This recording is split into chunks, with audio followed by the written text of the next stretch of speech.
Hello. Let me change the outfits. There we go. I feel like wearing this one today. Hello, folks. Hello, folks. How is everyone doing? How is everyone doing? I am Almantas, former professor of sociology, current VTuber old man who loves old things. Today my plan was to paint. That was the official idea, was to paint. But I don't know, I'm feeling kind of distracted right now. And I guess we'll have this conversation several times as we wear on, but I am feeling pretty distracted about what I want to do with today's stream, about what I'm going to be doing here.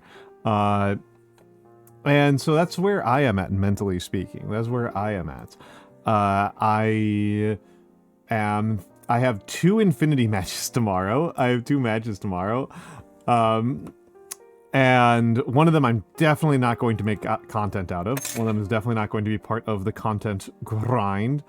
But the other one, it might be. It might be. Let me just see where this person is in my DMs, because,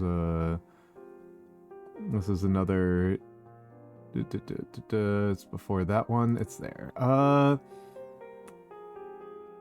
Yeah, looks like, yes, it's tomorrow I'm going to be doing one that's just not going to be content. It's going to be just a friendly match in escalation match. It'll be part of the league.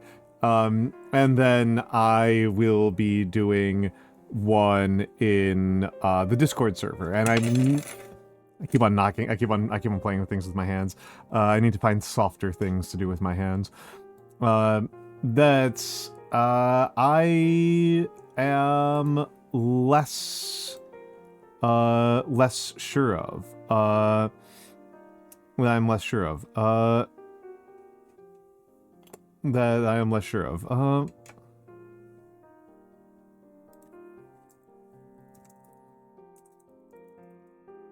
But yeah, the evening one will be on the Discord server. I don't know. And I have the list for the match in the league tomorrow pretty well established. I feel pretty confident about that one, and I don't think he watches my stream, so I don't mind him knowing. Also, it's pretty. He'll figure it out pretty quickly when I put it down. He'll figure it out pretty quickly what my game plan is. But it will be interesting to see. It'll be interesting to see. It'll be interesting to see. It'll be interesting to see what I end up doing. But yes. And I was just over on Mikks's channel just a minute ago, and so now I'm here. So now I am here. Now let me get myself some more water. For the match with Mikks, I'm really unsure what to take as a list. It's tempting to... I made a slight change to the list I used last week against Wasteland Mad God, and it's tempting to just I made a slight modification on that one, and it's tempting to just use that list. And just kind of, like, learn from those experiences, but there's... I don't play often enough to really want to hop armies constantly. I kind of want to learn one army a little bit more in depth. And the army I'm playing for the league, I did make a 300-point list, like, while I was in a work meeting. I was just kind of doodling. And is the list I made is evil. The list I made is evil.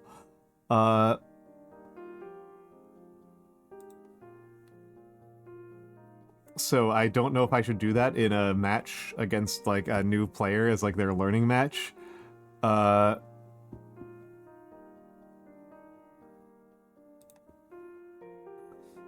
So that feels cruel to me. That feels cruel to me.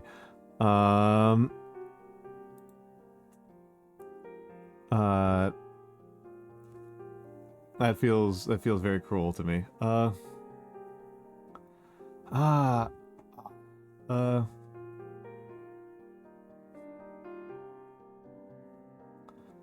Uh, taking a little bit of a stretch here. But yes. I had a today has been an okay day. Today has been an okay day. I did finally get back to running. Yesterday. I didn't run today because I don't want to wear out the muscles too much. The muscles are quite sore. Because I didn't run all of May. I did not run all of May because I had a respiratory infection, and I am very cautious about running on respiratory infections. But I did run yesterday, and I did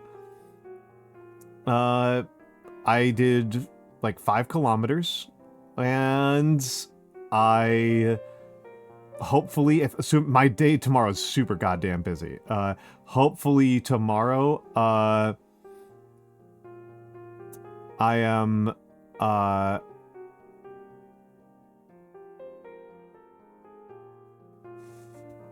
hopefully tomorrow I will have, I'll go through another 5 kilometers, and when I was kind of at like my highest, when I was on like my best health, I was running about 70 kilometers a week, 60 to 70 kilometers a week. I would like to get up to 50 again. That is what I would like to get up to. I'd like to get up to 50 again. That's kind of where I'm at, mentally speaking.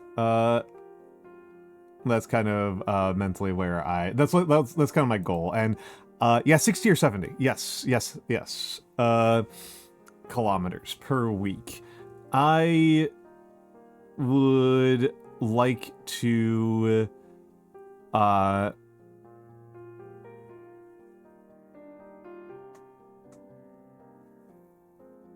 I'm mentally 670D. I don't understand. But yeah, I try. I see.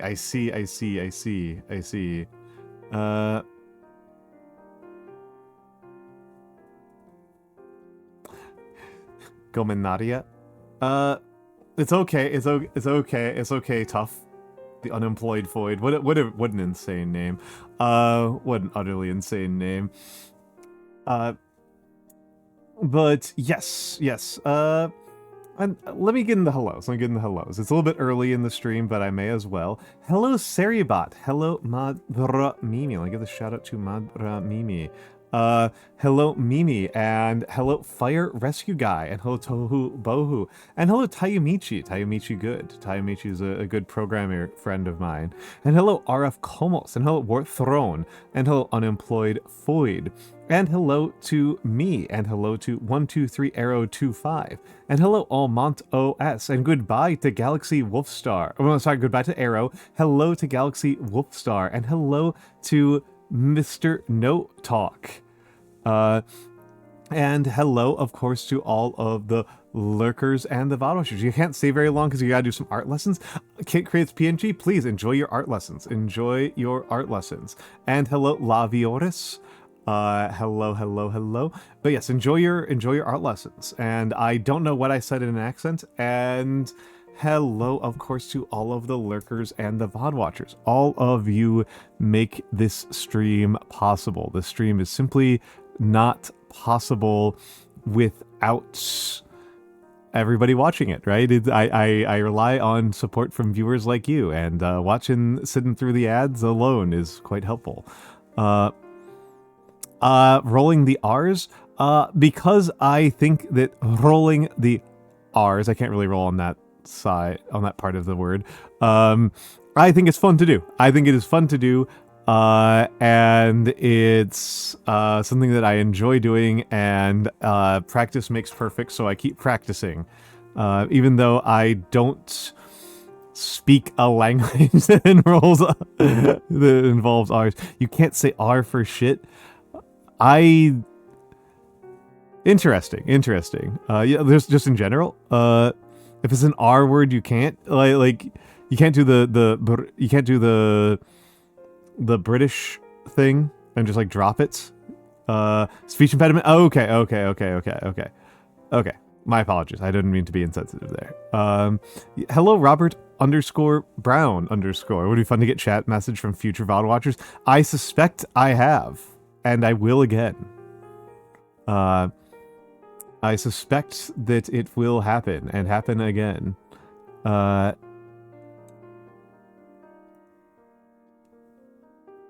Speech therapy helped. Good. Good.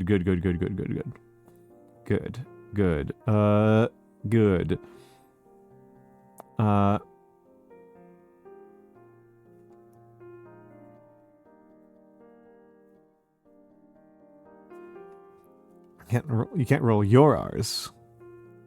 When you finally get a kid, you're gonna make them learn how to roll R's. Roll them. It's pretty good. It's a pretty good skill to have. It's actually trilling in general. It's not just R's. You can trill other letters. Yeah.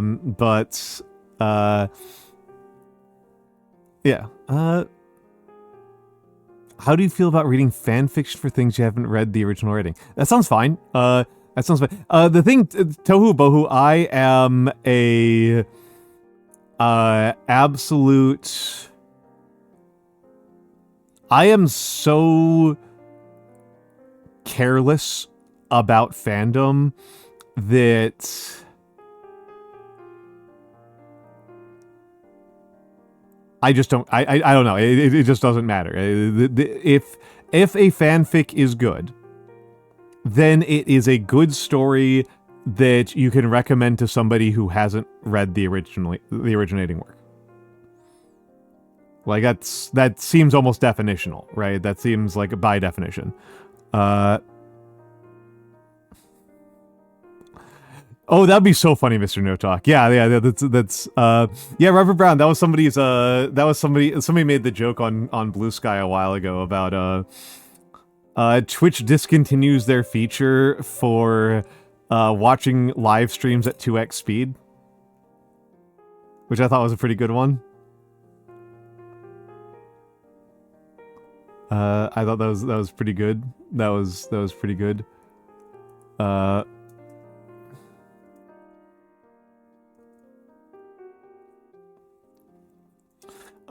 It's worth. I mean, Tohu Bohu, I'm gonna say something kind of controversial here, which is everything I've ever actually liked about Warhammer 40k was fanon.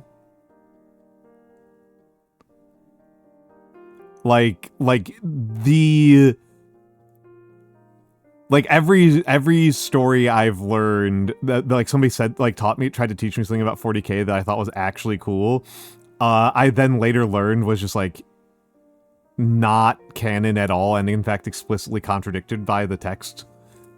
I have not read Infinite and Divine. Hello, Gringotts Underwriter. For the record, the two things that I thought were the coolest in 40k that I thought made the fiction work and made it intriguing and interesting to me. Number one, the Space Marines as a religious order. I thought that was a really compelling idea, that the Space Marines have a sort of like religious devotional aspect to them. That, you know, I thought that made a lot of sense with their Ludo narrative. I thought it made a lot of sense with the types of designs that they have. I thought it made their role as like a separate segregated society from the rest of the rest of human society make more sense if they're a religious and devotional order. And then it's just like, no.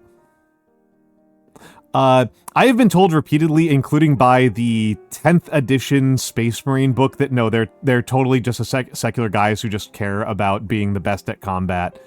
Like they're just there to be the best at combat and support their brothers and be bros. And they're loyal to the Emperor as a non-religious personal love for the Emperor. Is how the 10th edition Space Marine rulebook works. Yeah, it's fucking stupid. It's dumb. There's a bunch of Space Marine chapters that are like, yeah, alright, well, Those should be the only ones. And the other one was, I actually thought it was quite good that the Tau are kind of straightforward good guys. I thought that was because I was playing 40k when Tau were introduced, and that was the general perception of them, was that the Tau are kind of straightforward, uncomplicated good guys.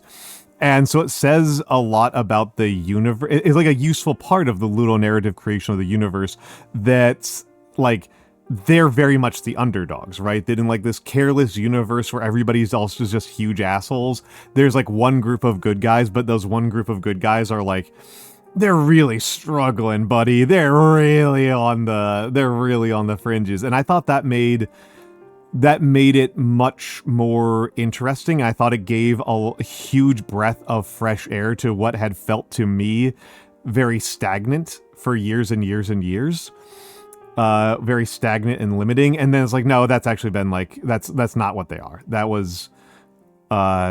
That's not what they are. They're actually just also manipulative assholes. They are not just straightforward good guys. They're just more manipulative assholes. Because God forbid that you cast any shadows in your universe, right? Like, in the grim darkness of the far future, there aren't even shadows, is how it felt to me. Those are the two things that I thought were like kind of good and interesting that were done with 40k world building, and then I've been told again repeatedly that I'm just wrong. So yeah, yeah.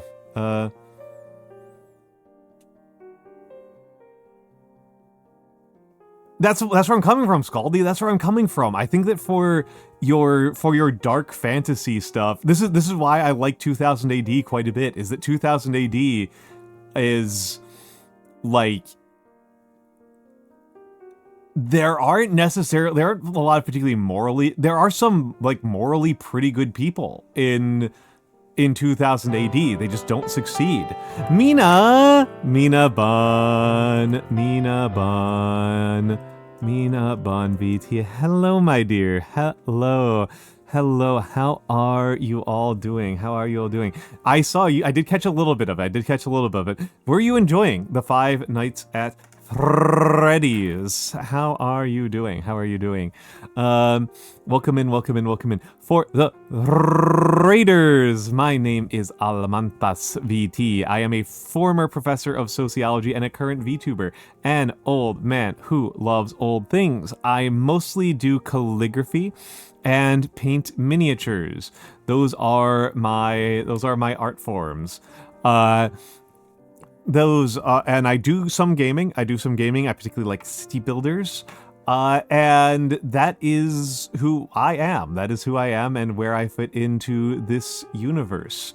And did you enjoy you are having a good day.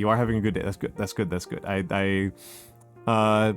How into 5 Nights at Freddy's are you, Mina? I've not played 5 Nights at Freddy's, but we were talking about Fanon before you got in here, and I have encountered a little bit of the 5 Nights at Freddy's fandom. And so I'm wondering how deep you are into it. What your level of fandomness on 5 Nights at Freddy's is. You love it so much, a little bit of a fixation on it lately. Okay. Mina, you might regret saying that, because when I think of the 5 Nights at Freddy's fandom, I definitely am thinking about the parts that are, the parts that I've heard the most about are the erotic parts. The people who want to hook up with the puppets. That's how I have understood the 5 Nights at, when somebody says that they really like 5 Nights at Freddy, that's my first thought.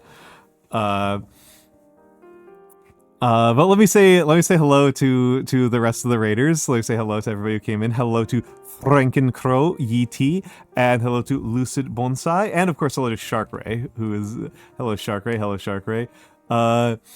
Welcome in. Yeah, we were talking a little bit about 40k and fanon of 40k.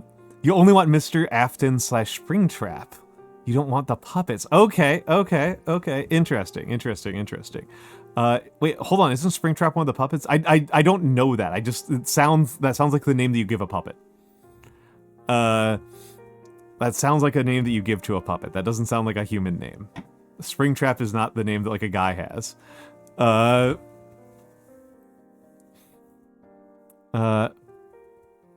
Just as a man stuck inside. Ah, okay. I know so little about Five Nights at Freddy's. I know that it's a horror game about animatronics. Hello, Mikks. Hello, Mixwell. Hello, Mixwell. Say hello before you get food. Excellent. An excellent choice, Mix. Mixington. Check out Mikks. He's my mod. Also, let me give the formal shout out to Mina Bun while I've got her here. But yes, obviously, raiders. That was a really long one. If you need to raid and run, feel free to do so. I do not want people to feel like they are being held hostage by me. So if you would like to head out, then feel free to do so. But if you would like to stay here, I try to keep things cozy but interesting. That is my intended vibe. Is that I like to talk about fairly serious academic subjects and political subjects, and I try to keep it interesting. Yes,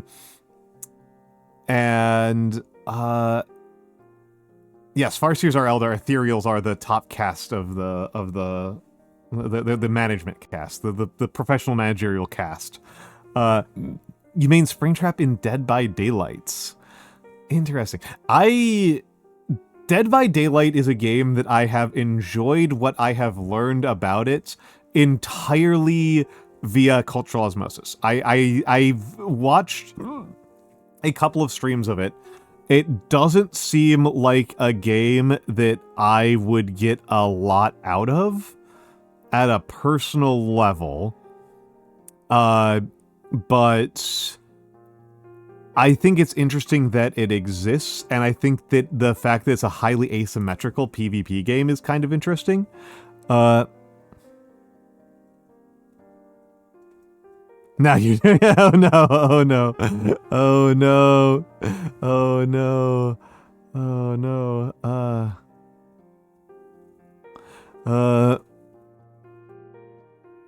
Oh no. But yes. Yeah, I like acting in good faith is disagree. Yeah, as far as you can tell. Okay, fair enough. This isn't a one of them is a secret chaos agent situation.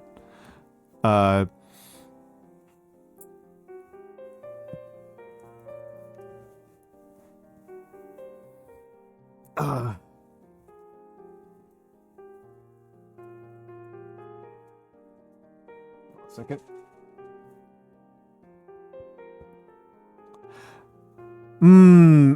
Yeah. I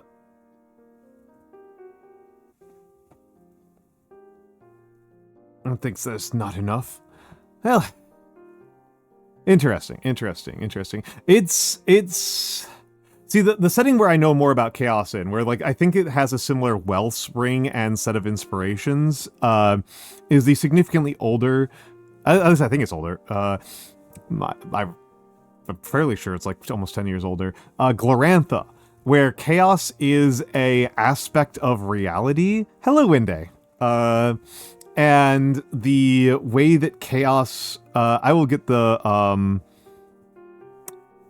I love Glorantha. Hello, Winde. And also hello, Theo. I think I forgot to say hello to Theo. Yeah, the way that chaos works in that one is, it's not so much a thing that invades the universe as a thing that is in the universe. And, acknowledging it and describing it correctly causes it to win. Just kind of directly. I take a big stretch here, and then I will do my push-ups. Okay. Mounted. And let's do pseudo planche push-ups. 1, 2, 3,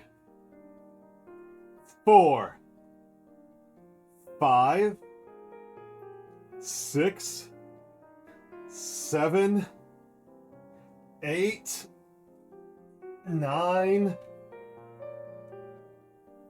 10.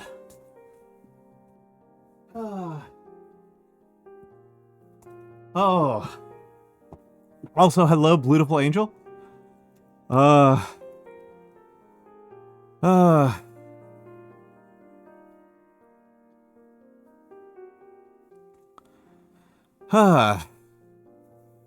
Yes, hello again. Hello again. And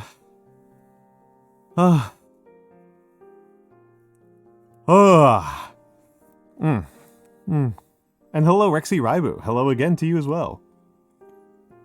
And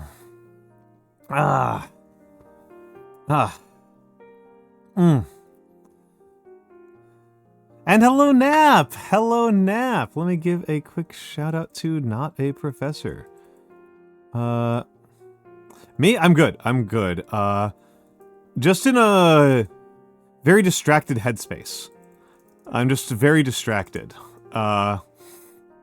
Oh, how are you enjoying root? Actually, no, I know how you're enjoying root trees, but I'm giving you a chance to say it. I've heard. How are you enjoying the root trees are dead? I feel like that's a game that was like made in a laboratory for you. That feels like a game that was just like absolutely made for you. Yeah, absolutely made for you. I have not played it. It's on my list to play. My understanding of the root trees are dead is that it is an investigation into the causes of death of a wealthy family named the Root Trees. That you are doing early 20th century investigation of a wealthy dead family. And hello there, Nunu.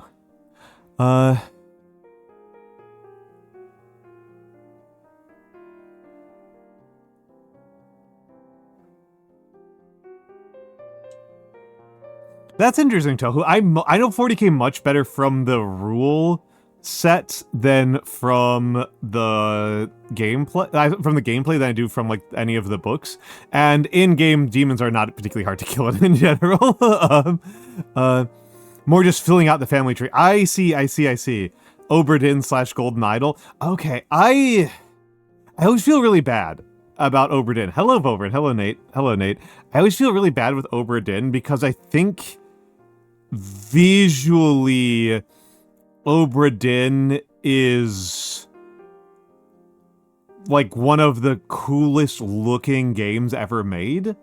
It might be like the single cleverest and most interesting aesthetic decision I've ever seen in my life. And then I kinda didn't like the writing. It was like kind of where I landed on it. It was a game that like really rests on its writing, and I thought the writing in it was just kind of so-so. So I always feel really bad. I feel oh yeah, no, so yeah, we're kind of having a parallel conversation about Warhammer 40k. Yeah, Tohu, that's actually one of the things I've always found really interesting about like talking to people who mostly read the books and don't play the tabletop, because like the number one thing for people who are more familiar with the fiction of 40k than with the tabletop game, the most important rule, if you are making an army list in 40k, there is a simple skill check. Which one, Lavioris? I don't know. We're talking about Warhammer. I'm about to talk about Warhammer 40k. In Warhammer 40k, if you are...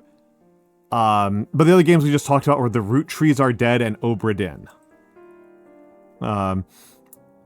Oberdin is a very beautiful investigative game. Root Trees Are Dead is apparently also a very much an investigative game, which is what I always thought it was like. But Warhammer 40k is a tabletop war game. Is a tabletop war game about people in space hitting each other with swords.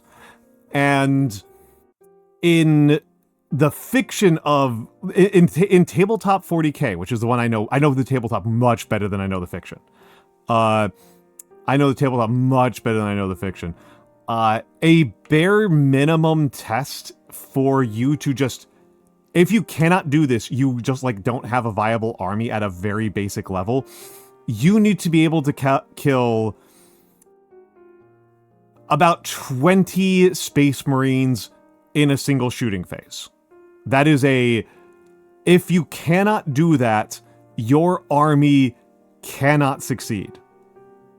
You just cannot succeed at the game. That is a like very, very basic expectation for any army that you take in the tabletop game, is that you can build an army list that can kill about 20 Space Marines in one turn.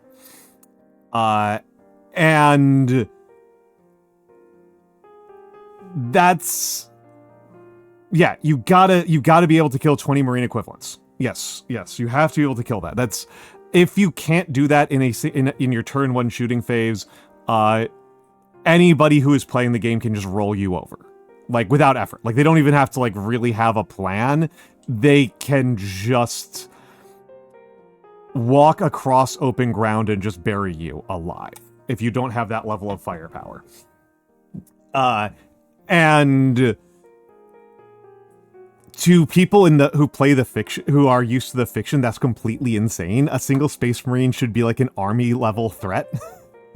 like a single Space Marine supposed to be like an army level threat.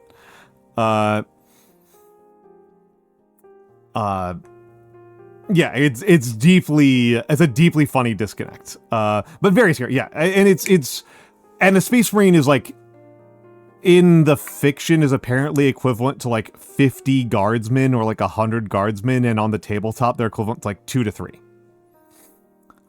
It's not just the scale, Rexy Raibu, it's that the gap between a good soldier and a bad soldier in the tabletop is pretty constrained compared to in the books.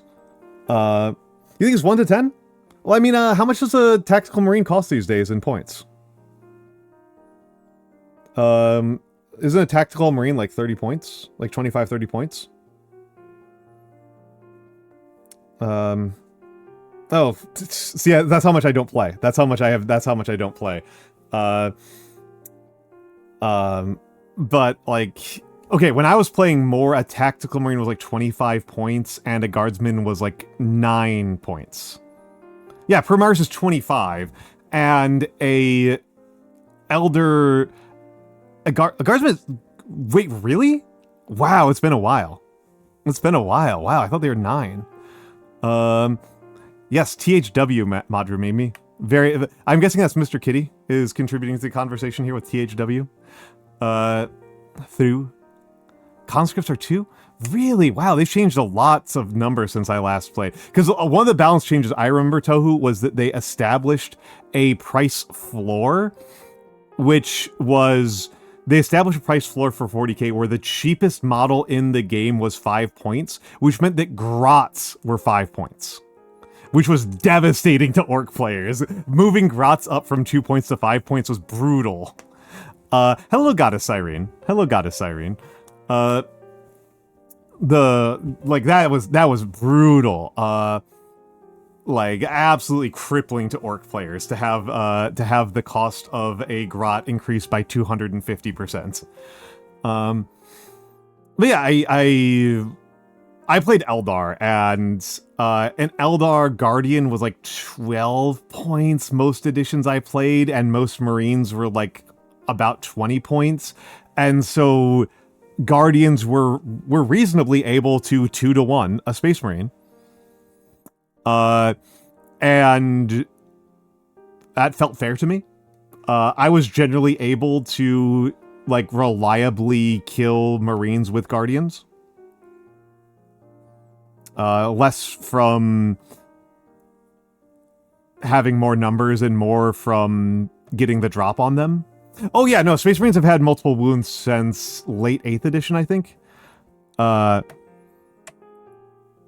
Yeah, Guardians are also kind of crap in tabletop. Their Guardians are filler. It's yeah, it's interesting, right? Because like in the tabletop, the gameplay, as I always experienced it largely as an Eldar player, was much more about like interlocking weapons teams and using tanks and stuff like that. Should be worse than a Space Marine, but not by interesting. Interesting. Yeah, Aspect Warriors are funny. Aspect Warriors are apparently at the late 10th edition absolute nightmares, which is not my favorite way of playing Eldar. I really preferred like Guardians and Wave Serpents and Falcons and Fire Prisms as my like source of power. I was never super. I was really into the like mechanized drop trooper play style that Eldar were exceptionally good at, and a lot less excited by the like elite commando side. Yeah, that's something that they go back and forth on. Sometimes Guardian Mechanized has been really good. Oh, that was a long time. Shark Ray, like there's been a long period where wraiths have been meta. There's several large structures. They've never done a good job on balancing the wraith units. They've just never done a good job on balancing them. It's always like there's like 5 wraith units in the game, and almost always at any given point in time they fuck it up. So like one of those wraith units is just overwhelmingly strong and ruins everybody's day.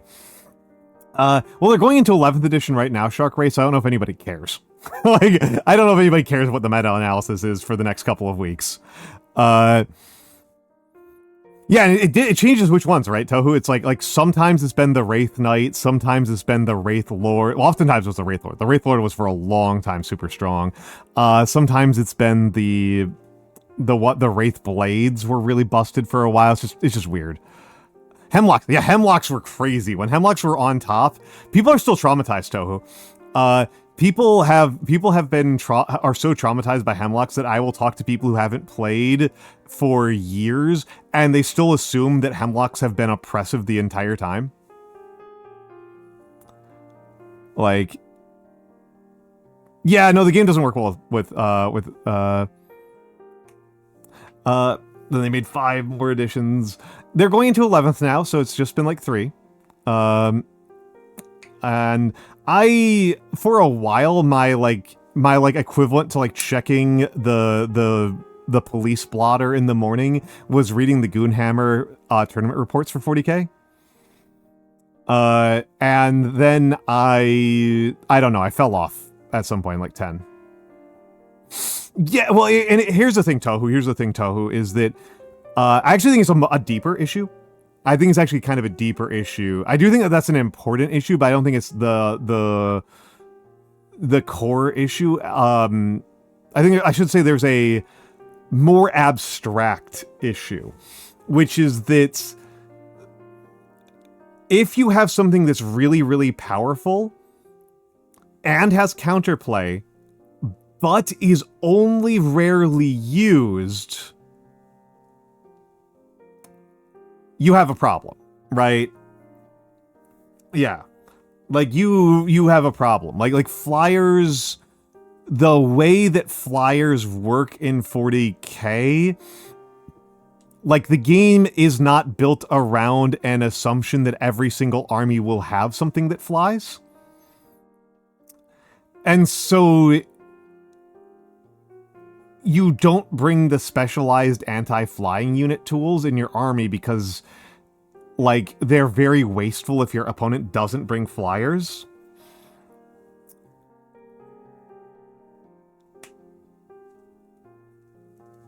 Like, that's weird. It's I think that if the game were built around an assumption that flyers were super common and that the anti-flyer tools were readily accessible, that would be one thing.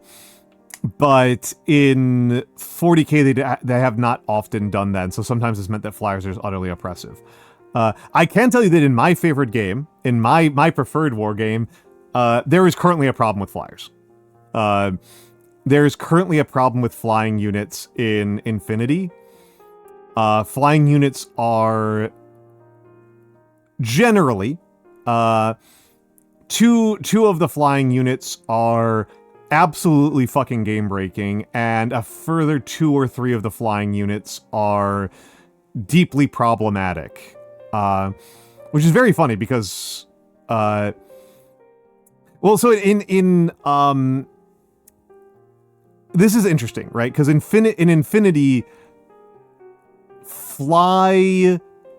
the flying unit, what the flying rule does in Infinity is it makes you immune to melee.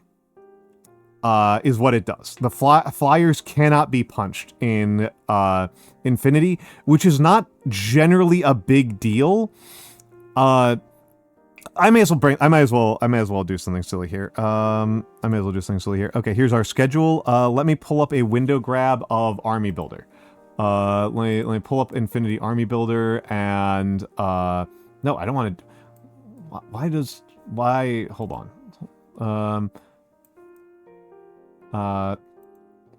Okay, so I don't know why. Oh my god, Vivaldi's being so weird right now. I'm literally just trying to pull out a window. War game is relatively balanced. I think Infinity is actually fairly good. I'm going to highlight problems in Infinity, but Infinity, I think, like,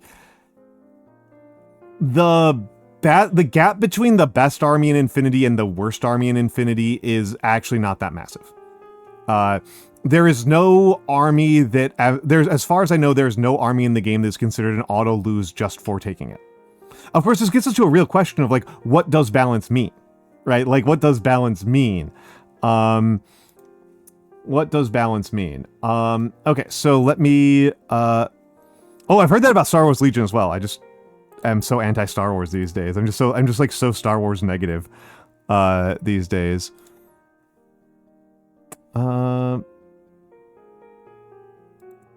Let's pull that up here.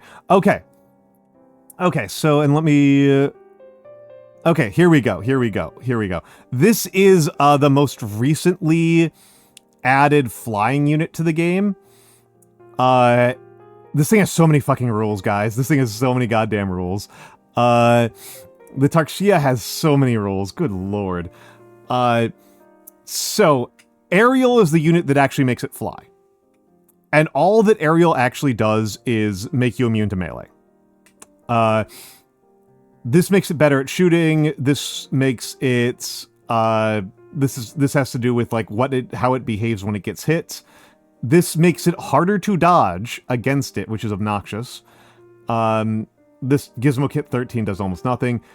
Mim 6 is really nasty. It makes it much, much harder to hit. No cover is a brutal rule. No cover means that it cannot benefit.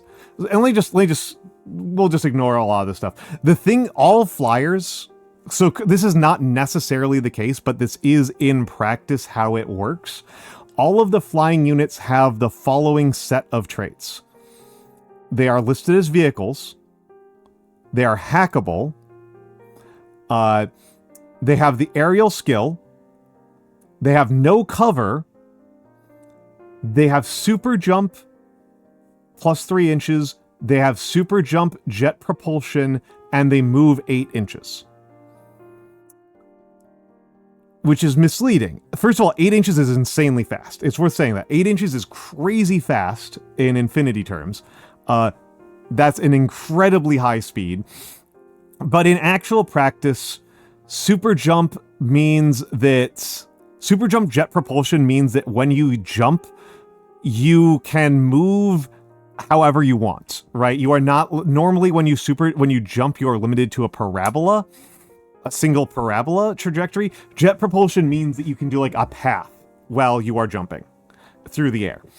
And super jump plus 3 means that when you jump, which uses your move characteristic, you move 3 inches higher than your movement value.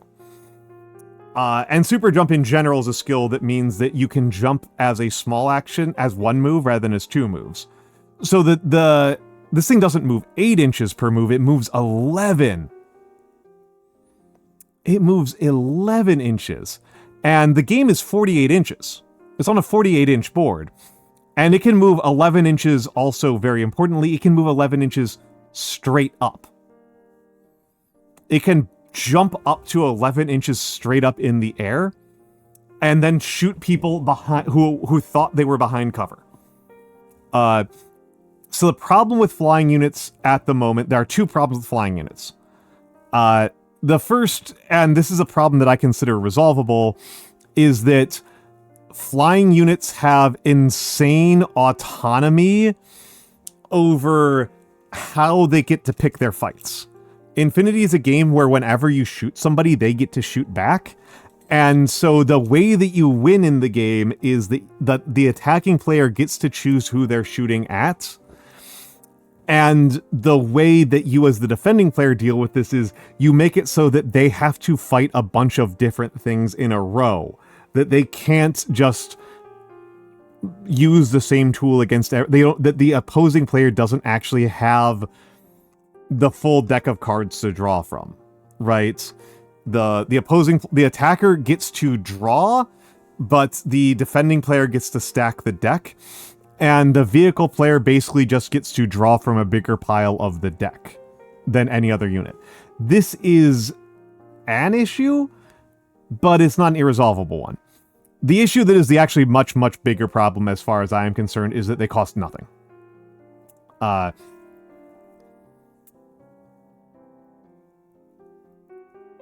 41 points for a unit that has these combat stats would already be cheap even if it didn't have good mobility. I don't know what they're doing in the way they are supposed to use a formula to calculate how much units cost. Whatever they are doing to calculate the value of aerial units is not remotely high enough. This thing should be like 80 points, if not more. This thing, I think people would probably take Tarkshayas if they were 100 points. The Tarkshaya is insane. And it costs 41 points. That is the actual issue with flying units at the moment, is that this thing is 41 points, and it is radically better than this unit, which is 37 points and considered extremely good. This is a 37-point unit that is considered very, very good, and it is way, way, way worse than a Tarkshaya.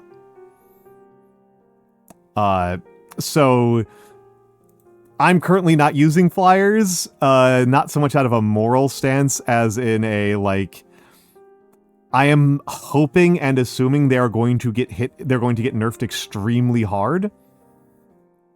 But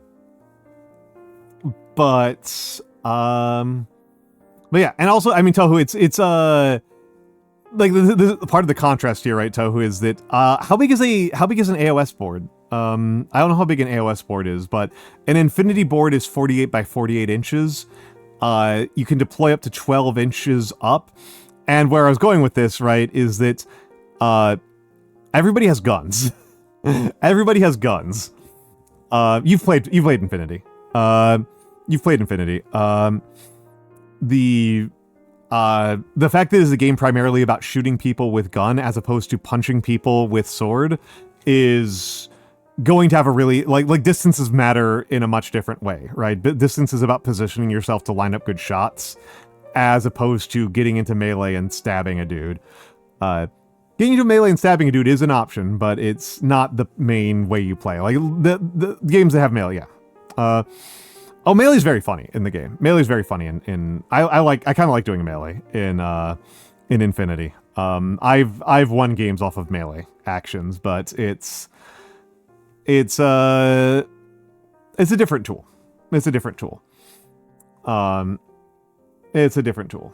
I'm gonna take a sip of water. But yeah, this is the current big balance problem in the game, is that flying units are really undercosted.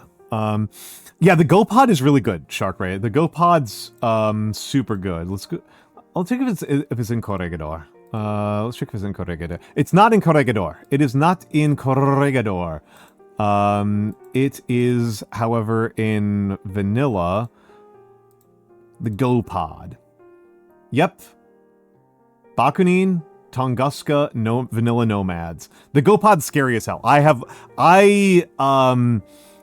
I played a game against another player on the main server, and he functionally soloed my entire army with just a GoPod. I think he killed 2 units with anything other than the GoPod, and then the GoPod killed like 8 units. The GoPod is nuts. It's a outrageously deadly weapon. I don't know why they removed the Cyclone. I do not know why they removed the Cyclone remote. That was super weird. I don't know what they're doing with Corregidor. I have to assume that there are 2 different people in the Corvus Belli office that both love Corregidor but hate each other. That's what I think is going on, is that there are 2 different people who both love the army and hate each other, and they are fighting over what they want the army to look like, and they have produced absolute gibberish. The Corregidor is currently... Corregidor has landed in the weird place of being a, like, B-tier faction, like an A-B faction, that makes no fucking sense at all. It's a super weird faction. It's so much more complicated than it needs to be. Yeah, it's really interesting. It's also got more unique rules than, like, anybody else, I think. I think even, like, combined army isn't as annoying as Corregidor. But I think the thing about Corregidor, right, is that if somebody tries to tell you Corregidor isn't good, like, they're just wrong. Like, they've got an iguana. Like, they have the iguana and they have Mikmora. You cannot have a bad army that has those 2 things. They've got Mikmoras right here. If you simultaneously have Iguana and Mikmora, you automatically have a good army. The rest of the army can be nothing, and you can win off of those. Okay, we are going to BRB. I'm going to get up and stretch. We'll be back in a few minutes.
Hello, I'm back. I am back. I'm just kind of curious if Mikks is around or if he's getting dinner. Because there was a question that he had a while ago, and the iguana is actually kind of a good illustration point on this, if he is still around.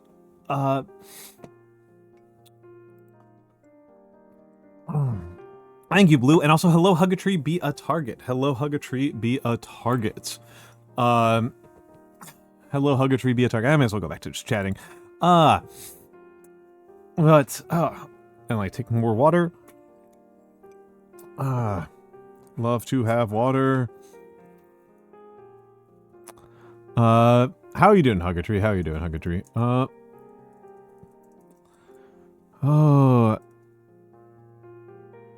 When was the last time I even had ramen? Oh, it's probably gonna be a while until I have ramen again. Oh, ad read. Hold on a second, make sure I grab it. Let me go make sure I grab it. If you did not know, folks, if you did not know, I take commissions. $3 per word for some calligraphy. I will do calligraphy. You can give me calligraphy. I will read it super literally. As long as, you know, just put it in quote, yeah, go to Ko-fi.com and fill that form out, and $3 per word, $10 for each Cadell capital, because those take me a very long time. The link is a bit wonky. Kofi, why are you like this? Thank you, Blue, for telling me. Thank you, Blue, for telling me. This might work better. This might work better. This might work better. I hope that works better. But yes, $3 per word. I am getting better every day, so hopefully, whenever you get your calligraphy, it will be the best one I have ever done. It'll hopefully be the best one I have ever done. Yes, I have a wide selection of inks. I do Gothic-style calligraphies. I cannot do Spencerian. I cannot do Spencerian and Copperplate. Those ones are a little bit out of reach for me. They're just skills that I have not worked on. But yes, I am improving every day, and hopefully, whenever my next one gets done, will be the best one I've ever done.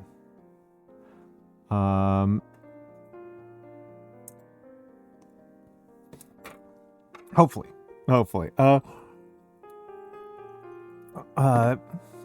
And we have worked out how to, but have not actually done the experiments on, or the price checking on, doing, actually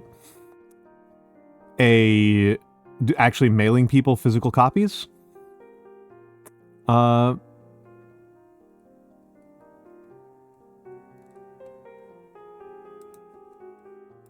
So then, one of these days we'll be able to do that. One of these days we will be able to do that. But yes. Yes.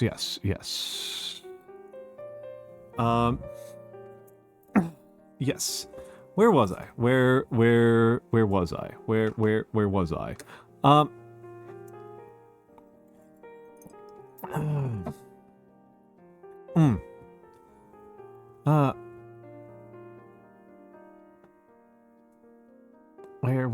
was I?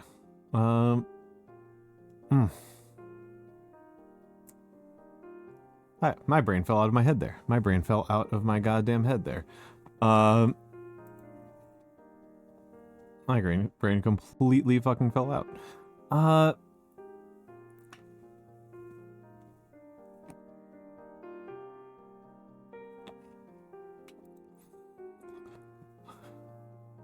Just move some things around here.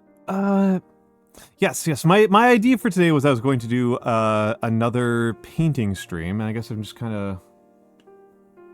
kind of forgot about that during the ad break when I should have set things up.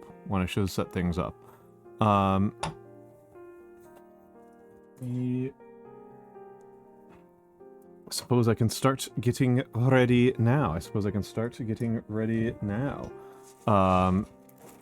For the painting. Uh,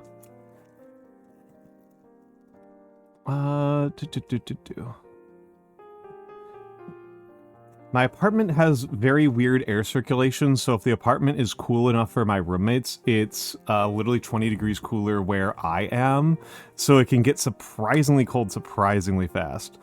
Let's go over here. You don't really care about seeing the Infinity Army. No, you do care about having that.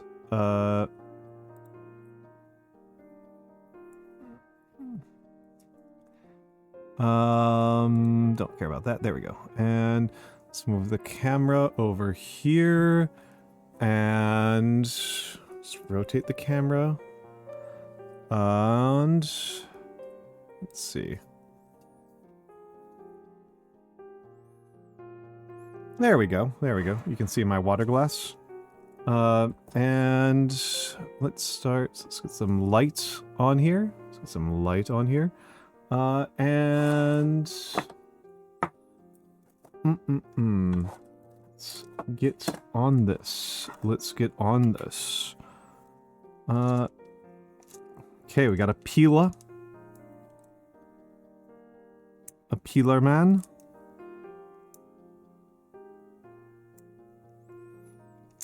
And let's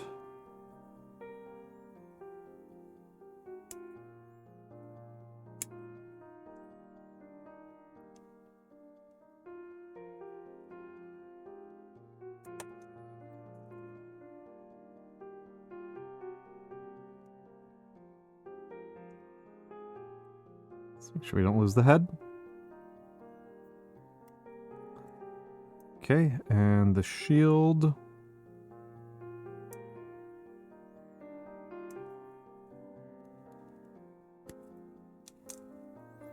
All right. Another sprue completed. Off with his head and later on with his head, right? Later on with his head.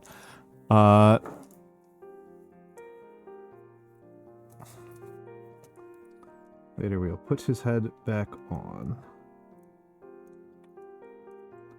And let's...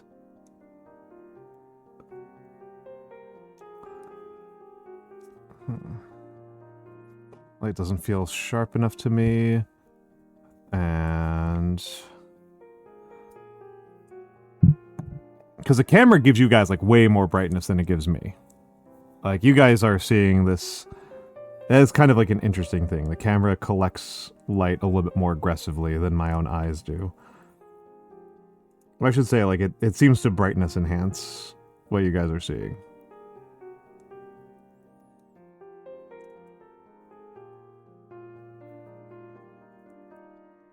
Suppose I could take time one of these days to, like, just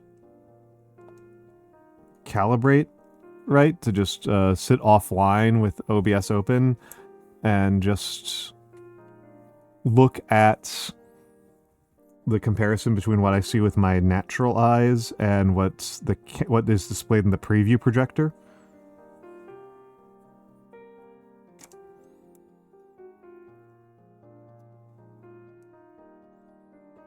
It is an interesting contrast. Look! Look with my special eyes. Yeah, look with my special eyes. Look with my special eyes at what they can see.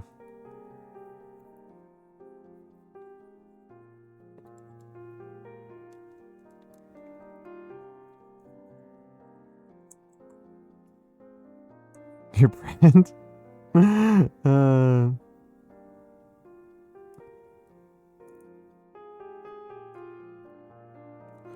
That's what I say whenever people tell me that they don't think I'm that old, or when they tell me that they think I'm cool. Like that's always my response. No, my brand.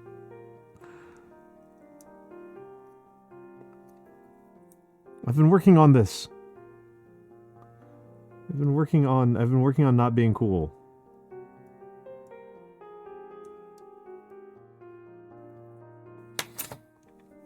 Not being cool is central to my self-conception.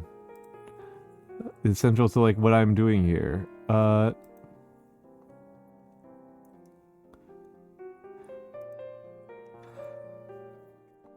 So I guess we've talked a little bit about the like what we find on YouTube thing. And hello, Kirill. Don't say that. Don't say that. Not my brand. I occasionally get put onto the parts of YouTube where they're talking about how to write better sentences, like writing, creative writing YouTube, and I'm interested.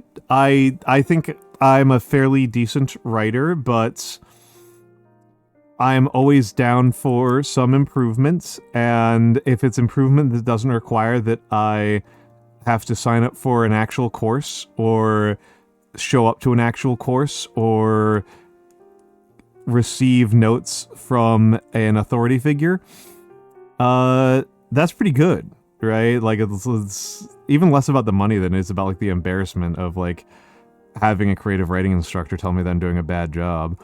But they're very focused on fiction is where they kind of lose me. And I understand why. I understand why that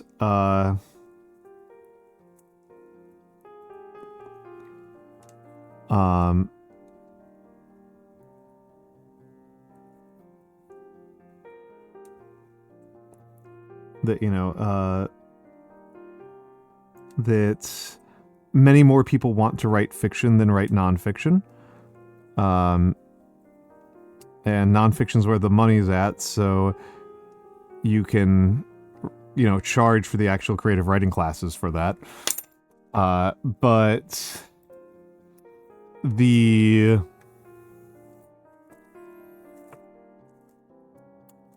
I'm just not that invested in fiction writing. Like both as a consumer and as a creator, right? I'm less concerned with fiction than nonfiction.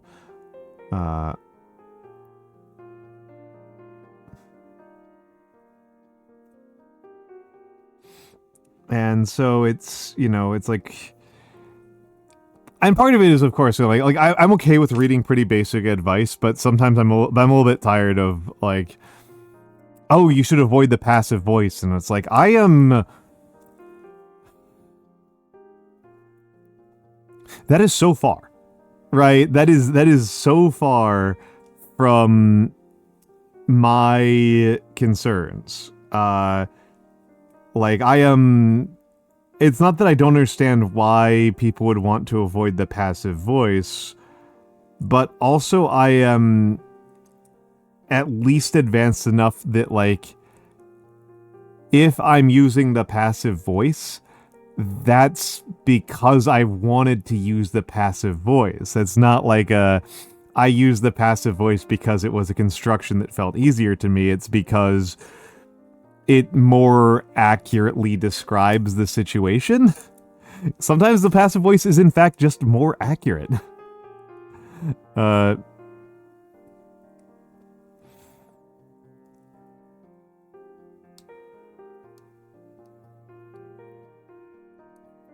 Hello, Wea Biscuit. Hello, Wea Biscuit. Welcome in, my dear.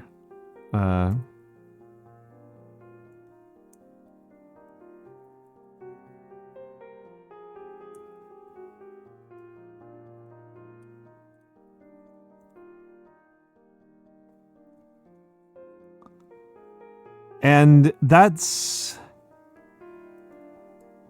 like you sometimes passive voice is actually just the correct choice. Like it's not like, and in fact, actually very frequently in scientific writing, scientists actually prefer using passive voice.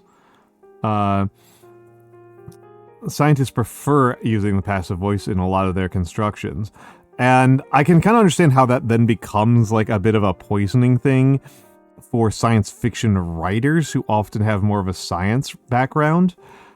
You know, if you're used to working with scientific papers where, again, passive voice is is often the conventional choice in the sciences, in academic science papers. Not in other academic papers as often. But yeah, it's... And in case anybody's wondering, so like passive voice is the construction of where the subject isn't the one doing the action in the sentence.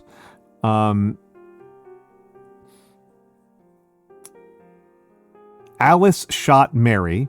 Mary was shot by Alice. Okay, so that second one was the passive construction. And it's fiction writers don't tend to like it very much. And fiction readers don't tend to like the passive construction very much because it creates distance. It creates distance and it makes the actual agency less clear. As a rule, it feels less like a person doing something, right? It feels less like a person doing something and more like it's a thing that happened and then you're just kind of neutrally describing it from a distance. Which again, is sometimes just the right choice. That is sometimes just correct. As sometimes just correct.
Taking my sweet time with treating this model because I've been kind of lazy about this part.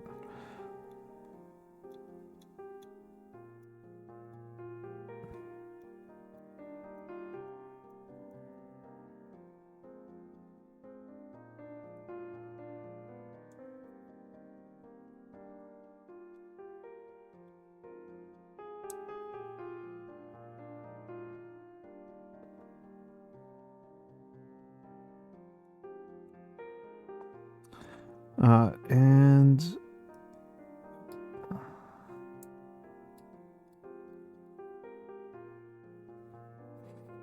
I think this model is going to take me 2 nights at the rate I'm currently going. Yeah, let's get this cleaned up a little bit more.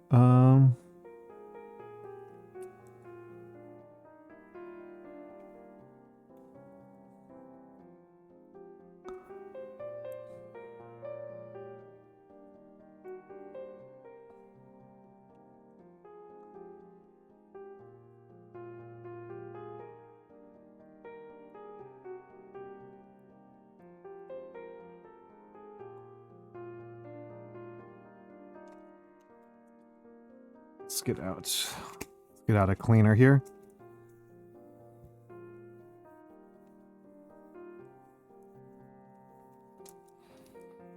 Oh.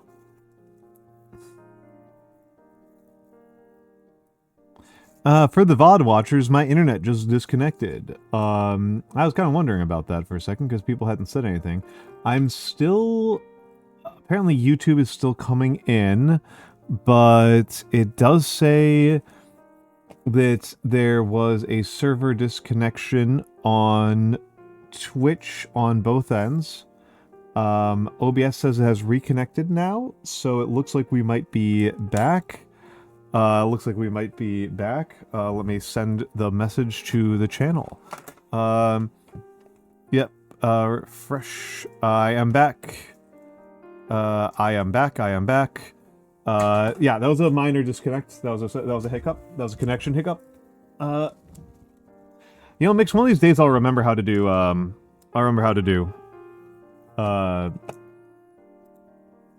will remember how to use announcements or learn more accurately. I actually don't know what the difference is between just sending a message and saying announcement. You type announcement before or announce before you type your message, and it shows it as an announcement. I'm assuming you type /announce? Yes, /announce, yes. Okay, hold on. Why can't I resize you? You're huge. We have huge bird. Because I'm huge. Huge Dude, bird. There we go. Medium size. Medium bird. How you doing? I'm doing well. I am doing well. I was actually... It's been nice of you to step in for a few minutes earlier, by the way. I had a good time. It was. I feel a little bit bad because like I kind of struggled with what Nagi was raising as a point, and she felt like that was her being stupid or something like that. And I don't think it was that. I think I was just I was like a little bit distracted because I was starting a stream. So it was a complicated idea. I think unironically it was just a mutual ADHD moment. Yeah. Right? Because sometimes it's best to just rephrase, right? Which is my stream, my responsibility, right? Yeah. It's all good, man. She just, like, Nagi believes very strongly that the burden of being understood remains, like, on the shoulders of the person doing the communication. So she takes it really seriously whenever she's not understood and thinks that there's something better that she can do. But in that case, I think that was a no-fault collision. I think that was... I just feel bad because she seemed to be hurt. I feel bad because it seemed to hurt her feelings that I had trouble understanding. Dude, it's fine. This is just how she reacts when she's not understood immediately. Yeah. And in fairness, I think like the point she was raising, I think was kind of complicated. No, I didn't even explain the entirety of it. I just explained the part that I thought you wanted to respond to. Right? Okay, yeah. I mean, that was actually part of the problem was that, like, I started, like, formulating my own response, like, and then she kept going for, like, another minute, and then she asked for my response, like, oh, shit, like, I was thinking about, like, the different thing that you were talking about. So I wasn't paying very much attention to what you were saying later on. But actually, I'm really glad that you came on for a very dumb reason, which is that, last time we played Infinity on the Discord server, yes. You asked me to describe why a particular unit had a very good profile. I think it was the Racer X guy, right? Yeah, the pilot guy, the pilot Racer X, the pilot X guy. Pilot X, that's it. Yeah. What a douchebag. That one was kind of hard to explain. I don't think I did a very good job of explaining it. So Racer X is his brother. Rex. Yeah, it's his brother. It's Speed Racer's brother. Speed Racer's long lost brother. But I'm going to pull up one on stream. Do you want to see it on stream, or do you want me to link it to? I can also link it to you. I can look at it on stream. It's all good. Yeah. Right? I was here earlier when you were like briefly talking about this, but yeah. Yeah. So this is the unit. This is a unit that is considered extremely good by the standards of the game, and this is a kind of more easy one to talk about why it's good, because why it's good. Sharkray is almost certainly a fan of this unit. The reasons why it's good are really straightforward, and it's because this is an absolute brick shithouse of a unit. I'm looking at its stats. Yeah, this is a top tier.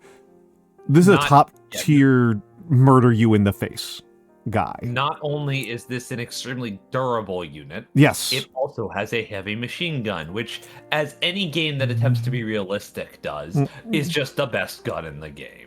Well, it's I mean, I'll give a pass to as much as I hate BattleTech, I'll give a pass for machine guns and that not being very impressive. Because their role is taken by autocannons. Let's be real. BattleTech also isn't making any real attempts to be realistic. No, it's not. Right? But there's a certain sort of mythology that goes on with like military hardware that BattleTech does not give a single shit about, which I will give it credit for. Yep. I will give it credit for not giving a shit about real military hardware. Yeah. Right. So we'll zoom past all of this, but you actually did correctly guess its most outstanding characteristic, which is that Durability. the durability. Yeah, force structure is enormous. It also has no wound incapacitation, which is like incredibly powerful. Functionally has a second wound. Attack aware is not a huge deal, but is very useful. A unit like this should have tactical awareness. Tactical awareness is functionally a free move. It generates an order that only that unit can use. BS attack. This is a piece of language that I hate in the rules, and I really want them to come up with new language for this. BS attack -3 is a new profile that they recently added, and that means that units that are shooting back at it take -3 on their rolls. I just hate the grammar of it because why? Sorry, yeah, no, I was about to say returning fire -3, right? Yeah. Like is what? Just call it RF, right? What it's the reason why I hate it is because like if something has BS attack plus, so like BS attack +1 burst is a fairly common rule. That means that if the iguana had it, that would mean the iguana gets +1 burst. But -3 is a penalty, so it's a penalty imposed on your opponent, and you're just supposed to know when it's a penalty for your opponent and a bonus to you, and just interpret dynamically. It's annoying as hell. I don't like it. This just doesn't make sense, and I'm gonna attribute it to ESL. I think it's an ESL thing. BS means ballistic skill. It's shooting. So yeah, you've basically figured out the core of it, which is force structure is enormous. It's the highest in the game. 6 armor is big, but not the largest. It definitely puts you into extraordinarily heavy. And no incapacitation means it's functionally got a 5th wound.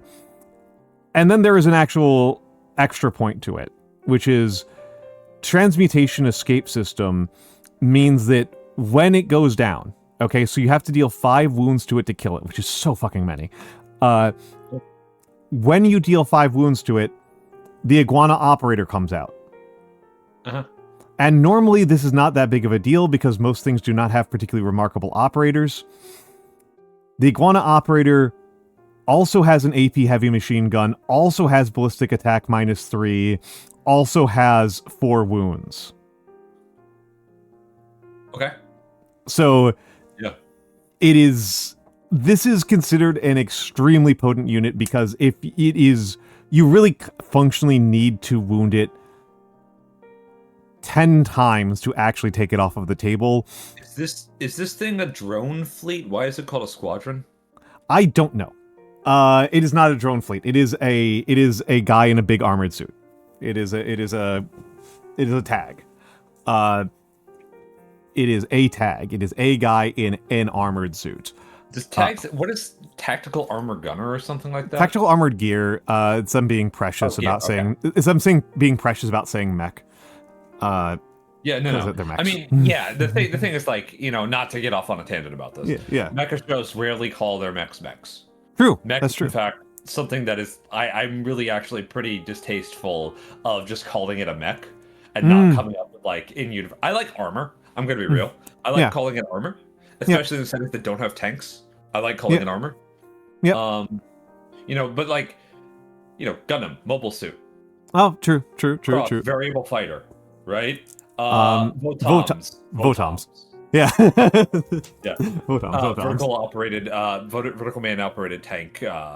What are they called in Gasaraki? Gasaraki? Ooh, shit. They have something special. Yeah, it's it's like tactical something. Yeah, these are the ones in Infinity are probably most like the Gasaraki ones. Yes, they're also really very similar to the seeds from Appleseed. Okay, that's fair. Like, especially this one, I just looked at it, right? So what Appleseed is probably like the first example of, how you see in like Metal Gear and in like Death Stranding and shit, you've got like the powered armor suits, but you have like the soldier's hands coming out of it holding a gun. Yeah. That's because of Appleseed. Okay. Appleseed are like the robots are like maybe a couple meters tall. They qualify almost as powered armor, but Yeah. they're too big for somebody to actually like wear like armor. So Yeah. they have a soldier inside of them, and they have an extra pair of arms that are the big robot arms, right? Okay. Yeah. Um, Yeah, which is okay. That is pretty clearly what their intended scale is for the ones in Infinity. Is that they're intended to be, like it's very Ghost in the Shell, Appleseed, to Jinro, right? Yeah. Like it's that sort of anime. Yeah, These things were incredibly popular in Spain, right? Yeah, and what it's what is the overall thing that the game is trying to be, and it's cyberpunk commando 80s action film stuff, and it's a scale where if you allowed in like a full size like mobile suit from Gundam, it would be a different type of game entirely. Yeah, the small Gundams are 17 meters tall, dude. Like, that's a small Gundam, right? And that's not even getting into mobile armors, which are often the size of battleships. Right? And then you are. I can imagine doing a game that is about commando operations that involve something like that, but that's at the point where they're terrain, right? That's actually one of the things. So one of the games that I am working on myself, right? Which is currently titled Project Monstrum, right? It's probably not what it's going to actually be called, but that's what it's being called right now, right? Is there are 3 scales within this conflict system, right? The biggest one is kaiju. Okay, yeah. And so the largest scale creatures that exist in this context, right, are like tanks the size of city blocks and Godzilla, right? That's like basically what's going on there. And one of the ways I want the scenarios to work is that you can be playing a like skirmish size, like the same scale as Infinity style conflict. Well, the actual stage that you're on is basically Godzilla fighting a Metal Gear. Right? And I like this a lot as like you are part of a grander spectrum of conflict sort of element, right? I think that's pretty cool, right? I think it's something that like there's a good use case for that, and it's in the case of war games, right? Like war games by default, almost never really portray the full scale of what they're trying to portray. They're somewhat abstracted, right? Yeah, they're somewhat abstracted, particularly in the case of like the normal Battlefield ones that people think about, your 40Ks, your Age of Sigmars, etc. They're radically too small to be anything approaching an entire battle. Yeah. And so they're old Warhammer was fucking gigantic. And they've made versions of Warhammer that are closer to the size of a battle, and Epic, right? Yeah, Epic, and Apocalypse and stuff like that. And I've been to Games Day in Baltimore, and Armageddon. I've been to Games Day in there, and I remember one year they set up the tables to try to get to something approximating like a relatively small battle, right? Because battles are so big, and it was like 10. It was like a 20-player game. It was like a 10v10, and so the way that like those games are set up is they're kind of set up to be like this is the small decisive action on a much bigger battlefield, which is not illegitimate. Right, that's not like an illegitimate decision to make as a decision about what your scale is. It's a really good framing device. In fact, it's a really good framing device. I think it's one of those things that like it would be comprehensible to the player. Yeah, to make it comprehensible to the player. There are historicals that try to get closer to true scale, and most of them will fudge certain things. And oftentimes that means like this is a 28 millimeter model, which is to say like 1 inch tall, right? Normally, like those bigger games require like 10 millimeter or smaller, right? Which is itty bitty. 10 millimeters, itty Like the bitty. size of a Risk piece, basically. Yeah. Well, I've seen quite a few games that are 6 millimeter, which is like a real. You're getting real tight at that point. I haven't seen anybody do like a 2 millimeter or something like that. That doesn't seem like a game size that I've seen. That doesn't seem realistic. Yeah. I played in a game once where, like this was like a weekend event that I went to, and don't remember what game it was. It was not a historical, but it was like this pseudo-historical. It may have been like homebrew even. Yeah, and the actual game, this was with like a LARPing community, right? So you know those people are crazy. Yeah. The actual game was each player in the game, and there were like 15 of us, was in charge of one squad on a military scale action.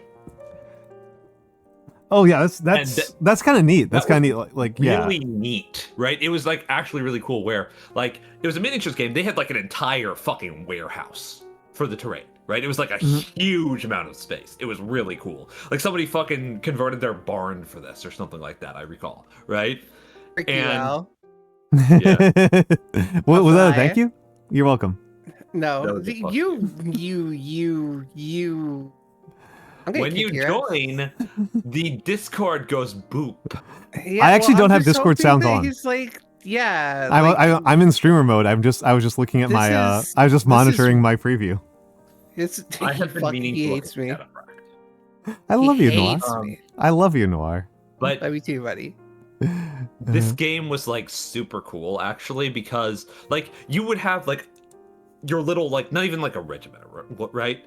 It was like we were organized into like squad commanders. It was fudged, I'm pretty sure, because most of our squads were like 6 guys, right? Which is a little small, right? Yeah. That's like a fire but- team, yeah. Yeah, it's like a fire team, basically, right? So we had a bunch of fire team commanders. Now, I will say it was urban, so it may have not been intended to be. This was like I was like 17, dude. So it was like 50 years ago, yeah.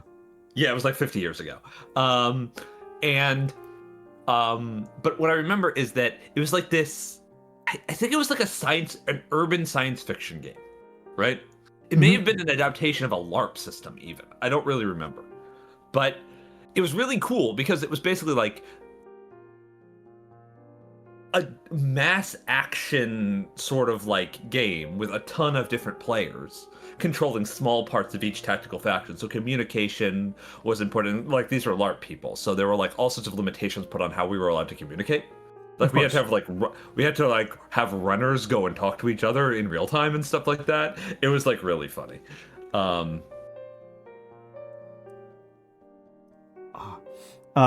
So I don't think I said hello to Sakura. Hello, Sakura Rose. And also Tohu Bohu, that's really funny. That's really funny. That's really By which funny. I mean it takes you 3 weeks to walk through your arms, so where you have to wait for 3 weeks. I like that. It's extremely, yeah, you would, you freak. But yeah, no. It's pretty cool.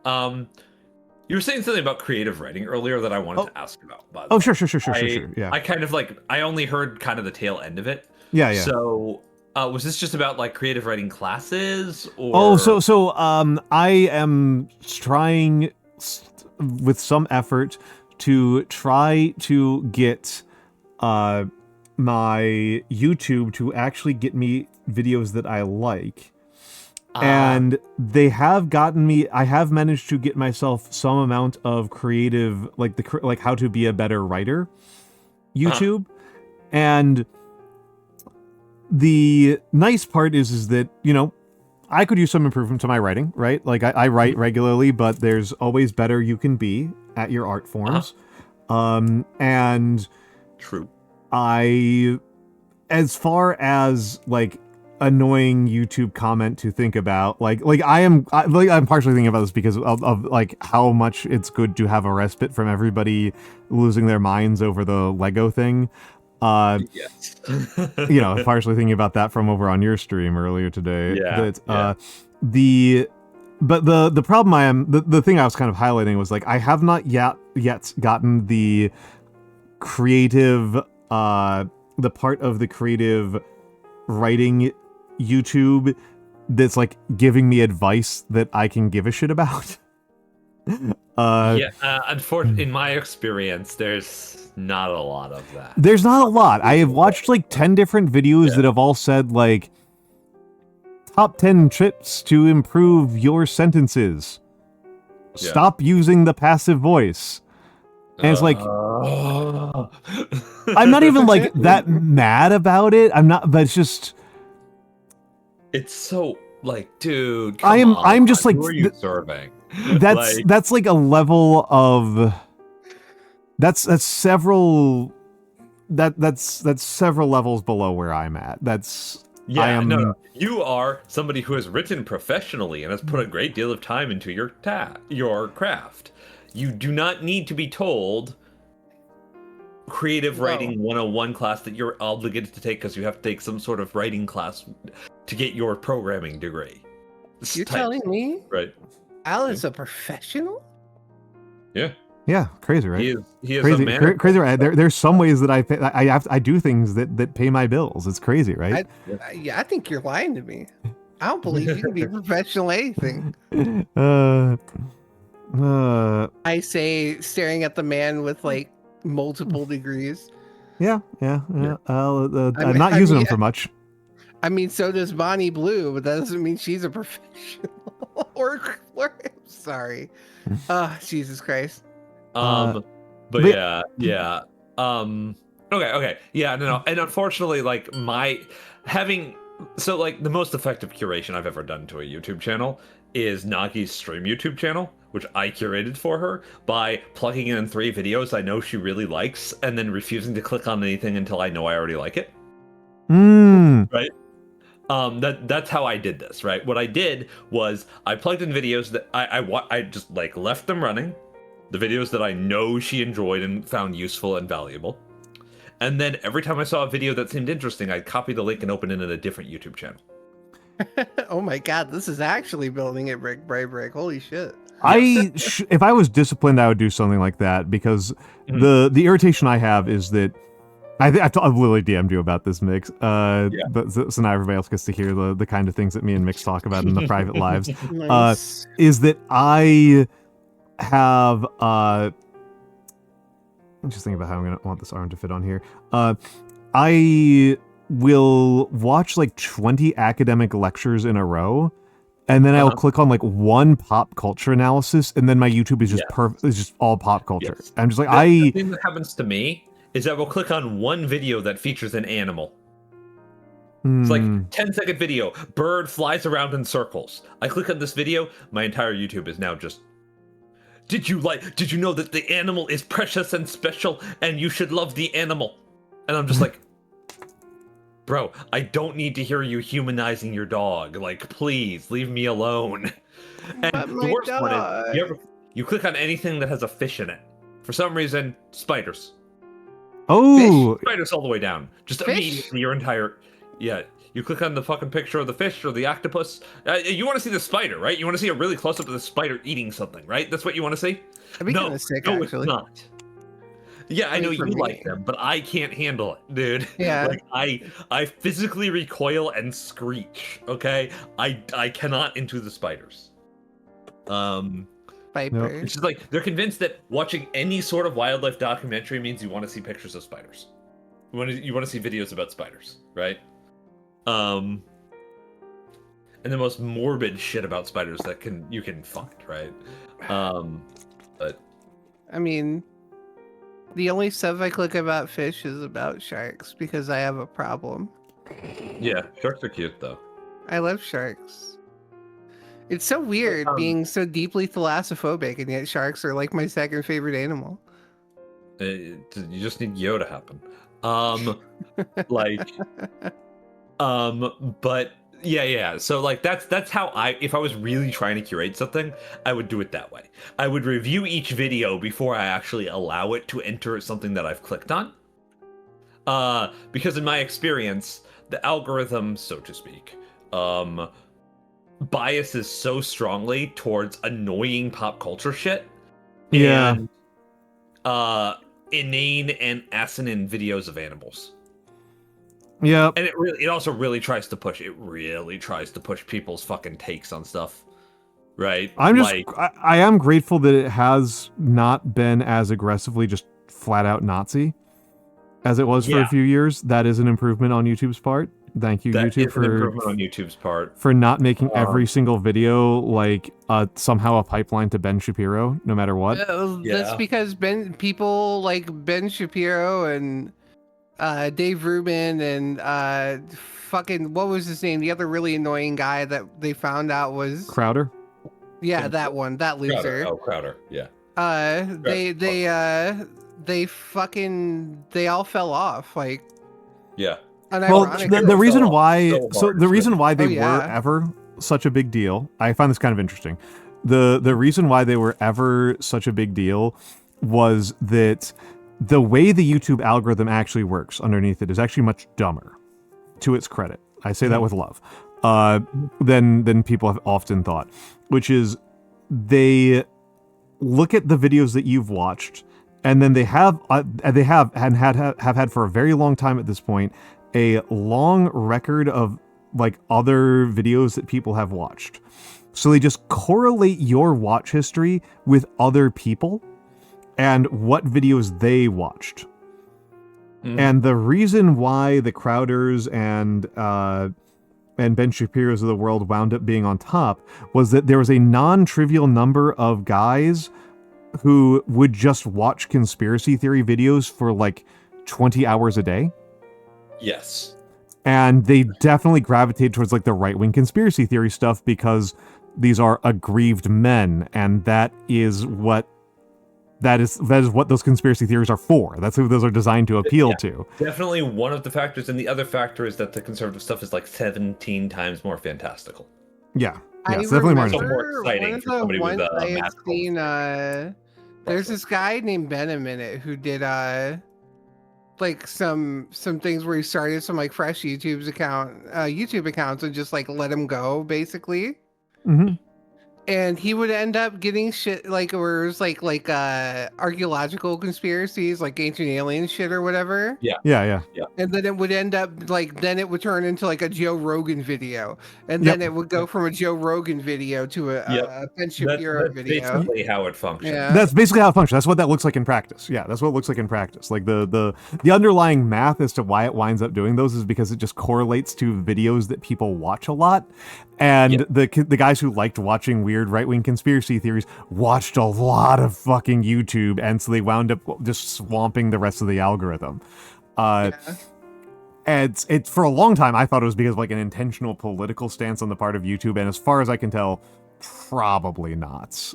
No, it's just I think it's just incidental to the fact that was what was, for better or worse, very, very popular at the time. Well, and not just popular in general, but popular specifically among people who are spending a lot of time on YouTube, right? Yeah. Because like part of what they're waiting towards in the way that they are thinking about this, because this is what they want. They want people to spend a lot of time there. It is not just a video that has a lot of views. It is a video that has a lot of views that the person who watches it goes on to watch more videos. And it's really sucks because like I love watching those like archaeological conspiracy videos, like fucking Philip Seba, like because it's just so crackpotted that I just laugh at it. Like it's extremely so funny to me. Like, as I always say, my favorite conspiracy theory is there are no trees. It's a great one. It's fantastic. Absolutely fantastic. No notes. Stupid conspiracy theory. And obviously it leads into some harmful forms of thinking and can be a harmful pipeline, just like they all can, because conspiratorial thinking is paranoid. But birds aren't real. Yeah, birds are all just government drones. We've already confirmed this. But one thing that I wanted to say here is that one of the unfortunate things about somebody who is like, I am very much in leftist YouTube algorithm, right? Yeah. And the unfortunate thing that this causes for me with the crossover factor of like the other things that I watch on YouTube being anime openings, like indie rock music, and tabletop gaming videos. And the occasional creative writing review or skit, related to complicated philosophical topic. And like I watch psychology videos as well, but most of them aren't very good, right? I'm mostly just curious, right? Is that the algorithm decides that what I really need to see is videos of people doing like literally high school English course level analysis of Avatar: The Last Airbender. Beautiful. And only Avatar: The Last Airbender. I got a With guy no once. acknowledgement of anything else exists. Yeah, I got a guy Or once whose whole alternately- thing was just like doing theoretical talk on like every South Park episode. And I'm like, That's at least funny. Okay, That's I'm wild. That's wild. It's Yeah. so That's funny. wild.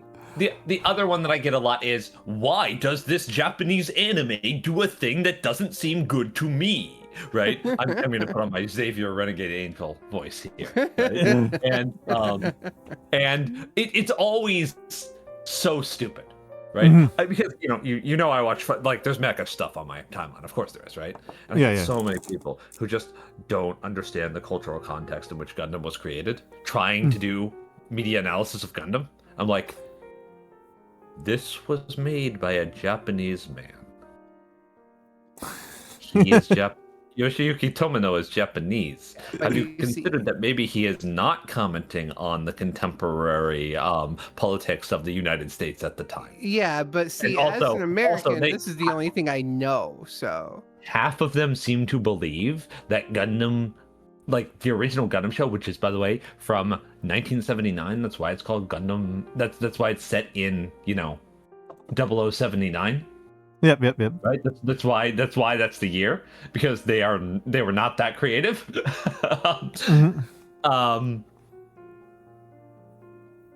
They mostly seem to think that it was created in like 1995 or something. Nice. well, because that's when Gundam was popular here. That's when Evangelion came out. Yeah, that too. Yeah, definitely. Well, I think it's that's like the major reason. it's really actually, funny right? because like you It's just can crazy how- you can defend yourself from these issues, from looking like an idiot on these issues with just like the simple expedient that people have been doing for decades, particularly if they're doing religious stuff. Of yes, we can use this fictional story as a lens for interpreting our present moments, right? It's The problem is none of these guys. These are like the truth is, right? The truth is that these critics, and I really don't want to actually talk bad about them because at least they're trying, right? At least they're doing something. They're trying. And most of these guys are not actually doing like bad political work, right? They're not making like weird claims that are bad and wrong. They're just not correct, right? They're just not, they do not have an accurate understanding of the source material or the context in which it was created. But like the thing that the problem here is that they're just really operating at a very low level. yeah. So basically, they're bad and wrong. Don't let me lie to you. He knows what he means. I mean, there's a big difference, I would say, right? And we are going. We are going to ads. I'm going to let you guys take over the channel for a moment because I have not actually filled up the water cans for the painting. Excellent. So I will. You wanted to not use your fluid modifier stuff in all of your cans this time, I think. Yep, I was definitely thinking about that. Don't put the flow aid in every single one of them and see how that affects the painting. That's the reason why I haven't broken out the new brushes, is because I want to make sure I've got a comparison to last week that's clean. Okay, I'll be back. I'll let you guys are in charge of the channel for the moment. See. Oh, that was a mistake. Well, I've done it several times before, so there's the queers are taking over again. No, guys. Happy Pride. It's so, guys, have you Pride. Today we're going to learn how to firebomb a Walmart. This is a joke. This is a joke. Do not take this seriously. Step one. You go on Twitter.com and you say you're going to firebomb a Walmart, and you tell people to firebomb a Walmart, and then you know what you do? You don't firebomb a Walmart. That's what makes it extra funny. That's what makes it extra funny, right? But so like the thing that like I feel about a lot of this stuff is that it's just kind of like, this is something I was saying earlier on my own stream, but bro, you got Wikipedia. Like I don't understand how to use information in the information age. But they do, because they use it to memorize random facts. I would argue that that's equally as bad as not understanding how to use it. I would as well. This is actually what I was getting to. But like using Wikipedia itself isn't like bad, right? This isn't bad. Yeah. It's not a replacement for first-hand research. It's not a replacement for original research, but it's not bad. The thing that's crazy to me is how people don't seem to just understand that things exist. How little actually little reference people actually have for the things that peripherally are related to the things that they like. Yeah, Like, I mean, you know what I've seen? they only like the things they like. Why would they ever care about the influences of things they like? It's not even about that though. It's about like I have seen people be like, "Man, wouldn't it be so cool if there was like a crossover between property A and property B?" And I'm sitting there like, there have been 5 crossovers between these two properties. like hello. This is what are you talking about? Like, do you just not consume media about? Do you just not like learn about the things that you like? I don't understand. It's so weird. If I had a penny for every time I was hanging out in the Empty Movement Discord, which is the big Utena fan Discord, and had to explain someone about how the Rose of Versailles was very important to this show existing, I'd have like a lot of nickels.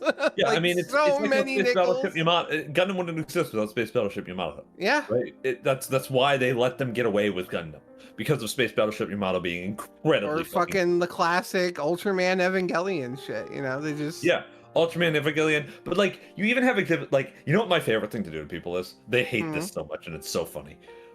People start talking about how the AT fields in Evangelion work, right? Okay. And you want to know what I bust out every single time? Huh? It blocks damage under 4,000 entirely. Like that. And it's the number scales up with the sync rating stat and your current morale, right?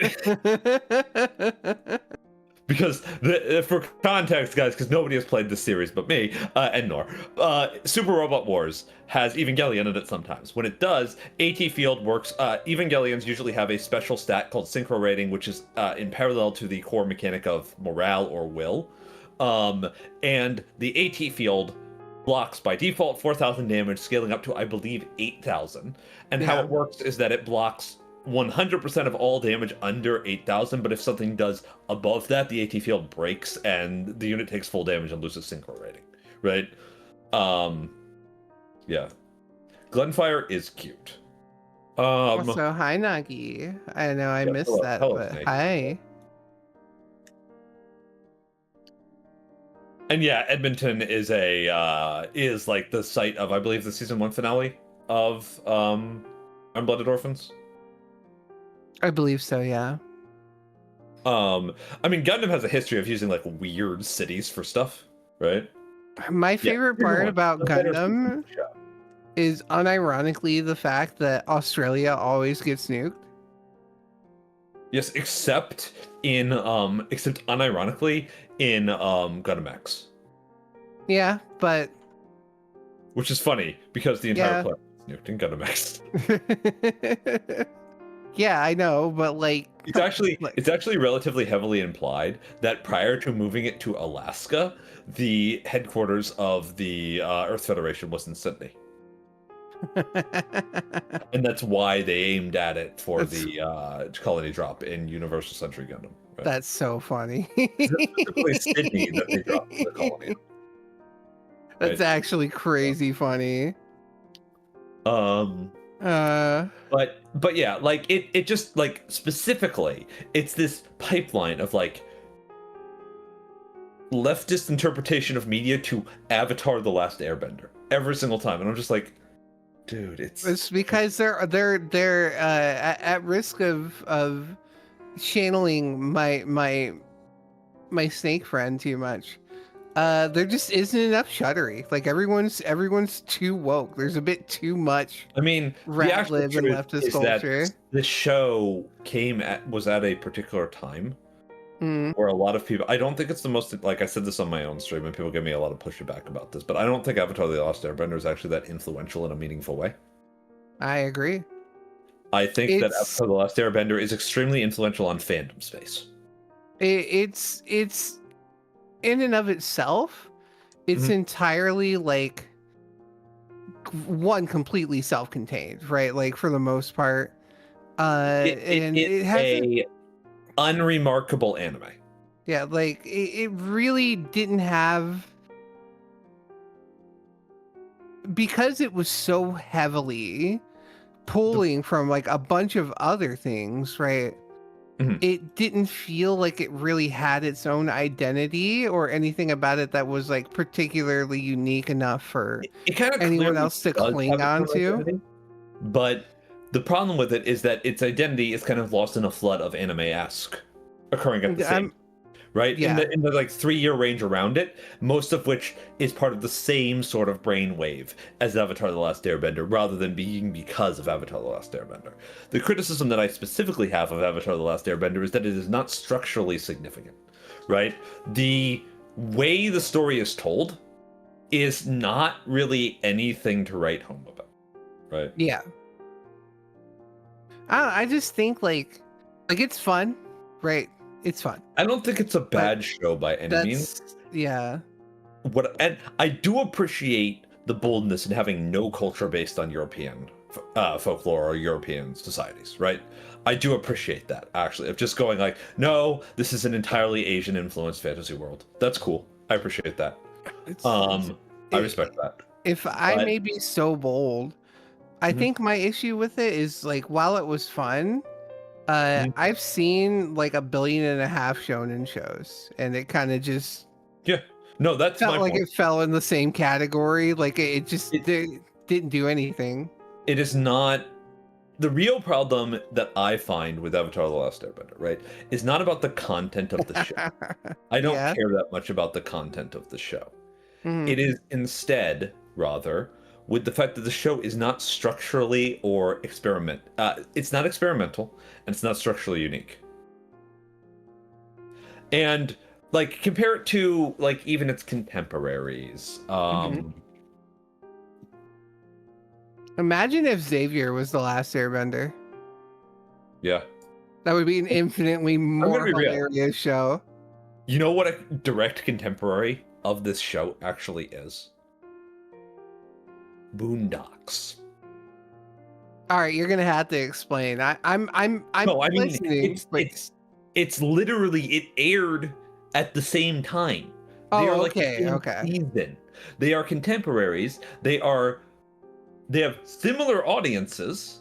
They aired on different networks, but the Boondocks and Avatar: The Last Airbender have more in common than Avatar: The Last Airbender does with like Adventure Time or Full Metal Alchemist, Yeah. right? Shows it will never be able to measure up to. Yeah, I mean, Adventure Time is like probably the most important animated show of the last 20 years, right? It's I'll so be good. so 30 real years. with you. I've never watched it. Dog, It's very you're good. yeah, It's also super gay. It's super gay. It's super gay. Yeah, I keep Um, hearing it is, but like I've attempted to get into it, and I don't very know. It's really hard to pick up, in my opinion. At least huh. from my experience so far. I don't know. It just It depends on what you're looking for. The thing about Adventure Time specifically is that Adventure Time, unlike Avatar, right?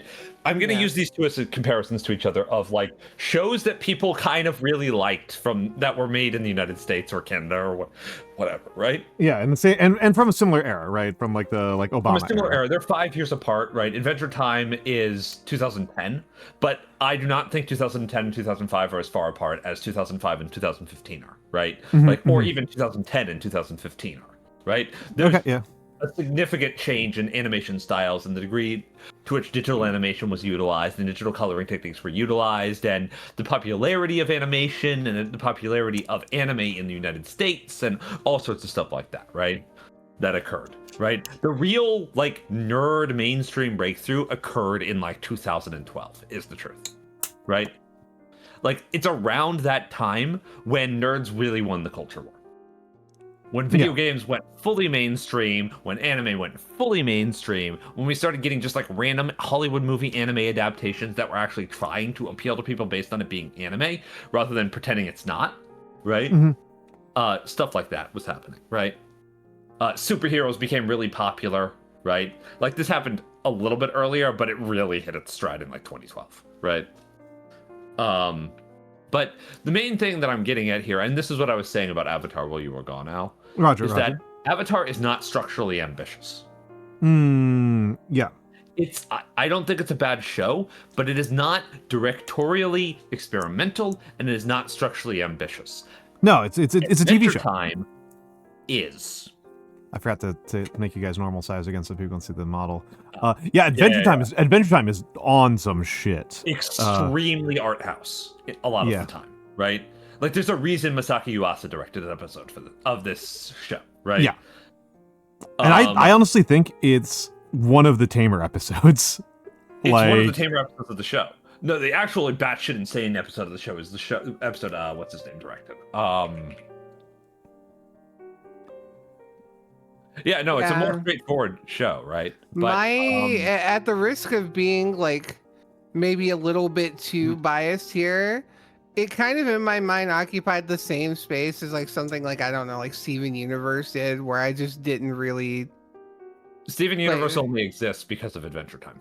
Yeah, like it just same with regular shows, same with Craig of the Creek, same with Gravity Falls.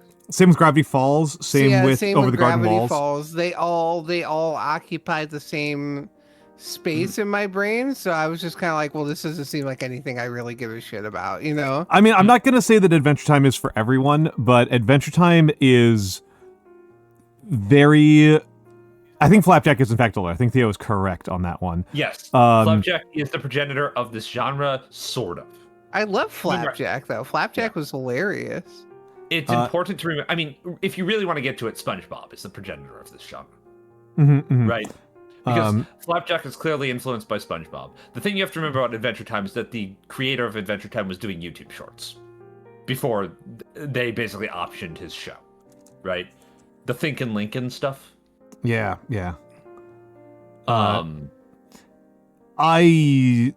Adventure Time is... I'm not going to advocate it as for everyone, but I kind of feel like it's very much in a lineage, actually, a lot with like Lanthimos and Cronenberg and David Lynch. In a way, yes. Yeah. I mean, I would compare it to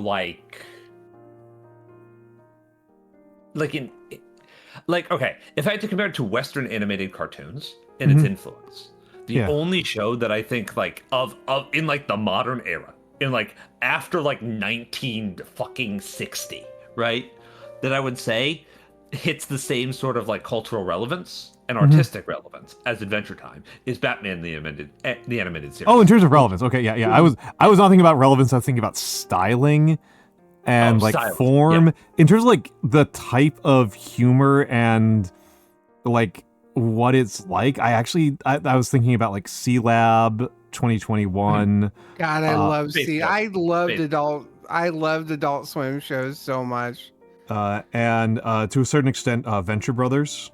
But what they're doing is like so much weirder on Adventure Time. Adventure Time's so hard to like I can describe it, but I don't think I can do it justice. No, it's surrealist. It's very surreal, absurdist story, right? And it's very good in that regard, right? So the comparison I'm making with Batman in the Animated Series is the Batman in the Animated Series is also genre work. Yeah. It's a different genre, but it is strongly genre. And when I talk about genre here, I'm not talking about the kind of stories that are being told. I'm not talking about the content of the show. I'm talking about the substance and stylism of the show. Batman the Animated Series has a very strong visual aesthetic that it sticks to and does not diverge from. So it is a directorial style that here's my question. How do you feel about King of the Hill? It is my favorite slice of life anime. I love it, man. It's so crazy that like there's a whole contingent of Japanese people that like are like basically Westaboos about this one show specifically, which is absolutely insane to me to think about. I see Al has no opinion. I like King of the Hill. I've never fallen in love with King of the Hill. I think Bobby and Cotton have a really interesting dynamic. I remember distinctly when the first time I was able to watch an episode and understand everything that Boomhauer said, and that was a really weird moment in my life. Because I thought for years it was deliberate gibberish. No, he's saying words. He's just saying them real quick. Yeah, and he's repeating himself a lot. Yeah, I hate to say that I can pretty much from the first time I watched it, I could understand what he was saying, because my Uncle Lee talks like almost the exact same way. So I was very entrained to it. It has to be the gibberish. Yeah. No, Nagi, that's what Europeans sound like to Americans. Flippity floppity, dinga dinga durga, banana on pizza, whatever. Yeah. Oh, BDG was on the Among Us show. Okay, now I'm actually pretty sold on the Among Us show. A guy who has never played Among Us. Amogus. I've been sold on Among Us by the chat. Theo has sold me on Among Us. The TV show, not the game. Yeah. I think King of the Hill gets a little too much credit, but it's not bad, right? I think it's quite good. I love it. It feels like it's pure Americana, in my opinion. Like it's done it's portrayed in such a way that it really, at least because these are the kind of people like I grew up with. You know what I mean? Like, well, I knew. Here's something that caused me some pause. Here's something that gives me a little bit of pause. Is that I know a little bit too much about Mike Judge. Yeah. And King of the Hill loses a little bit of its luster when you're kind of aware that the entire thing is very much a propaganda piece about how the average Reagan voter is Hank Hill. The average Trump voter is just Hank Hill. I have to admit that I was not aware of that. That aspect of it. He's Mike Judge is right wing in really boring, annoying ways. Yep. He made Idiocracy, and it's just like he's just being straight about it. Like he's just straightforwardly a eugenics guy. That's awful. His like the first episode of King of the Hill is actually kind of the cipher of it, right? Where the social worker from LA misinterprets Bobby and Hank's interactions as abusive. Right? Like that's the first episode, right? I gotta say, it doesn't feel like, obviously some of it is like, you know, it's kind of a when it comes to dealing with like the setting and the theme, like the setting and the themes and everything. Yeah, like there's obviously like a level of it that's like conservative, but I don't feel like the show on the whole is like overbearingly conservative. I think that's the reason why it's like good. Like right? it feels like it actually has, in my opinion, like an air of like progressivism, because it seems like a lot of it is Hank learning to learn and cope with like modern life. Like he has like very conservative values, but then he's like, Judges. This is actually something I think is like a useful point, right? Is that gets us into like talking about a dumb thing I saw on Twitter, where I forget who it was, Matt Walsh or some shit, was like, can you imagine if they started making conservative art? And it's like, yeah, there are people who make conservative art that people like. The West Wing. Yeah, there's the West Wing. I mean, but there's like King of the Hill is like, West Wing. Like you can make conservatives do make art, even like full on fucking reactionaries make art that are like praised by the liberal media. You just also have to be like a decent artist, and if you are obsessed with doing reactionary purity tests on Twitter, Ender's Game, extremely reactionary, extremely right wing. Yeah, reactionary. Just don't be a weird like don't try to rewrite fucking like. well, I mean, you can be fucking weird. Yeah, you can. I actually think like being weird is in general an advantage for an artist. It's just there's a skill check. You have to do a skill check. Don't try to rewrite fucking Atlas Shrugged. You know what I mean? Yeah, there's a skill check. That's There's a skill example, actually. Yeah. Right. Atlas Shrugged. Popular, actually. Quite popular. There's a skill check. If you make good art, the liberals will give it a pass. No. Even if it's not particularly good art, there's a lot of popular art that is pretty conservative, like every fucking cop show, basically. Oh yeah. The entire police procedural world. Yeah. I am very guilty of this because like one of my favorite shows is The Blacklist, which I know 1000% is like propaganda, like in a way. But I can't help it. I'm a sucker for like political or not necessarily political thrillers, but like I don't know. The basis of the show just seems really, really fun to me, and I like watching it. I don't know.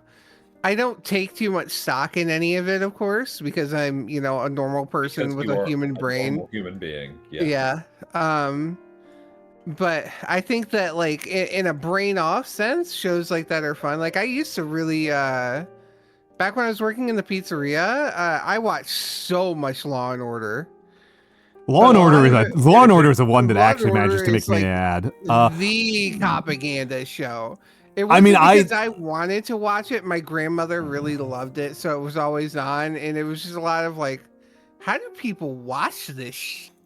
I'll go to the mat and say like I can think of some pretty like to use a more classic piece of reactionary art media that I quite like. Hunt for the Red October. Yeah. That's one, definitely. That's banger of a film. Very conservative.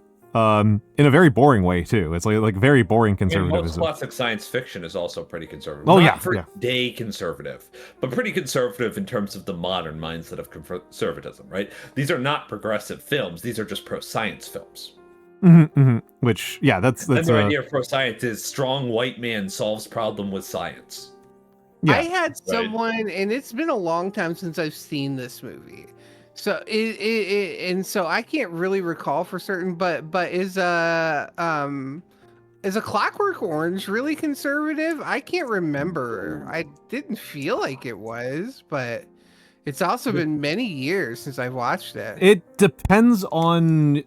So it depends a little bit on your perspective and where you're coming from. Nyanomancer, Mr. Mancer has come in. I thought he'd end up here, which is why I rated him instead of you. Oh, okay. You were just making a gamble that he would end stream before me. It was a pretty safe gamble. That's a pretty safe gamble as a rule, yeah. Mr. Mancer, how's Kerbals? I did get to catch like 5 seconds of it. I didn't say anything because I was here. But how are the curbs? Yeah. How did you curb? Did you land on which celestial body did you land on? Did you land on the sun? Have you attacked the sun? Have you successfully invaded the sun yet, wizard? We should throw Nyano into the sun. It would just make him more powerful. Yeah, I was about to say. I think he'd be into that. I think that'd help. I think that'd help him. Yeah. That'll help his nefarious plans. Start a new career run. You tried. Excellent. Have you landed on the moon then with your new run? Are you going to leapfrog me in progress? I really should be playing that game like off stream because I think I'm pretty stuck in terms of what I'm doing on stream, and while I'm streaming I can't actually think smart enough to like overcome my engineering problems. You think smart enough? Yeah, I can't think smart enough. Brain big? My brain is too devoted to my love of chat. Did you land on the moon, Nyanomancer? I'm developing encephalitis as we speak. My brain is swelling. That is what you have been asked. No, not at all. Okay. Oh, okay. Yeah. Okay. Okay, you didn't get to the moon in one stream. Okay, that's good. So sad, guys. I can't believe it. Yeah, but there's like, The Hunt for Red October is a good example. Also of a very good movie, right? You were saying something about The Clockwork Orange before, Nyanomancer. Oh yeah. So Clockwork Orange, like, for me as an American, it doesn't feel particularly conservative, but to the British, when I've talked to British people, they tend to parse it through a very conservative lens. That it's about violently forcing young artistic types, and particularly queer artistic types, to experience the world through to like relearn traditional good British values.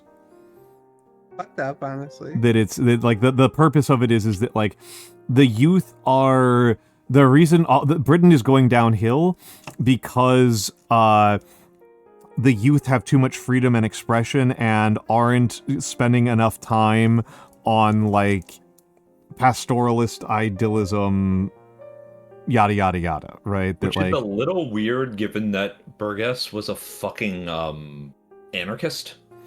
It's entirely possible that these are impositions of the film, because I did not read the book. Okay. This is like a film reinterpretation, right? Like, right. So the way I feel about this is that the way in which A Clockwork Orange could be interpreted as conservative, right? And I haven't had a lot of conversations with British people about this book, right? But is that the ways in which it overlaps with libertarianism?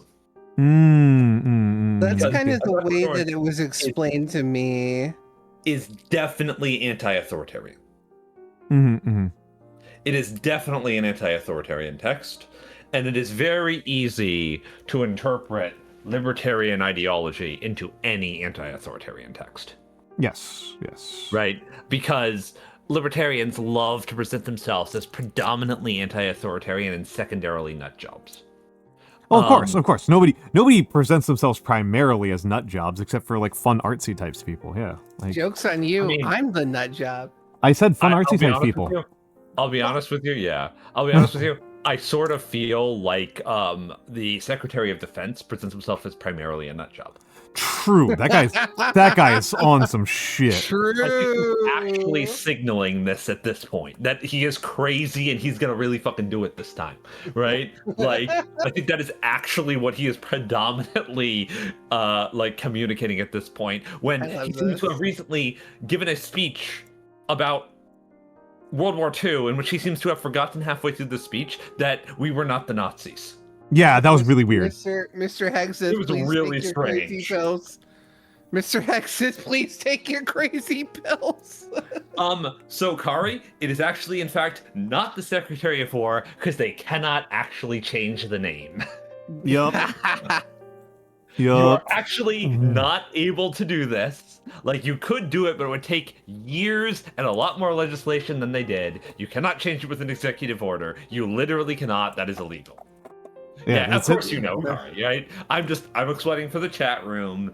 I know you know way more about the logistics and the legislation of basically any government in the world than I do. They're trying really hard. The media machine is trying really hard to run with it, though, as if it were true. Really hard. Yeah, I mean, this feels like freedom fries to me. This feels like our version of freedom fries here. Yeah, it does. Where honestly, I think that just like personally, anytime I hear Hank Seth referred to as the Secretary of War, right, regardless of whether it's facetious or not intentionally, it just makes him sound so stupid to me.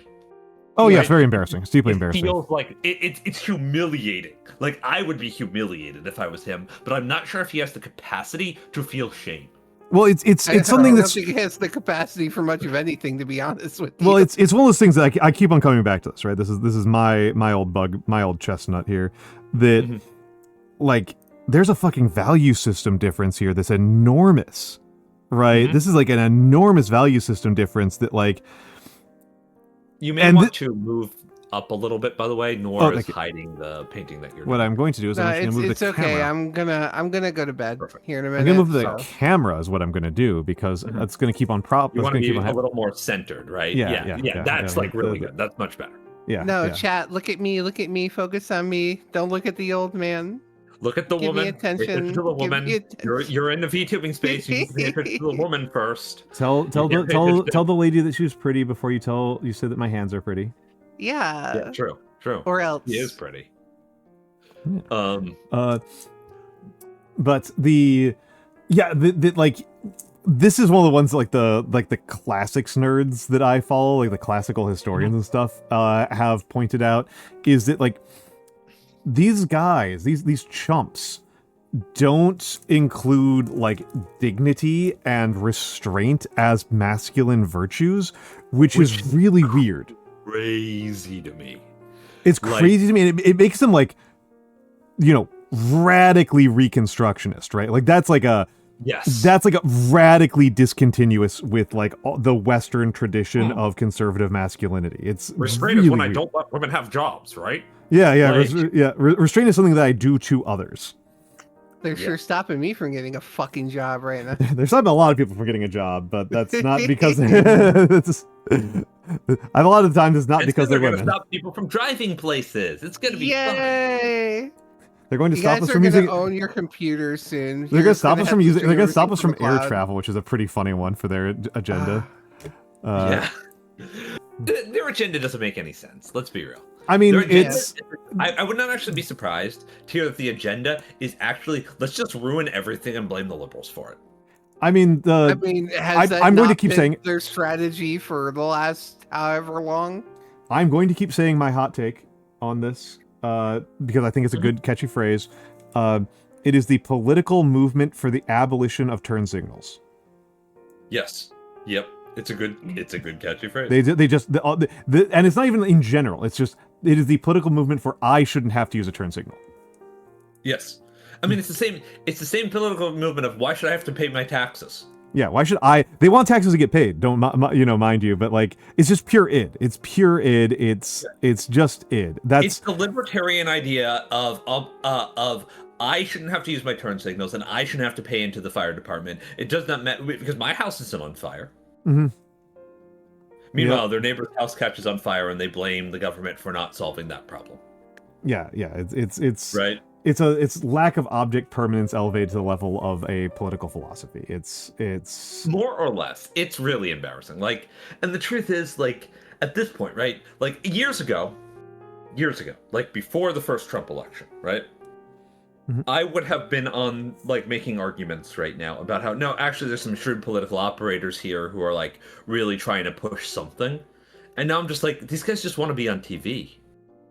The number of these guys that want to be podcasters first, they want to be podcasters first, and like they're treating like Vance is treating the vice presidency as a stepping stone to get on a podcast, which I gotta say, be a podcaster so bad. Which I gotta say, as a New Yorker, as a man who lives in New York, do you have any idea how easy it is to get on a podcast? You just show up. You don't even have to like know anybody there. Just show up. The barrier of entry to podcasting is extremely small. Like, you do a podcast. They wish they were Hassan Piker. Yeah, with celebrity since Reagan, right? They've been obsessed with celebrity since Reagan. Yeah, and notably, Reagan wasn't much of a celebrity. He was not a popular actor, right? Trump is more of a celebrity than Reagan ever was, actually, right? Like, I'm not saying that nobody liked Ronald Reagan, the actor, but he was no John Ronald Wayne. Reagan is much, yeah. He's no John Wayne, and Trump at least had a very popular reality television show, right? Not popular enough to avoid getting canceled, but especially with like Hispanic audiences, they loved The Apprentice. I'll actually make a bigger point, which is that I can name more Hollywood films that Donald Trump was in than Ronald Reagan. Yeah. Because he was in Home Alone 2. And yeah, Home Alone 2. Wasn't he in like some made-for-TV movie where he was like a bad guy? I don't remember. I genuinely don't remember. I recall. I think he was like in that movie he was like this like sly playboy sort of character. Gee, golly gosh, that's really uncomfortable. But and I mean he was the inspiration of a pretty famous movie villain, Biff Tannen. Yes. Yeah, Yeah. But like the point is, even like Donald Trump as a figure, right, is more famous than Ronald Reagan was. Mhm. But people, the right seems to have been obsessed since Reagan, possibly since before Reagan, but I'm not certain, with a certain kind of very kitschy, look at me celebrity vibe. Yeah. Of the kind of like C-list Hollywood celebrity who goes to all the parties but isn't actually in any art. The author who hasn't written a book. Yeah. Yeah, the author who's written like 2 self-published self-help books or something like that, right? Yeah. Yeah. Your Maris, basically, right? Mm-hmm. Your Maris of the world, your like character who washed out of Hollywood acting and became a talk show host or a game show host instead, right? That sort of celebrity. I don't mean to be like incredibly rude to anybody here, but the kind of person who is more well known by elderly Americans who watch Jeopardy, Mm-hmm. or obsessively watch some game show every night, every week, than they are by like younger voters of the active workforce, right? And I find that really fascinating. I don't really have a lot of theories around this, but it's very strange to me how it's not actually like the big names. Like this is before the era of they agree with my politics, therefore they are good, right? They are a good actor and artist because they agree with my politics. Like this is actually a relatively recent thing. Like it's always been an element, but like if you look at the Cold War, right? Mm-hmm. You did not, even during the Cold War and even during the Red Scare, you did not have nearly as much of this, like, this is a good American work that doesn't have any controversial elements in it, right? As you did, like, just people fear-mongering about communism and stories with communist characters or whatever, or that didn't portray communism as sufficiently evil. Instead, like Hays Code and shit. You know, nowadays you have, like, your Kanye Wests, right? Your Kanye Wests, your Kid Rocks, this is the one guy who will, like, outwardly say that they agree with my policies, therefore they are good and we must... The fucking, Dilbert guy. Right, these fucking idiots. Oh my god, right? the Dilbert guy. Yeah. These are the people who are uplifted because of their politics, not because of their art, right? Mm-hmm. But there's a different kind of celebrity that's sort of like idealized, which is like I said, this kitschy C-list Ronald Reagan style celebrity. Your fucking Flo Ridas, your fucking Vanilla Chuck Ice. Norris. Yeah, your Chuck Norrises of the world. Though Chuck Norris at least was an internet meme for reasons completely unrelated to his conservatism. Right. True. Kevin Sorbo. Yeah. Kevin There Sorbo. we go. Kevin Sorbo's a good one. Yeah, for this. They want to be Kevin Sorbo, which is a weird thing to want to be. And Hulk Hogan. God, the fucking Hulkster. Hulk Hogan was a niche celebrity who was actually really good at what he did when he was actually relevant. Right. Mm-hmm. He was a very good pro wrestler. Right. Oh yeah. In terms of like what it actually takes to be a pro wrestler. But he's like a bastard, right? Oh, Unfortunately, there's a lot of these people in pro wrestling. Not as many as you might expect. A lot of pro wrestlers are extremely progressive. But within among pro wrestlers, it must be said, Hulk Hogan was incredibly hated. Yes, nobody liked him. Very funny that he was a face and not a heel because, oh my god, they all want to kill him. Yes, that's the case for a lot of faces, actually. Not too surprising. But like, I mean, the character who like, if you think about like acting chops, right? Mm-hmm. Who wants to play the hero and who wants to play the villain, right? Like, if you talk about just like psychology, who wants to be the hero? Usually people who have some pretty unfortunate like ideas about the world. Who wants to be the villain? Usually people who just think it'd be really fun to be the bad guy, right? Who don't live that in any way, right? There's always a story that's fun from the shooting of Star Wars that the early scenes on the like bridge of the Death Star were very hard for oh my god, I forgot her name. Fisher. Were very hard for Fisher because Peter Cushing was so nice. That, like it was like so hard for her to act scared of Peter Cushing when he was like such a teddy bear. And like the nicest person on the set. And famously, I always forget the guy's name, the guy who plays Palpatine. He's sweetheart, absolute sweetheart. And I gotta say, the person who is definitely having like the most fun on set most of the time. Yes, definitely. Right. Aside from maybe like C-3PO's voice actor, right? Oh yeah. I got that one. But like you see this a lot where usually actors who are really, really nice like playing the bad guy, right? People who are like kind people like playing the bad guy. And I would argue to play a really effective bad guy, you have to know what it is to be kind. Because you have to erase that from your character a lot of the times, right? Oh, Sharkray, the best story about the Palpatine actor, I always forget his name. My favorite story about him is that like that chair that they use to that Palpatine's like his little like hover chair. Not a hover chair at all. It's just like a wheeled chair. So he's just scooting around with his feet. It's so funny.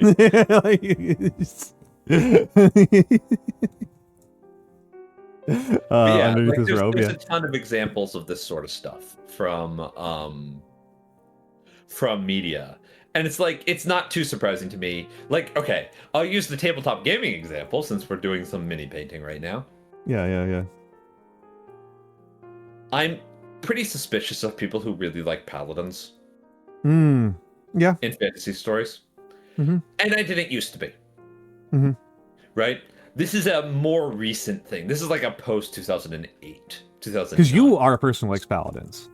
I like paladins. Yeah. I like characters. Conviction is something that I find very compelling as a character roleplay element, right? Yep. And I also like.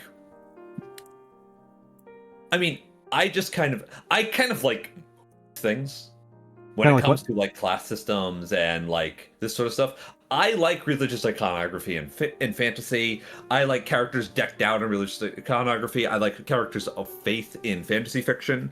I think it's very interesting. I think it's a good like mechanism for world building. I just like it in general, right? But I have become extremely suspicious of this in recent years because like when I was growing like 2nd edition D&D, right? When I was growing up, nobody was gonna fucking play a paladin if they weren't really committed to being the good guy. Because it was really annoying to play paladin. It was really annoying in 2nd edition. Yeah. It was really annoying. It was hard. And now everybody just like, and some of this came from just like the internet conversations that spawned from 3rd edition's morality wars. Oh my goodness. Right? Yes. The fucking idiot alignment wars because nobody understands how alignment works. It's really not that complicated. There is a fucking polarity to the universe, and it is what the universe says it is. This is not ambiguous, right? Like it is objective morality. It is not objective by your standard, the player. It is objective by the standard of the DM, what the DM gauges to be their interpretation of the cosmology of the setting. Good is this, evil is this. These are good traits, these are evil traits. They're very clearly spelled out. There's a reason they have removed alignment from D&D. Yep. Right? Yeah. And one of the things that goes on, or more accurately, they still have this, but it is not something that a player can be. This is actually interesting in my opinion. Angels and shit are still fundamentally good. Demons and shit are still fundamentally evil. Because they are creatures of other planes that are defined by their cosmology, right? It's like how, like, I don't know, like, there's like an alternate version of a character and they're essentially inclined towards one way and the main character is essentially inclined towards another direction, right? That sort of thing is what's going on. And it's pretty interesting. I think that this is a perfectly fine thing to explore in fantasy fiction where there's magic and shit, right? Where, like, there's essential natures that creatures that are specifically and explicitly non-human can have. It's like saying fairies are inherently inclined towards, you know, like rules are inherently inclined against rules or whatever, right? Yes. It's very logic. It's perfectly acceptable. But back in the day, people used to be very...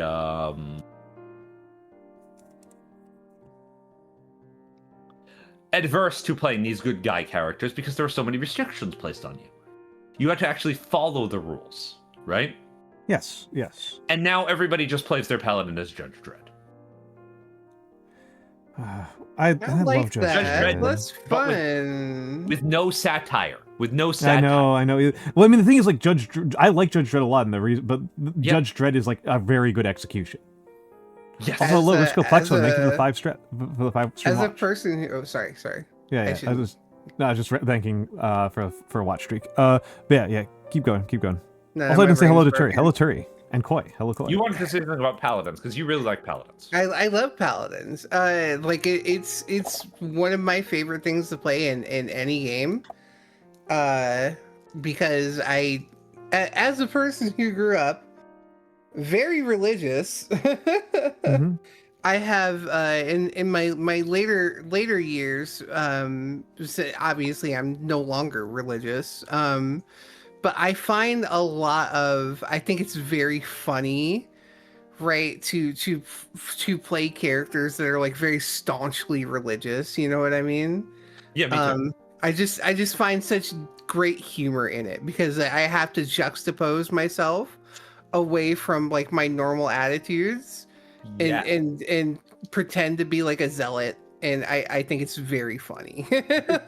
This is the one element of roleplay that I find very enjoyable, and unfortunately is one that a lot of tables don't enjoy very much. Which is, I like playing a character who is unreasonable in ways that I am not. Yeah. Oh, I love doing that. The only problem I ever really had with that at the table that I played most of my experience at was that one of the other players was better at it than me, and he took my role playing an unreasonable character as a kind of permission to be even more unreasonable. Kind of a ratchet that's effect. better. That's even better. Are you Well, it kidding just got me? to a point where it was like now in order for like I just, no matter what, I always felt like I was inevitably the same person, but it just like took a longer time to get there. So it did turn out really good once. It turned out really good once. We played Dogs in the Vineyard. It was a one shot of Dogs in the Vineyard. I love dogs. And we both played like honor-bound Southerners who had converted to Mormonism, but had not really left behind some of that like honor culture. Were you playing The Big Sleep? I guess so. Yeah. I didn't think about it, but yeah, we kind of did. And we dueled each other to the death at the end. Yeah, that's pretty funny. Like it was like we couldn't maintain our Mormonness. We had to shoot each other. One of my That's really funny. favorite characters I ever played was a wizard who was like a very annoying, like, you know, the type that like once they learn about something and they just never shut the fuck up about it. Oh, so VTubers. Yeah, basically. And so once we got I can't remember what level it was, but once I was able to unlock time stop, I would use it in the middle of fights. And I would spend the time, instead of doing anything useful, just spouting out exposition during the you time stop. Nobody. Yeah, exactly. That's why it's so funny. My favorite character that I've ever played was a cleric in second edition. And so the reason why this character is my favorite is that I was playing a fucking old role like preacher, right? Who was convinced down to his soul that there was a fucking diabolical conspiracy of lust demons from the lower realms infiltrating the church. Okay, good conspiracy theory. And the reason this is my favorite character that I have ever played is because apparently my logic for this was so convincing that the DM just decided, fuck it, that's the plot now. I mean that's a good DM too. Is like you run with a plot thread that your players raise. If we're doing showcasing, one of my this was not, I think, my single favorite character, but it was my favorite single role playing experience. And it's a lot of why it's my favorite system of all time. Was it was a session, we did a one shot of Firebrands, Mobile Frame Zero Firebrands. So structurally, Firebrands is a really interesting structure. There is no DM, and the players have to be divided among 3 camps. There are 3 factions. Is a minimum 3-player system. You don't need to have every faction be evenly represented, but each faction has to be represented. There are the aristocrats who currently live on the planet. There are the mercenaries who work for the Nouveau Riche, who are putting the planet into receivership and taking it over from the aristocrats. And then there are the actual poor people of the planet. And all of you play mech warriors, warriors in mechs fighting for these various sides. I was the aristocrat. Basically. And I played the... I sincerely went on like actual medieval knight who believes that not even medieval really, more like 18th century baron who sincerely believes in his honor values and sincerely believes that he is doing right by the people who live on his estates. And sincerely believes that the people that... I'll play some morally upstanding character. A morally upstanding... Well, it was really funny because I enjoyed it because I gave him this honor and this morality, but he is still evil. He still sucks ass because he is still ultimately the boot on the neck.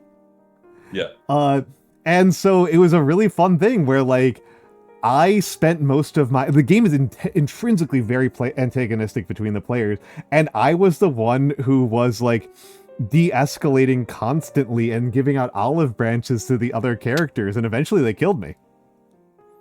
I got stabbed through the chest with a sword was the last action. Frame Zero was rules. What a good game. You probably had that one coming now. Oh yeah, no. It was actually really funny because I got pretty into character. Landlord, of course he did. What are you talking about? Well, the thing is that in mobile Frame Zero, in Firebrands, not in Frame Zero in general, in Firebrands specifically, the way that resolution works is that it's all conversation trees that you give to each other, and so in order for the other person to stab me, I had to give them the option to stab me. And I did because I was sincerely all in on this person's going to show me mercy because I have been so kind and generous to them. And no, I'm still a landlord. I'm so glad you got fucking stabbed. It was fun. It was a great session. I would have 1,000,000,000% stabbed you. So you probably would have. You just would have done it because it's funny though. No, I would have done it 50% out of spite, 50% because it's funny. You would have done it because it's me. And 100% because of Sal. That tracks. Anytime I get a chance to team kill this fucker is perfect. The future is now, old man, you'd say. Completely forget what the roleplay was. You're going down, old man! But it's in tabletop games, I just like to play characters that have neuroses. Oh, neuroses are perfect. Yeah. And I'm a little annoyed at how often my DMs seem to think that this means they have to validate me. Oh. Wait, hold on, time out. You only have to role play that? You don't have that in real life? I absolutely have that in real life. It's just Mikks, you had the opportunity to say that no, you have no mental illnesses whatsoever. And I would have to sit here looking like a fool. His mental illness is that he's gay. I have the same one, except the other way around. Yeah, except you're... See, no. See, I think the better way to put that, Nor, is that my mental illness is that I'm attracted to men. Yeah, same. True. You're so real for that. I've made that joke so many times before. How did I not land that one right now? Oh my god, I'm falling probably off. because you're tired and need to go to bed. Yeah. Oh shit, I forgot about that. Okay, bye-bye. Goodbye, Noir. Goodbye. I love that girl. What a nice lady. But yeah, it's no, that's one of those things I feel like it's worth. I don't know. There's a part of me that feel like that's one of those things that you have to kind of discuss with the DM. It's very different DMing philosophies of to what extent have my players given me problem to what extent are these character problems story hooks versus things that they don't want to change about the character. which is their escapist fantasy, and which is their which is like drama material, basically, right?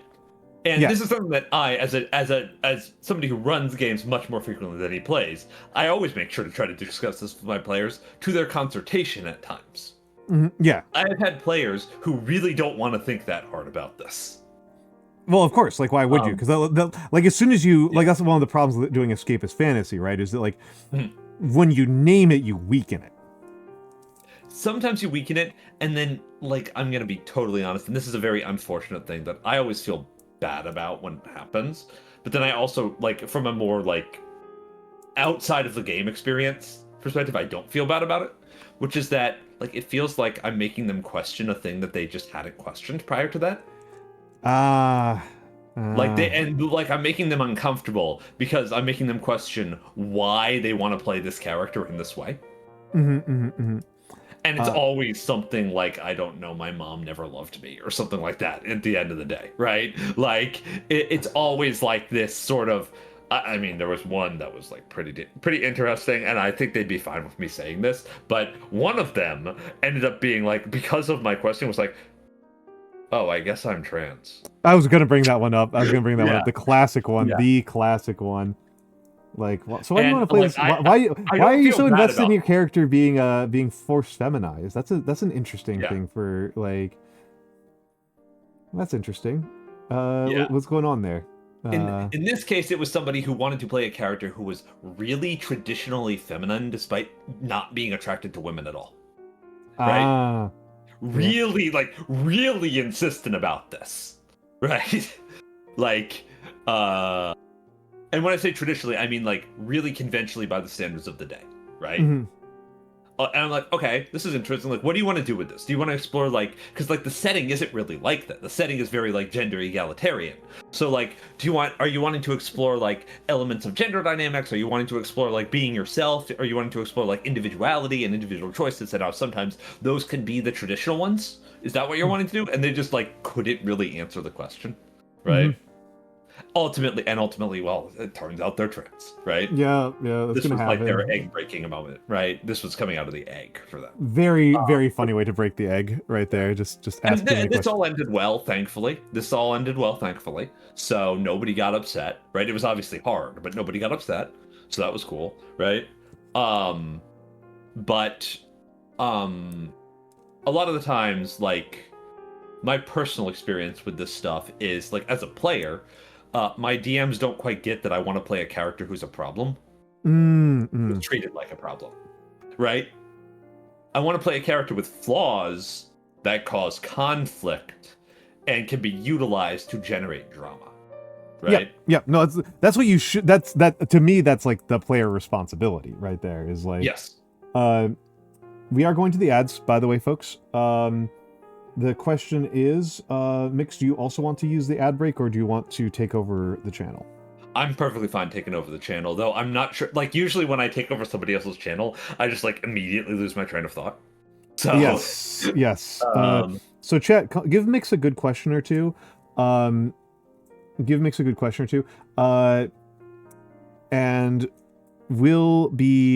I will be back in a few minutes. I need to use the bathroom, and I really like this the shading on your chainmail so far. By the way, this might be the best I've done with the chainmail. Honestly, I did better at the dry brush step than I have previously. Okay. Is like the big thing. I am trying out something with the coloring on the rest of it that I'm not confident I'm going to execute successfully. All right, we'll see. I'll be back in a few minutes. Yeah. The premium Bandai merch is pretty funny, Koi. Like, so for those of you who don't know, Bandai Namco is selling a hat that's just a ball cap. It's just a ball cap based on the ball cap that Duo wears in Gundam Wing. It's very funny. You'd think they'd be selling like Hero's jacket or something. Hero's jacket is actually pretty cool, right? But yeah, how's everybody doing tonight, right? If I was dictator of the world, Komos, it would be Lolita. Like, it would actually just be Lolita. I think it is the greatest novel of all time. Like, I think Nabokov is fantastic. If I had to pick a couple, there's Lolita, There's Pratchett's Men at Arms is very good. The most important book that I have ever read is The Metaphors We Live by George Lakoff. That was very important to me, but I read it when I was like 16. The Brothers Lionheart is up there. There's a number of books about children that I would actually like say, but it's really hard for me to recommend just one because no one book will give you a complete worldview, right? Like it's really best to get a lot of contrasting ideas. So maybe, I don't know, the Encyclopedia Britannica, right? If I want to be a real asshole about this, right?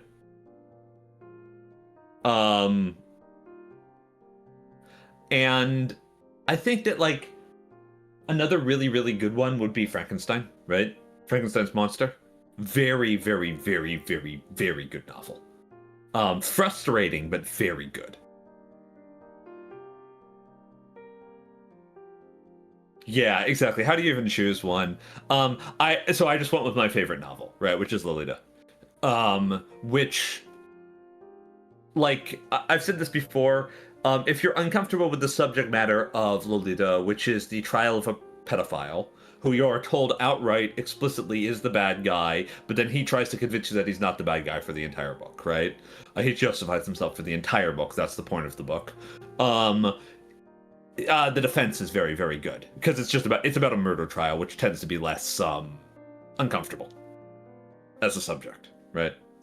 It's about a murder trial, and it's about the Russian mob, right? The Magia. I think that another really good one is what is his name? I read there's a really, really, really good what is its name? Is it like it's nonfiction. It's there's a very, very good, it's a little dated now, but I think it's still extremely valuable. Good book about child psychology and the education process. That does a lot of work, in my opinion,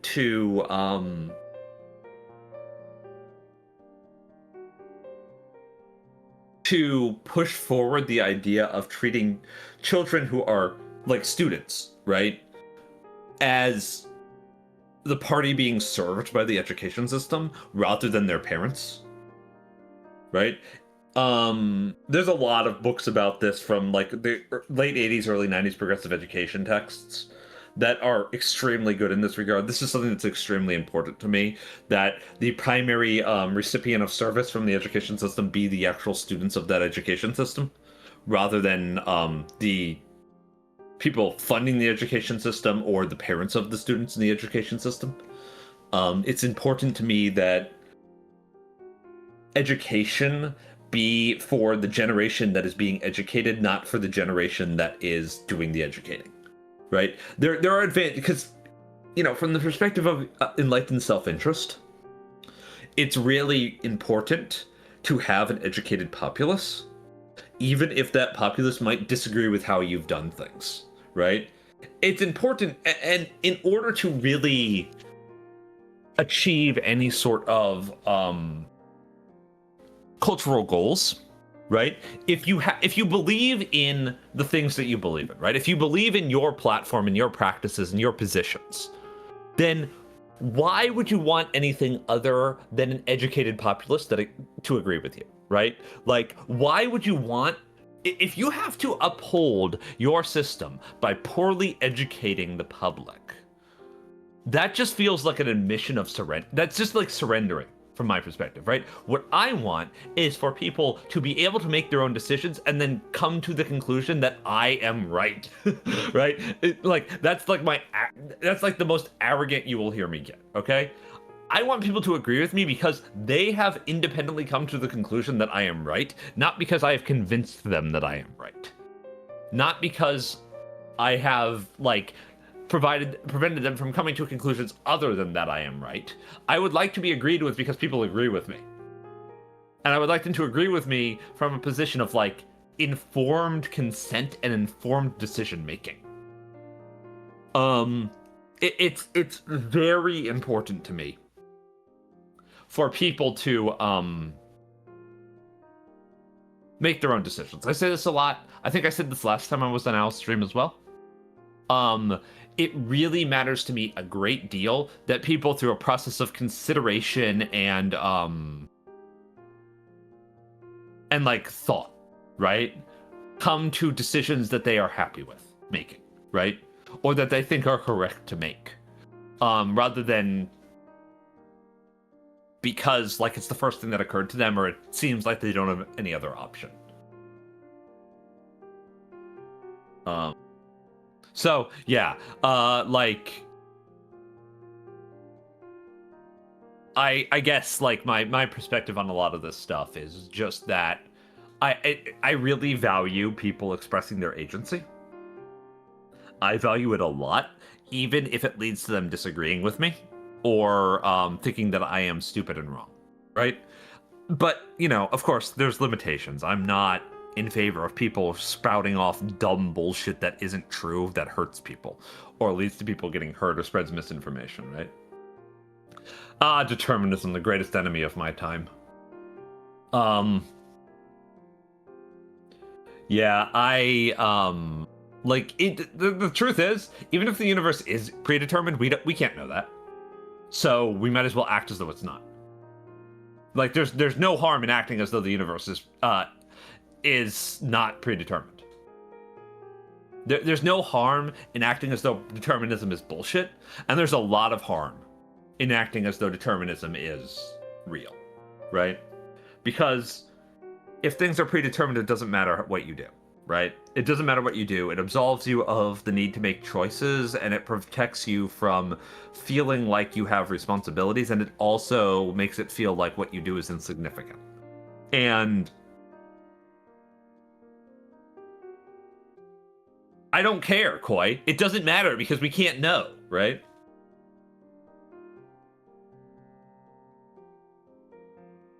Yes, Koi. RF Komos, yeah. 100% I agree with that. And I have unusual opinions on love that I will not inflict upon all of you on the Almantas stream. But,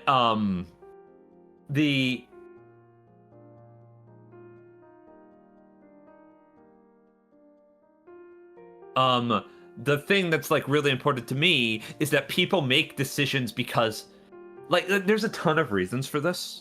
There's a ton of reasons for this, some of which are more pragmatic than others. For example, if somebody makes a decision by themselves, they are more likely to commit to that decision and actually care about it and, like, work to achieve its end. So if people agree with me because they think what I'm doing and my perspectives are, like, the causes that I believe in are the right causes to fight for, they will actually fight for those causes. That like, matters. They will actually, like, put their skin in the game, so to speak, right? If people have to be coerced into agreeing with it, they're just as easy to be coerced out of it. Hello. Hi, welcome back. I just realized that what I'm trying to do with the skin tone is bad, so I'm going to do something different. What were you going to try to do? So it's actually not. It just needs a red undercoat, is what it needs. Okay. So the peach color that I have makes a kind of credible white person skin tone. But the thing is, like, the peach, and what I was ending up doing was that the peach undertone is a kind of necessary primer to get the yellow paint to show up decently for the clothing. So I was just like, oh yeah, I'll just do both of those. And then I was like, it looks so unnatural in the skin tone, right? Like, it's not too bad, but I think it needs more. Also, hello, Vetelina. One not a pearl with his short suit.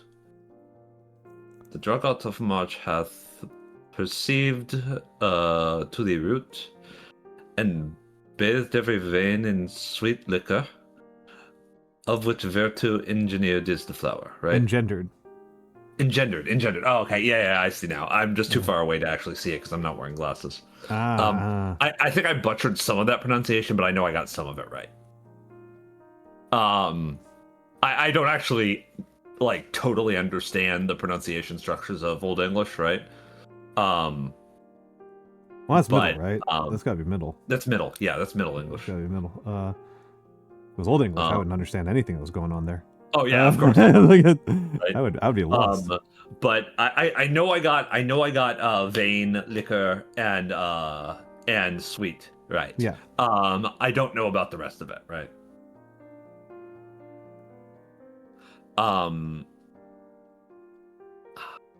I have this one of my problems with languages in general. I've mentioned this a few times recently, but if I can't spell it, I can't pronounce it. Oh, yeah. Word construction is extremely important to me for my comprehension of a language, right?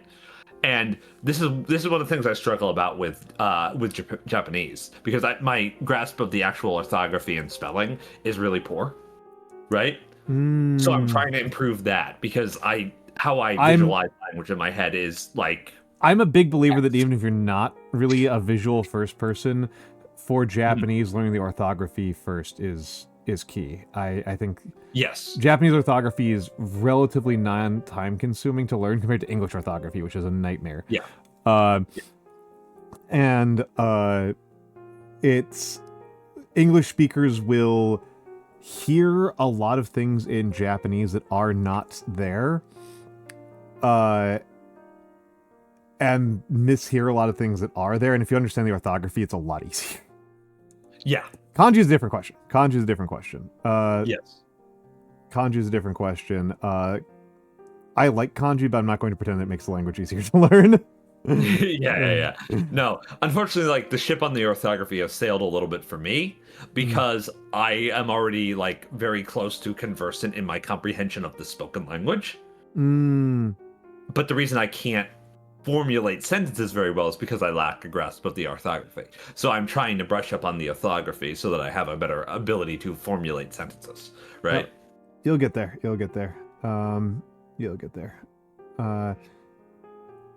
Kanji isn't hard, it's just emoji. Shut up, Nagi, you speak like 14 languages. It's also not just emoji, and she knows it. Yeah, she knows it. She's just being a shit. Yeah, this is this shit post that she saw on Twitter. I do also have to say, I mean, this is just me vetching a little bit here. I am likely to not... this is not likely to be a very long stream. One of my teeth is bugging the shit out of me. Oh, I'm so sorry, dude. Didn't you go to the dentist recently? Yeah, so I actually have another dental appointment next week. Hello, No.1. Hello, No.1. Hello. You got the shoutouts? Yeah, I'll do it.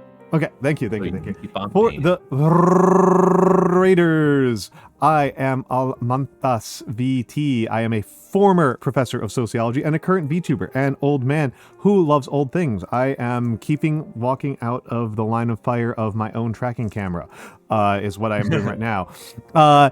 For the Raiders, I am mostly a calligrapher, but I am currently doing mini painting because mini painting is fun. And it is a good thing to do with my hands to keep the conversation flowing. I am joined today by my dear friend, Mikks.uav. That's me. I'm Mikks. Hello. How was Lost Castle 2? Is Lost Castle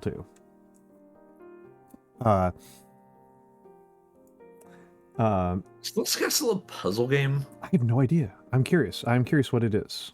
I like puzzle games a lot. I should finish more of them. No, it's a beat 'em up. Oh, I like beat 'em ups. I should play more of those. Beat 'em ups are dope. They're fighting games for morons. Fucking Monster Hunter bosses. What the shit? It's a roguelike co-op game. That actually sounds pretty good. This does actually look pretty cool, I'm not gonna lie. What was I playing recently that I was describing like... Oh yeah, it was I think it was Nobody Saves the World, which is like what everyone wants Castle Crashers to be like. Yeah. Castle Crashers not necessarily bad, just like a thin game Castle that repeats Crashers itself a lot. In a lot of ways, quite innovative. Yeah. Like, especially for the time it came out. Oh god, for the time it came out, incredible, yeah. Simple graphics, focus on co-op gameplay mechanics game, which was not a common mechanism at the time, right? Like, Castle Crashers is a really rare, like, PvE progression game for its era, right? Because that was the era ruled by PvP shooters, utterly ruled by PvP shooters. Well, right? it's old enough that like it's from the era when like racing games was a dominant type of gameplay, right? Yeah. Like no, Castle Crashers is like a beat 'em up RPG. Yeah, and 2008 era shit, right? Yeah, it's no, it was actually specifically it was Full Metal Furies. That game fucks. That game's incredible. That game is actually really good. Yeah. Yeah, that game rules. Also, I need to recalibrate my model. There we go. That's much better. There we go. I was watching Sybil play Slave Zero X, which is a fucked up, interesting game. This is a beat 'em up that came out in like fucking 2004. This is adapted from fucking a 1999 game called Slave Zero, right? Which is some funked up biopunk shit. This game is a fucking fighting game. That is a beat 'em up. It's like fighting game levels of complex. Okay, yeah, because usually, like I said earlier, I think of beat 'em ups, like a genre I quite like. I'm saying this with love, as fighting games for idiots. More or less. And I'm that idiot. I like Castle Crashers. I just think that it's a start point to a lot of other games that elaborate in much better directions. Deeper systems is the main thing, right? Castle Crashers is really interesting, but it suffered from not getting like updates to its gameplay systems, right? Yeah, they just added a bunch of classes, and the classes are only marginally different from each other. Yeah, it's like a game that we both really like, Rabbit and Steel. Yeah. Without Castle Crashers, right? Yeah. And like in a lot of ways, Castle Crashers is a successor of like Gauntlet. Yes, right? absolutely fair. Very fair to say that. Very fair to say. I often think Castle Crashers as like a Gauntlet, and it's kind of like a succession between Gauntlet and like Streets of Rage, right? It's Streets of Rage is my favorite classic beat 'em up. Personally. Oh, Streets of Rage is wonderful. But yes, no doubt one. I'm sorry, I didn't say enough here. Thank you very much for the raid. If you need to raid and run, feel free to do so. You have made the game sound quite interesting. A roguelike co-op that's on the same vein as Castle Crashers is that's a pretty quick way to tell me a lot of things that I am biased towards.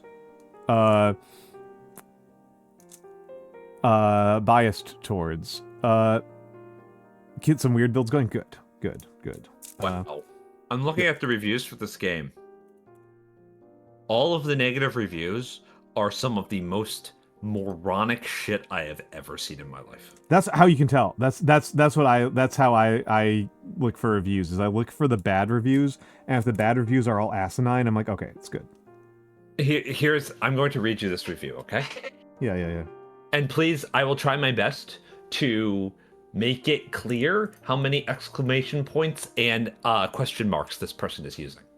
Oh no! I'm deeply afeared. Why did you take out the amount of damage players do on the scoreboard? Because people's feelings get hurt? Not going to lie, the new update is lame. We play on max difficulty, max ascensions, everything checked. Me and my brother get hype about how much damage we accumulate? Can we stop making product worse by not showing how much damage? Won't recommend if damage is taken out of the game. Cool boy. That's what these all are about. They're all just about that the game had like a scoreboard that was like, you're the best because you did the most damage. And now it doesn't anymore. Incredible. Well, question mark. Incredible. Well, those are the players you really don't want around. Yeah, you really don't want these people. You really don't want these fucking parsers around. Like, fuck them. It's so annoying to me because, like, as a person who's outside of the MMO sphere, my immediate thought is that, like, oh yeah, that should be like a fun, like knowing your damage is like a useful thing to know, and like it's like a fun thing. Extremely useful self-improvement tool. Yeah, like it should be like a fun type of thing for people to kind of compete over.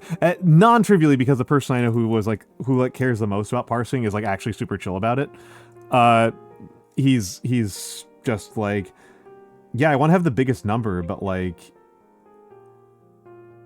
that's just like fun. Like this is like a competition. Like if somebody else on my raid team gets a higher parse than me, that just means I need to do something else on the off time to work on my rotation or whatever. Part of the thing about this with like Final Fantasy XIV is that players who are really good at Final Fantasy XIV, this is like the only real metric that they have to judge themselves on. Yeah, it's right? True. That there's not really like a lot of skill expression that's meaningful when you play this game at a really high level. Because it's the only individual. Yeah. It's the only individual thing you can do. Yes. Is at a certain level of play, everybody is executing almost perfectly. Yeah. There's such a thing as group performance, but that's not very satisfying to a lot of people, which is I think understandable. A lot of the credit for group performance tends to be given to the raid leader. Yes. Right? Of like, you manage the group well, therefore you get the credit, or if you fail, you manage the group poorly, right? It's not usually... Well, it's... it's like kind of your responsibility. Collective responsibility is always fucking annoying. True. Collective responsibility is always fucking annoying, and I think we all know this. I think this is like perhaps the number one thing that people actually learn from doing group projects in school. Yes. Is like, it sucks to be held accountable for multiple people's work when you are one person. Yes. A lot of people in Kirill, I'm not gonna fight you on that one. Like a lot of MMO fans are in fact huge pricks. That is... Yeah, no, 14 generally has a pretty chill audience, right? Like for the most part, it's pretty chill, except these people. I mean, there's a thing that I've said constantly for years that, like, in general, the people who play Warframe are super chill, except for the Rivens guys. Yes. Who are huge pains in the ass. Yes. And... The unfortunate thing is that the average World of Warcraft player is like the hardcore parsers in Final Fantasy XIV. That's the unfortunate truth, right? No sense of scale. Their level 15 dungeon is just as important as World First in the first the most recent raid day 1. And if you're not playing, like, everything that you do is being judged as like among the like greatest players in the world, if you're not in that 1.1 point, that 0.00001%, then you're a fucking shitlord who sucks at the game.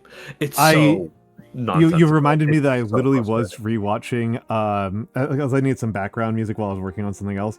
I revisited one of my favorite video essays, which is why it's rude to suck at World of Warcraft. Yeah. And there's a whole lengthy interlude where like an entire guild that was like 10 dungeons behind, was like 10 prog behind, was incredibly mad at one of their members for getting their best in slot, but not the maximum possible best in slot on their healer for a healing trinket. And these guys are the people who made the video. Dan Olsen just has played the game a lot, but the other person who was involved in making the video is in fact like a world first competitor. Like he does this, he is in fact a professional World of Warcraft, like gets money to be good at the game guy. Yeah. And even he's like, this does not matter. This is not important. Yeah. You do not have a problem with so Nagi is actually it's more baroque than that. There is an extent to which this was an item that you would gamble on, and there's an extent to which you could put your thumb on the scale of the roll. And this person only... Which expansion this was? I don't remember. It was 2022. I remember it was 2022, and it was the vault or something like that. The thing where like you fill out like a... Yeah, the great vault. Yeah. The great vault where you're doing like the person didn't max out their great vault. So this is Warforging. Yeah, this is Warforging. Yeah, they didn't max out their great vault in advance, and then they got their best in slot with a non-maxed out great vault. The highest item level version of their best in slot. Yeah. Which is, by the way, this was Dragonflight. Which means that in Dragonflight you could actually like... So the thing that they're actually mad about here, just to context, is 1 lockout worth of progression. Yep. Yeah. That is what they're actually mad about here. We are mad about being literally 5 items levels behind the absolute maximum best in slot possible. Which takes 1 lockout. And again, for the goddamn healer. Yes, for the healer. Now, it's just not important for healers. Like, speaking as a healer main, a long-term healer main, right?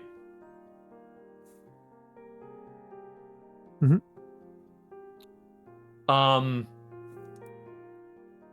As a long-term healer main, gear on your healer only matters so long as it actually improves the ability of the healer to keep your raid alive. Yes. Beyond that point, it does not matter until it actually allows you to drop a healer from the raid group and take another DPS instead.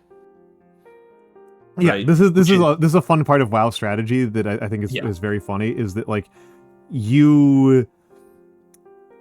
Like it's like just well-established best practice that you don't actually give your healers good items. Yes. As Komos says, if it's not a breakpoint, it's not a factor. This is how healing in MMOs works, right? Or, well, it's how healing in World of Warcraft works. I would actually say it's even more fundamental than that, which is like if you're in a game where breakpoints are a thing that you think about, they matter. Like almost definitionally, like almost by definition. If breakpoints come up, then that means that you can ignore sub-breakpoint divisions. Like that's kind of the gist of it. Like it's a breakpoint or it's not, and if it's not a breakpoint, fuck it, right? Yeah. Now, in the thing about World of Warcraft, right? In particular, is that incremental gains in DPS matter a lot. Yes, which is why you don't really talk about raid. I don't think people really talk about breakpoints for that. Like there are breakpoints, but so I'm going to do a little bit of comparison between the math in Final Fantasy XIV that is relevant to the player and the math in World of Warcraft that's relevant to the player. Okay? Yeah. Okay. It's very rare for World of Warcraft to have what we call a hard enrage, where the boss just fucking kills you, right? Where like if you do not kill the boss within like 2 seconds of this being triggered, you're like dead, right? Like unambiguously dead. Every single hardcore boss in Final Fantasy XIV has a hard enrage. Okay. It is how the game is fundamentally designed. Every fight takes this long, no longer than that. If you go longer than that, you're dead. Right? Literally, the boss does a special animation and kills you. That's like what happens in every single major boss fight in Final Fantasy XIV. That is like a hardcore rating opt-in only sort of experience, right? There are no examples of this that are not incredibly silly in like the normal gameplay content that a player will experience without actively seeking it out, right?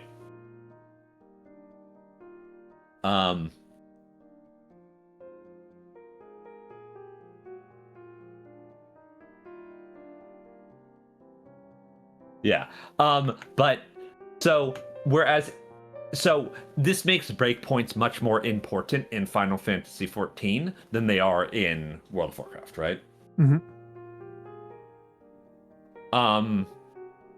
And this leads to some interesting decision making with gear, right? Because usually what you do in Final Fantasy XIV is, for example, there's a few different compositions that you can do, but the common one is the gear funnel to your samurai and your dancer, right? How dancer works is that they buff another party member, right? That's like one of their big elements of raid damage contribution. So they buff the samurai. So you give the dancer, who's going to always be there, a lot of gear, because like buffing them also buffs the samurai. So you get like sort of a lean into that, right? That's like the common gear funnel. Whereas the way the gear funnel works in World of Warcraft is much more random. You lean into something depending on what sort of drops you get, and you're generally rewarded in World of Warcraft for spreading gear out across your entire raid, rather than funneling it all to very specific people. Okay. That is unfortunately, Kirill, that is unfortunately the truth of Dancer and Fizz Ranged in Savage Raiding. Nobody wants to play Fizz Ranged in Savage Raids because your parse is shit. That's the truth, right? The truth is that you don't do a lot of damage You don't do a lot of damage, but you are in fact the most important person. You are the second most important person. Okay, the tank, right? The most important person is whichever one of your, whether you're is either your astrologian or your scholar, depending, right? But they don't get gear, so so it's not really relevant, right?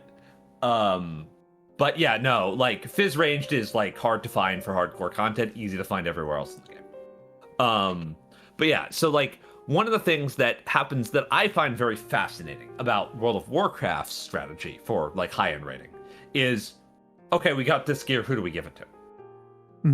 Yeah, I've always liked that, and they've reduced this more and more and more in recent years because this causes social issues for people, because you can't trust people not to behave like children, right?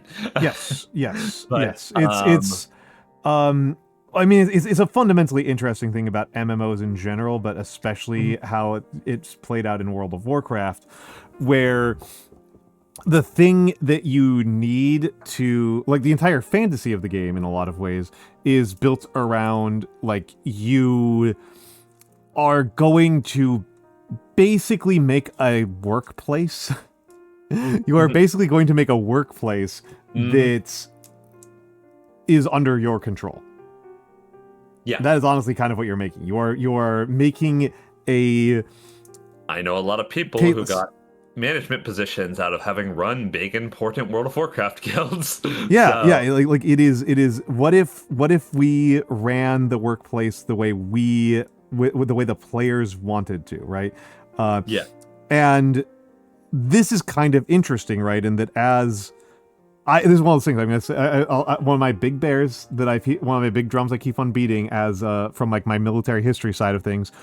Militaries are products of the societies that make them, and there's a similar thing. Oh no, actually, that was our start point. That was why we got in World of Warcraft. That's actually what we're talking about here. Actually, yeah, we are actually on. Right. We're actually on that. So you're way ahead of us. Yeah. It's one of my favorite video essays. It's like a top 5 for me. It's very interesting, right? It's very interesting. Yeah. I have some criticism of it. I don't doubt it. I'm actually kind of not from the perspective of an MMO player, actually, but more because the sociology that it does, while very interesting, is not quite as deep as Olsen is trying to make it sound. That's true. That's true. I mean, I'm going to hit on a point that he doesn't raise at all, which is, and I think I've kind of already made the point, but I may as well spell it all the way out. Militaries are products of the societies that make them, and so are WoW guilds. Yes. So why are WoW guilds such vertices of toxicity? Because they're small businesses. Yep. They are run like a grocery store. So yeah, something that because I've been playing with some people that we both know. I've been playing classic World of Warcraft, right? Yep. And I'm experiencing a small amount of culture shock. Because people play the game really like have very different perspectives on certain things now, right? Yeah. So like one of the big ones is people seem to think needing on anything that isn't gear that has been agreed upon to give to you specifically, is like bad practice. Yes, I heard about this. I heard about this dispute. Like, it really pissed off our mutual friend. He was really mad about this. As he should be. It doesn't make any fucking sense, right? Like, the way I understand this, so I'll present the specific situation that occurred, right? Yeah. A blue quality gem dropped. This gem is worth maybe 50 gold, right? Which is not very much in the Burning Crusade, which is the current era of Classic that I am playing, right? Yeah. By this I mean you can easily make 100 gold just from doing dailies per day, right? So it's like half of your dailies worth as an item that you sell. Yeah. So not nothing, but not day, enormous. Yeah. Yeah, not nothing, but not enormous, and more likely you're just going to use it to save yourself 50 gold rather than actually make 50 gold, right? You're most likely going to use it to get a gem cut, right? This is a profession material that you use to make an item that you put into one of your items to give yourself slightly more stats, right? You need to buy a lot of these over the course of the expansion. It's a relatively major expense. Over time, but one is not. Yeah, one is not a major expense. So, Kirill, just for context, I am 43. But yeah. Back in my day, right?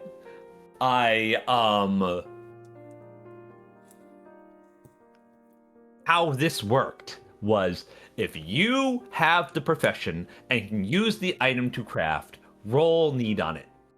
Why aren't you rolling need on it if you can use it, right? If you're going to utilize it, you should roll need on it. And everybody in the party who could actually utilize it should roll need on it.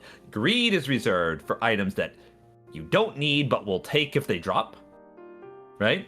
Mm-hmm. And so things that would be raw profit or whatever. Like one of the policies that has apparently changed, right? Like heavily in how and I think this is partially because a lot of the players are very young, right? Is there seems to be a taboo against the idea of rolling need on something that you're not going to equip. Because like I said, back in my day, if like a world dropped, right? One of these items that is like a 0.50% chance of dropping from like any creature in a certain area or something, right? Some incredibly low chance to drop. The policy would be everybody rolls need on it. Right? Because like it unless there was somebody who could specifically use it, in which case you pay attention to that and just pass and let that person have it, right? Yeah, Orb of Deception is a good example that Nagi has brought up here. But it's very strange to me that you wouldn't have the logic of like everybody rolls at the highest priority unless they don't care, right? Mm-hmm. For things that are of equal value to everyone. And I kind of get it, but I think a lot of it comes out of just like an insecurity of saying, I need this. Give it to me. I want this, right? Because like I personally pass on items that I don't need, even if everybody else is rolling greed on them. This is my personal policy. Because I just don't care that much. And I mean, I would pass on a lot of items just because my perspective was like, this is going to become more junk that I have to manage later. Yeah, I mean, in most cases, this will be just like it's a bind-on pick-up blue item that sells for 17 gold, so you sell it to the vendor, right? Yeah. Like that sort of thing, right? And I just don't care enough to do this. I tend to just pass on items that I am unsure about so that I do not upset anybody, because it's more trouble to deal with upset World of Warcraft players than it is worth. Yeah, no, that's actually kind of my perspective. Is like the goodwill and smoothness of the run is worth more to me than a lot of the drops. I do remember once making some people really mad because I'd gotten so like into a rut about passing, and it was like my 5th run of that dungeon in a row. That I just was passing on everything, and I passed on like an item that was an actual improvement for my character immediately. It was just like I was just like I like people were like, what the fuck is wrong with you? And I was like, huh? Sorry, what? Yeah. The famous thing from me, and when I say famous, I mean this is actually a fucking meme on 4chan's World of Warcraft private servers in general, right? Yeah. I once gave my best in slot up to somebody else who didn't really need it because I just did not care. Right? Because, dude, who cares? I'm playing Balanced Druid. I'm not here to do damage. I'm here to press Fairy Fire every 30 seconds. Right? That's the only reason you have me in the party, right? Like, I'm here to apply this buff so that our DPS warriors and rogues do not need to use the hit trinket and can use 2 DPS trinkets instead. It means it's the best item that you can equip. Boy. Like the slot being like legs or feet or whatever, right? The equipment slot is the best item that you can have in that equipment slot. Which is it's a slightly pedantic way of saying like this is the ultimate item for you, because just saying the ultimate item for you would put a competition between like your sword versus your boots. And that's not actually an apples to apples comparison. That doesn't fucking matter if the sword is more important than the boots, or the boots is more important than the sword. Yeah. It matters that this pair of boots is the best pair of boots of all of the boots available that you could possibly get at this moment in the game. Yeah. Right? One of the advantages to the concept of BIS versus the concept of ultimate items is that the BIS list can shift in a way that doesn't make people feel weird about it. Yeah, yeah. It also does prevent it from being like an across all time thing. Like, Yeah. there is like a thing that people will talk about of like what was the best weapon ever, which is usually like a subtle way of like asking like when was the balance the worst. Yeah. But Or alternatively, when was the balance the most fun? well, this is something I love, and this came up earlier because when I was talking about Infinity is like. Yeah. Because Modern Mimi asked, like, are there any war games that are well balanced? And I'm like, well, depends on what you mean. Infinity is generally considered to be, especially the newest edition of it, is generally considered to be an exceptionally well balanced tabletop war game. I would say it's on the better end for sure. There's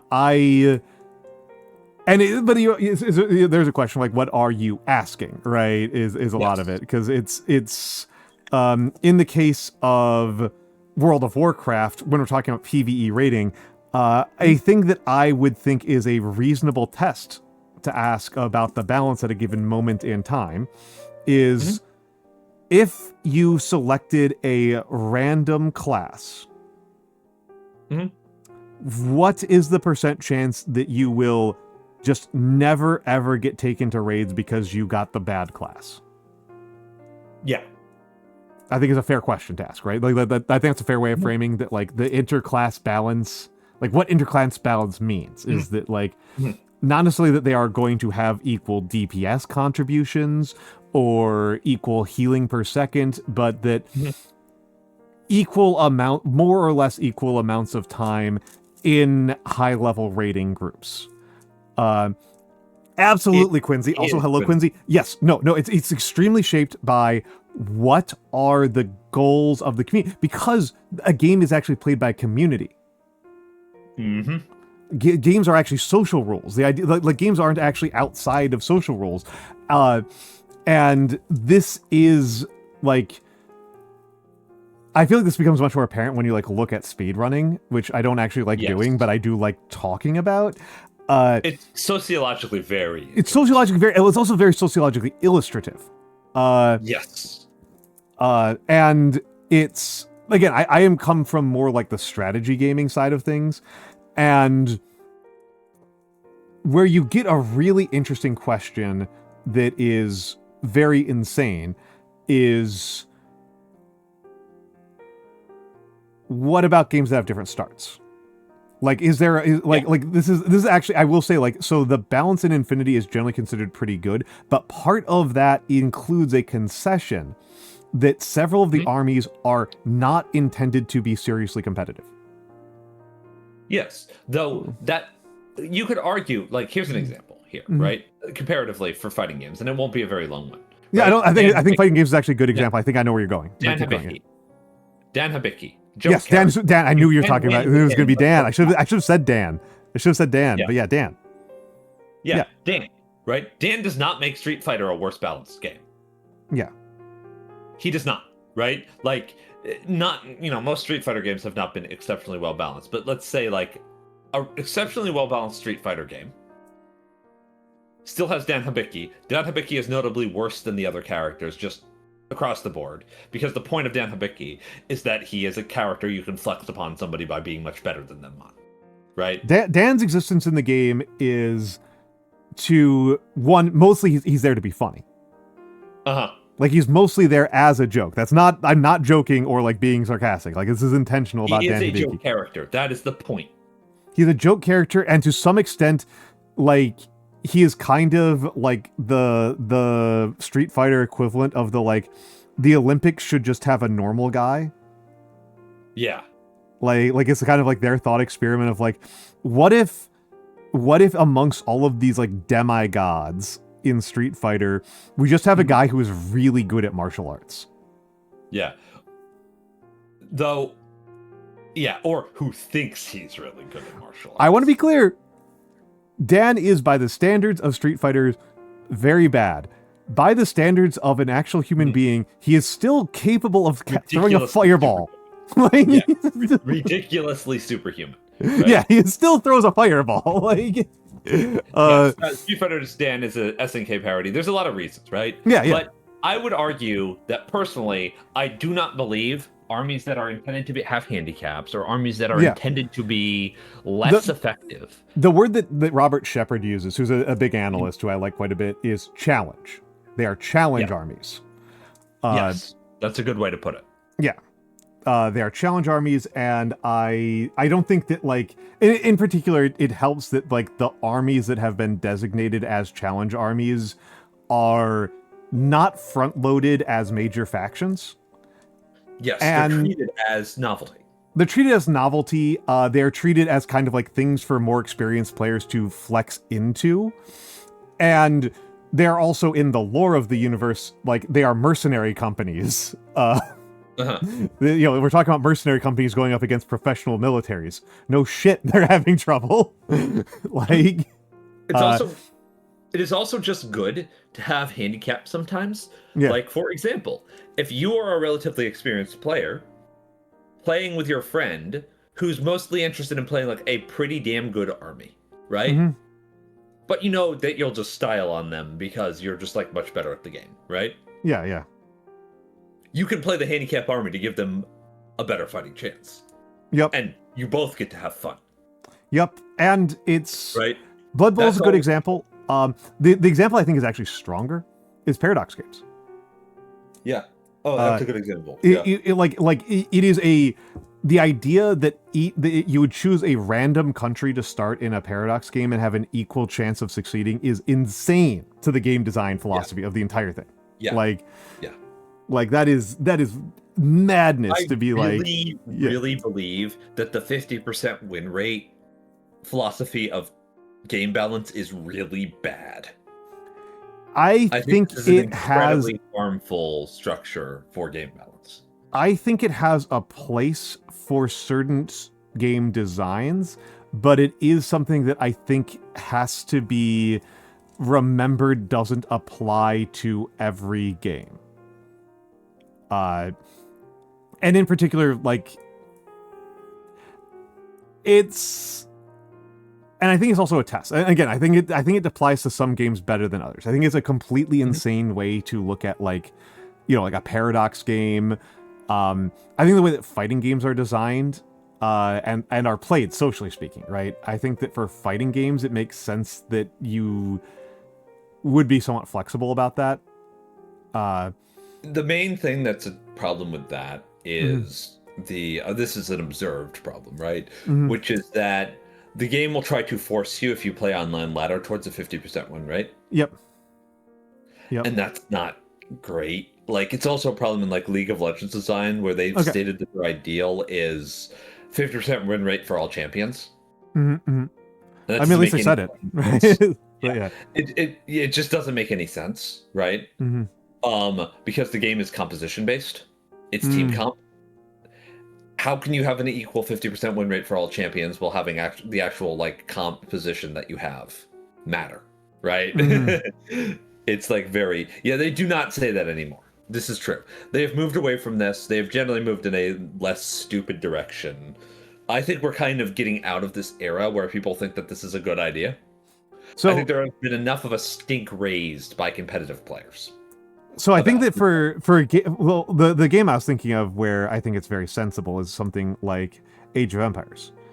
But this tells you something about like the type of game that it is, right? That like the intended playstyle for Age of Empires is that you glom onto a given faction as your as your main, and you stick to it come hell or high water, and it's not a game that has like drafting. Like you aren't. That's actually one of the places where I think like the 50% win rate starts to become like in League. I think actually that's a good example of a place where like it's kind of incoherent because the way that drafting and banning works makes it so that there is a level of interaction with somebody who just has a higher win rate. Whereas in Age of Empires, you find out what your opponent's faction is once you're in game. And so if you like, it's something that shouldn't be tolerated as much there because of like, it's a lose on game select thing. Whereas in League, champion select is actually not the start of the game. Is I guess where I'm going with this is like champion select is part of the gameplay already. Yeah. Yeah. Another way of me putting this, right, is that my general belief about most balance in a lot of things is that you shouldn't be able to lose the game in the main menu. I agree. Yeah. So I will say, right, there are matchmaking systems that try to push you towards 50% win rate. Yep. As opposed to trying to give you a fair, evenly skilled matchup. This is because they have bad algorithms typically, right? Well, it's because it's like a mathematically easier thing to maximize for rather than like a good match. Like it's mathematically easier to define. Trajectory, yeah. I do not see. I think that one of the big problems with when people talk about game balance, right? And this is something that might be a little bit philosophically contentious. So I apologize for this. I don't think fairness is the metric that should be balanced for. Okay. I think that this is a mistake because there is not truly a safe way to judge what is fair. Things. There's a player playing the game. Yeah. If you are playing a like single player game, fairness matters a lot more in your design. It also matters a lot less, but that is because it matters a lot more, right? If you make something unfair in like a single player video game, right? There's probably a reason for that. There's probably like a ludonarrative reason for that makes sense, right? When you're playing a multiplayer game, so little of what actually matters here is whether or not the characters are fair. Okay, that's a very good point. Yes. If both players are masters of the game, right? Then it might sort of matter sometimes. But one would question whether or not players who are masters of the game would play characters when they know that there's characters that are stronger. Right? Like, if there's truly an unfair matchup, players won't play into it. Very few games force you to play an unfair matchup in that way, right?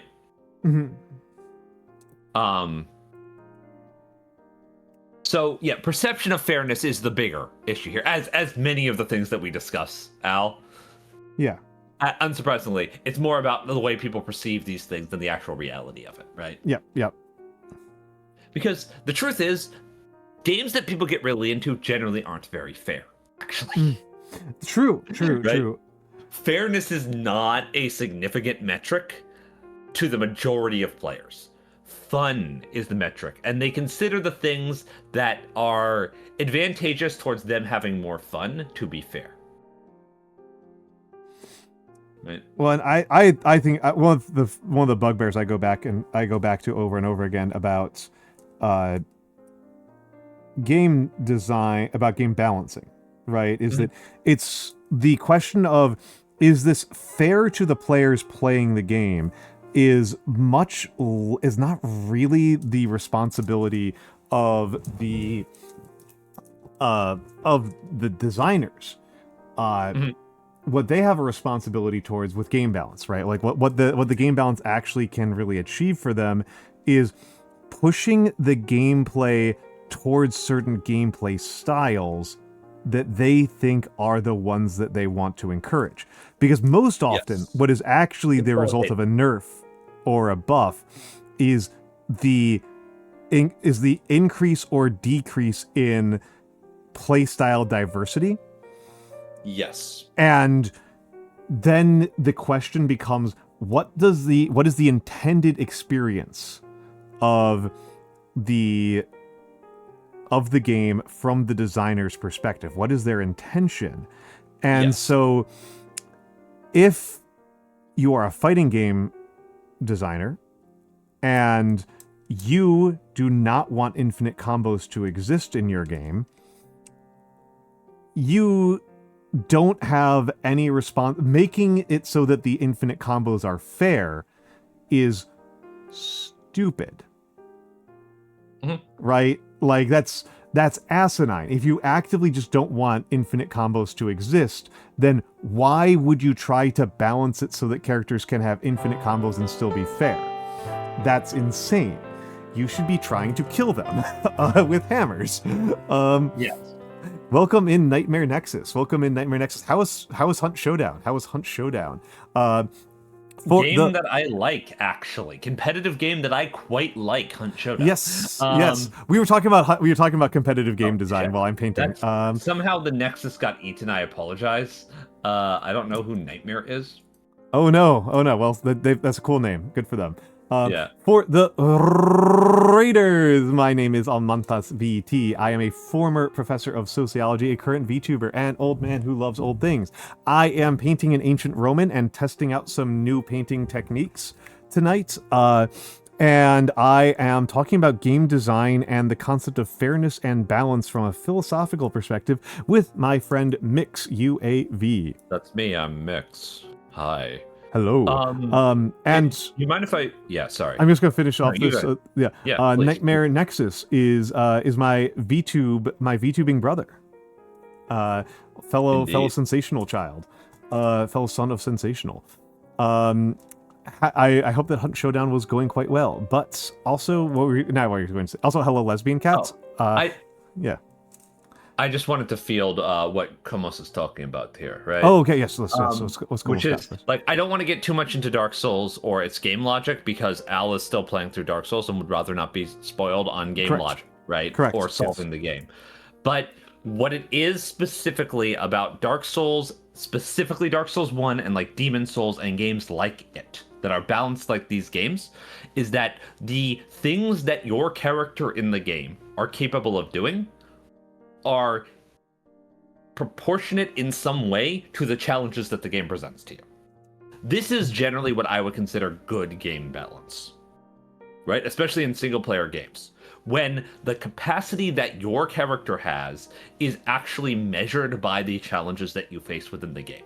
Not just, it's technically possible if you do everything exactly right sorts of design. I think that that's like, there's a place for that, but I think that, I'm gonna be real, action RPGs is not the place for that.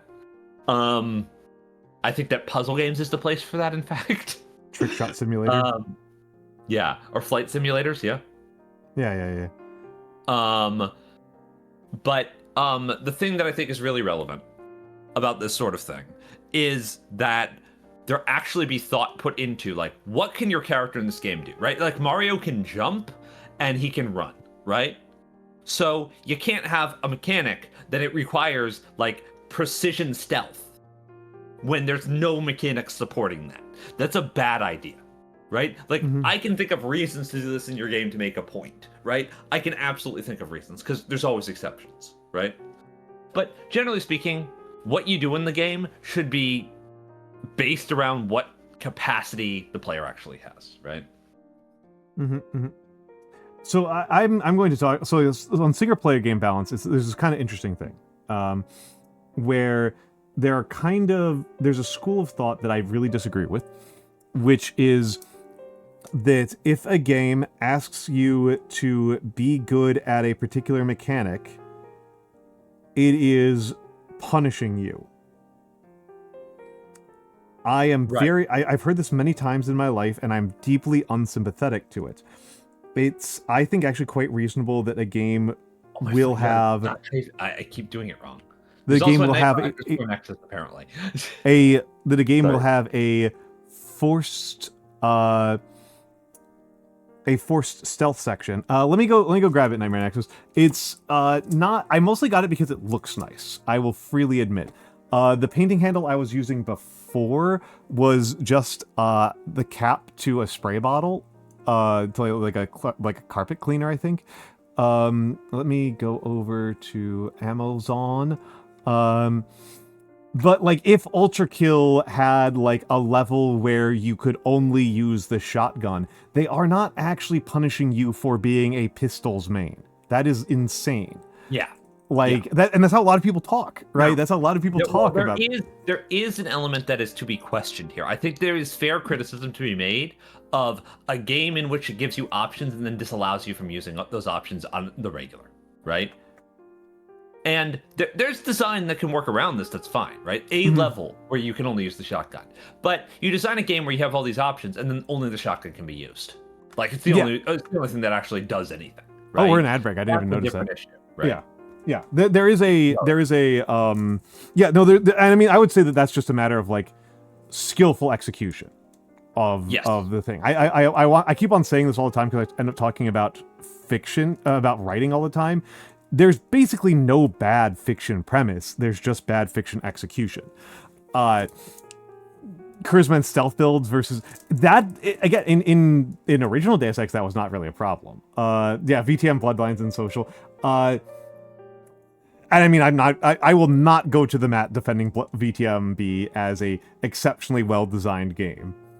The real problem is that the game clearly had its development cut short. It clearly had its development cut short. It had some flat-out bad ideas that it still went ahead with. It is remembered well because VTMB has, like, a lot of verve to it. Mm-hmm. It has a lot of, like... It captures a vibe that very few games have bothered to try to capture up until really like Cyberpunk 2077. Like, of like grungy urban fantasy. Like it is a game about the experience of being a cool kid that is also like a loser in a lot of ways, like the type of person who can't hold down a real job but is still kind of cool, like the kids who did tons of drugs in high school. That is what VTMB does a really good job. It's the clubbers, right? Yes, the clubbers. It really. Hello, Inari. Hello, Inari. Good afternoon, Inari. Good afternoon, Inari. But yes.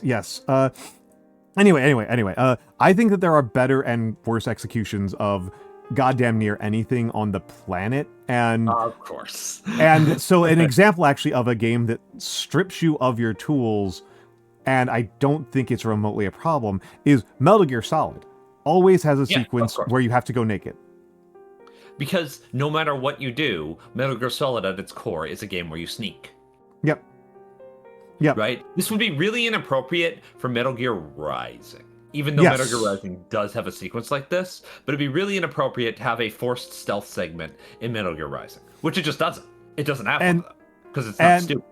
Right? And another example of a game that did a forced stealth segment where I think it was fine, even though I actually think the game is overall just mediocre, Saints Row 4. Yes. Because Saints Row 4 is a shitpost of a game. Like, yes, it's a total shitpost. My favorite. Look, dude. It's a 40-hour-long shitpost. Saints Row 4 starts with that fucking sequence where you have a quick time event to eat your pancakes. Yeah. It's so fucking funny. I still think that Saints Row 3's introduction is actually one of the greatest introductory sequences to a game that's ever happened. Mm-hmm. For people who might not have played Saints Row 3, the way that the Saints Row series is, like, the first Saints Row was just kind of a straight GTA ripoff. Mm-hmm. And then in Saints Row 2, they realized that fighting GTA as GTA was never going to work, but leaning into the things that are like the margins of GTA where the game breaks down and becomes an absurdist comedy, and then just leaning into those super hard, they had some juice there. So like physics breakdowns. They just like took broken parts of the physics engine and just made them mechanics. So that the way that this worked in particular, I always feel like this is a very good example of the spirit of Saints Row, is that so sometimes in a game like GTA, you get hit by a car and you go flying, right? That's a basic mechanic of the game. And sometimes the collision detection fucks up and sends you flying like 1,000,000 miles. And oftentimes into other cars. Saints Row had a mini game where you get score for more increasingly absurd ways of getting hit by cars. Yes. Getting juggled by traffic was how you got a high score. Getting hit by cars and then getting hit into other cars that hit you into another car, that was how you got a high score. Called insurance fraud was the name of the minigame. It's insanity. It's really funny. It's really funny. In Saints Row 4, you are the president of the United States. In Saints Row 4, you are the president of the United States. In Saints Row 3, I love the introduction in Saints Row 3. The first thing you do in Saints Row 3 is you rob a bank dressed up as yourselves, but you're wearing masks, and the masks are giant bobbleheads of yourselves. Yes. You are wearing giant bobbleheads, and the bank robbing strategy is to blow up the top floor of the bank and have a helicopter lift the rest of the bank up into the air. You then fight another helicopter while balancing on top of the bank vaults. Yes. And it's worth Saints Row noting that the 4 bank tellers are doing photo shoots with you. Yes. Like, they're taking selfies with you because they're so excited joke, to be around the joke Saints. of Saints Row 3 is that people think you're the coolest guys ever. Yeah, people think after having basically destroyed the world with like super crime, everybody's just on board. Yeah, everybody's just like, fuck it, these guys are fun though. Like, yeah, they throw great parties, man. Yeah, it's to the point where you get elected president of the United States. Yeah. In Saints Row 4, you get elected president of the United States, and then you get like genuine superpowers. You get superpowers. Like, so Saints Row 4 is a very particular parody, is the thing about it, right? Yeah. Saints Row 4 is a parody of a certain sort of video game that existed. And that certain sort of video game that existed is Superman 64. Yeah. Yeah. Unironically, Saints Row 4's parody is weird tie-in games that had nothing to do with the source material and for some reason got made, right? And which is like, why they've got a forced stealth sequence, because it's like insane. Yeah. It's so stupid. Like, it's also why the game fucking ends with just an entire fucking sequence where it's just a quote of, it's just like they're just reciting the end or the middle of the Transformers movie. yeah. The touch even fucking plays. It's Yes. really silly, right? Saints Row is. I kind of miss playing Saints Row. It's some of my favorite Saints Row is experiences. good. I give Saints Row a lot of credit, like just for being like a good experience, right? It's a good experience. I've heard repeatedly that all the ones after 4 are not very good, which I can believe. They changed dev teams. Oh, okay. I figured it was something like that. Yeah. Yeah, you also go to hell. Yeah, You also go to hell, literally. you go to the Christian hell. You go to space for a significant portion of Saints Row 4. I really love the radio station in Saints Row 4 that's the alien overlord who destroyed Earth reading classic literature. Yeah. It's really good. It's really good. He just has like an audiobook channel where he's reading I believe Pride and Prejudice is one. Yes. Like, it's super good. It rocks. Saints Row 4 is really, really silly, right? It's extremely silly. It's tempting to stream it. Like,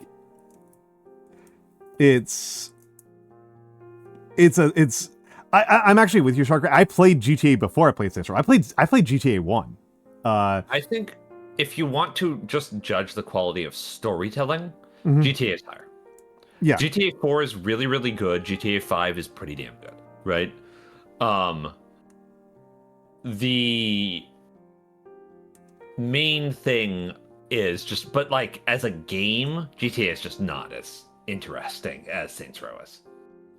That's always been kind of my contention, yeah. So like GTA, like, I understand that it's weird to me, right? Because it's like, it's higher quality but less interesting, and to me that means that like there's much less to say or remember about it, and yet it's the one that has like a much bigger cultural footprint, even though it feels like it shouldn't, because the actual thing it does with that footprint is so nothing.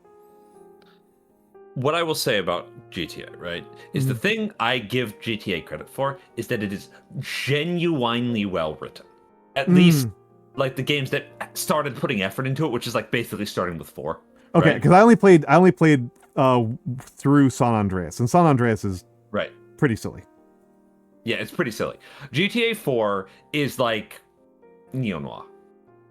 And GTA 5 is like a very, very, very Breaking Bad-esque crime story. Yeah. Right? I did understand that. And the quality of writing, and especially in GTA 5, the quality of voice acting and actors' performance is really, really high. Right? Like, for the era it came out, it was like relatively unique in being like a AAA game that actually gave a shit about this. The dialogue is good, the script is good, the scenario is good, the acting is good. Okay, right? yeah. I mean, GTA 5 was very self-consciously doing Sopranos references, and I think the fact that people don't just like make fun of it constantly is a sign that they kind of landed a lot of it. Yes. I was less enamored than a lot of other people, but I also will say, like, yeah, like they It's mostly so the argument that I'm making here is less that GTA is like amazingly well written. I didn't think you were. No. It's more that GTA is well written. Right? It is competently written mid-brow fiction in a video game. Okay, yeah. It Now I see what doesn't you give mean. credit for this. Instead, we give credit to things like Spec Ops: The Line. Which is Trash. I'm kinder to Spec Ops: The Line than that, but I was going to say blunt. Yeah. Which is still actually a pretty harsh word. My main criticism of it is that I do not think it is effectively doing what it believes it is doing. Okay. And that makes it kind of worthless to me. I think Fear does a better job Yeah, of being Spec Ops: The Line than Spec Ops: The Line does. I think Fear is a really good game, actually. My controversial one in all of this is that I think Braid is really effective at its message. Braid is really effective at its message. You're not wrong. I just think gamers are extremely thick. Yeah. But like, generally speaking, the games that I would praise as exceptionally well written are not the games that get called well written, right? Okay, yeah. You know, people praise games like, I don't know, like Final Fantasy VI, right? Which is a pretty good story with interesting characters. Yep. Right? Don't get me wrong. But like, I'm thinking Shadow of the Colossus here, right? Yeah. Well, Shadow, this is a difference, I guess, between like this is a problem that we as people who appreciate games. It's at 2:00 for me as well. No.1. Please have a good night, sleep well, power down, rest well, and thank you for sharing your community with me. Thank you for the recommendation for the game too. Yeah, that was actually was a sick one. That actually was a sick one. But yeah,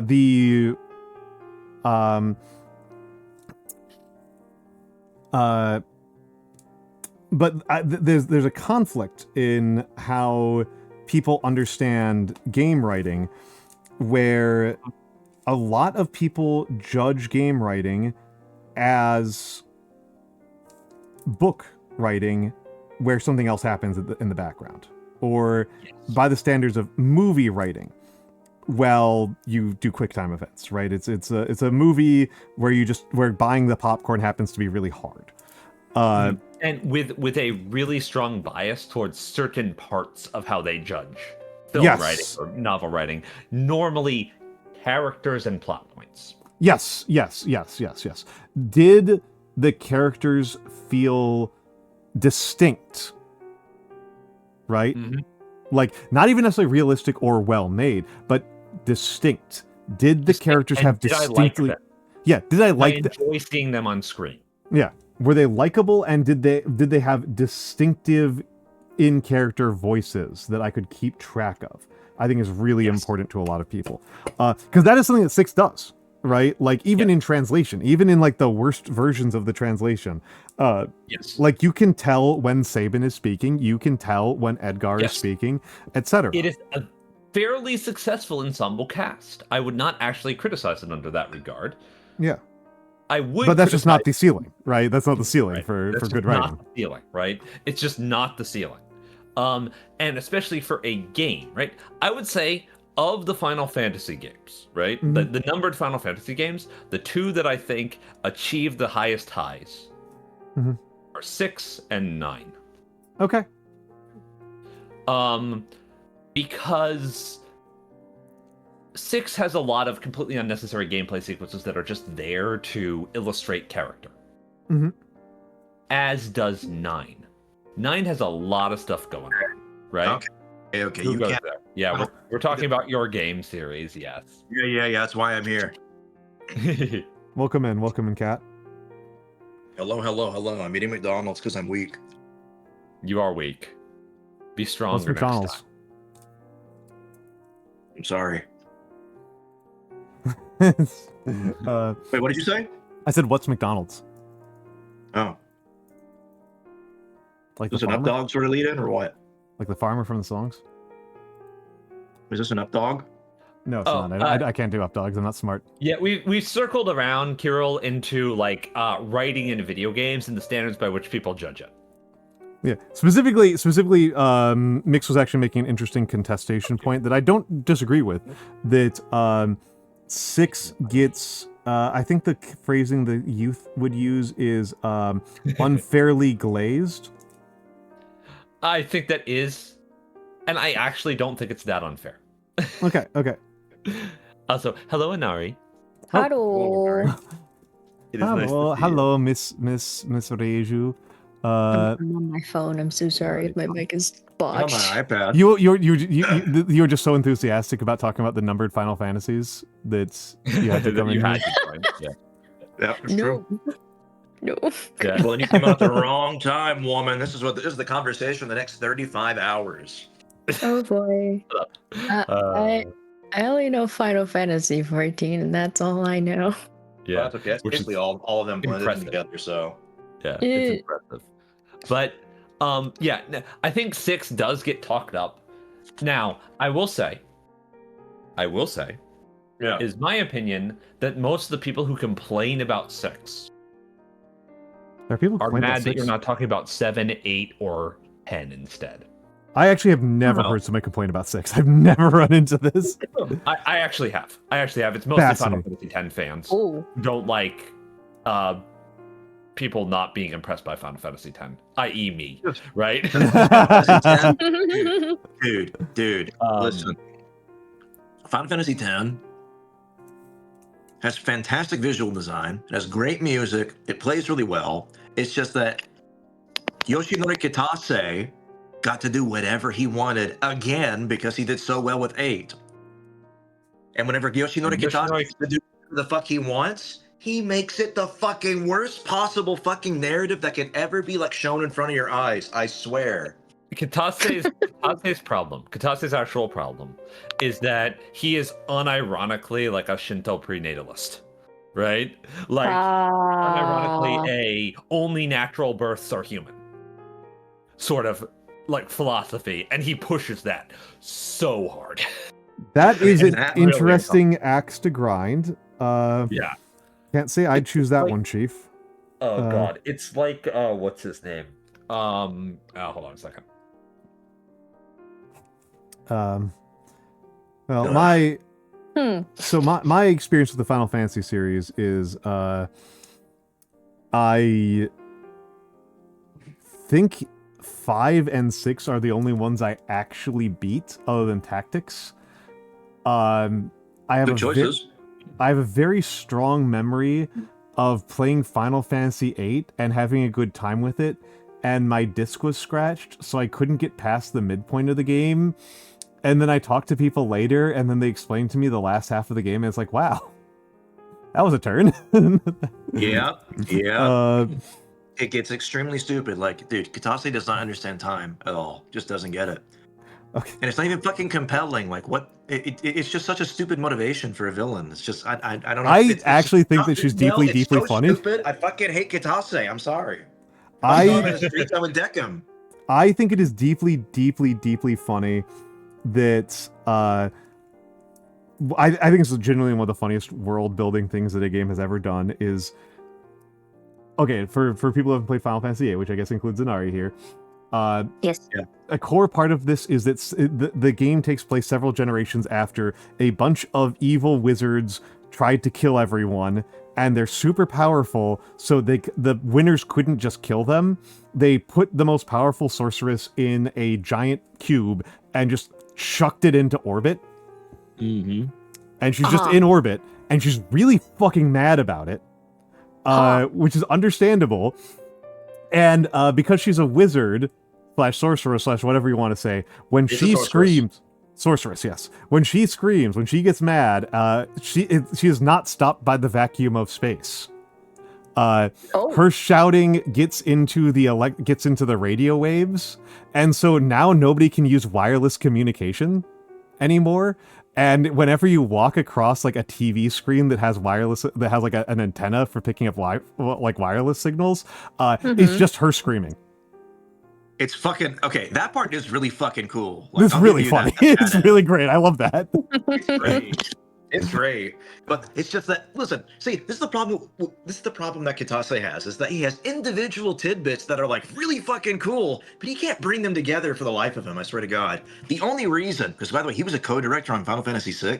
The only reason why Final Fantasy VI is as good as it was because he had a co-director, and Hironobu Sakaguchi took a very firm hand as an executive producer with that game. Yeah, it's notable that, so I have argued many times that Final Fantasy IX is one of the most coherent games in the series, right? And that is because that game is Sakaguchi going, God, Final Fantasy VIII sucked. That's like half of the reason that game was made. Okay. Here's the real story behind that. Final Fantasy VIII and IX were developed coterminously.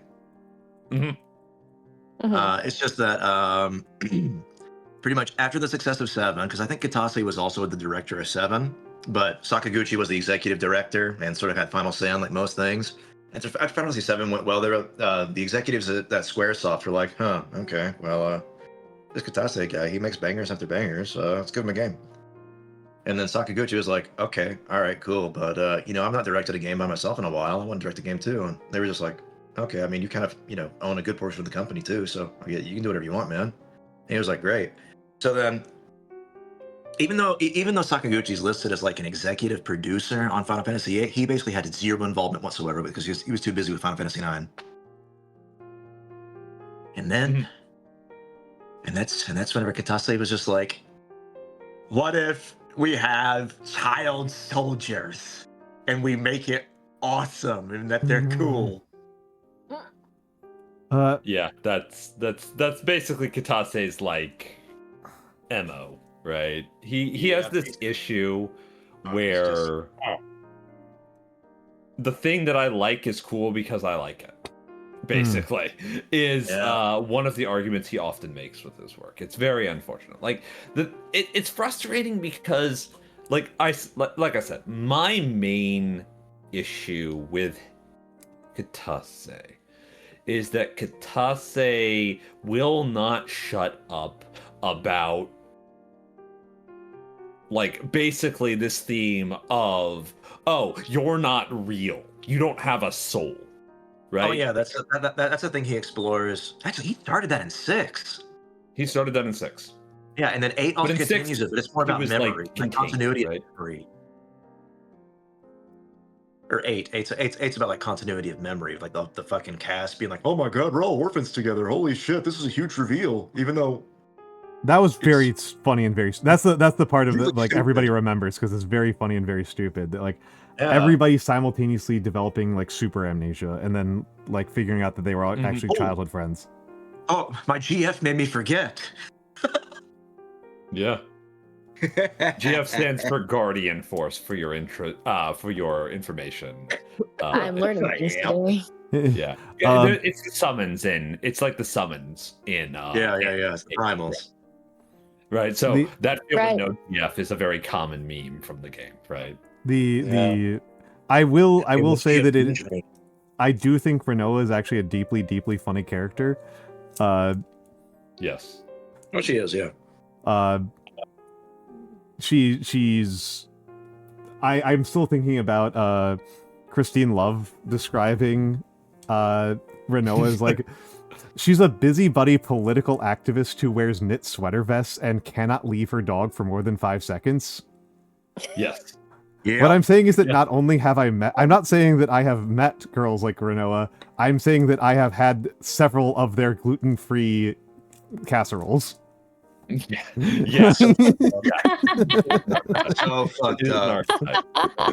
It's not the most fucked up thing I've seen somebody say about Final Fantasy characters, which probably goes to Bia Arthur, who described Final Fantasy X as imagine if there were only 2 straight people, and they were both the two kids in the back of the classroom eating paste.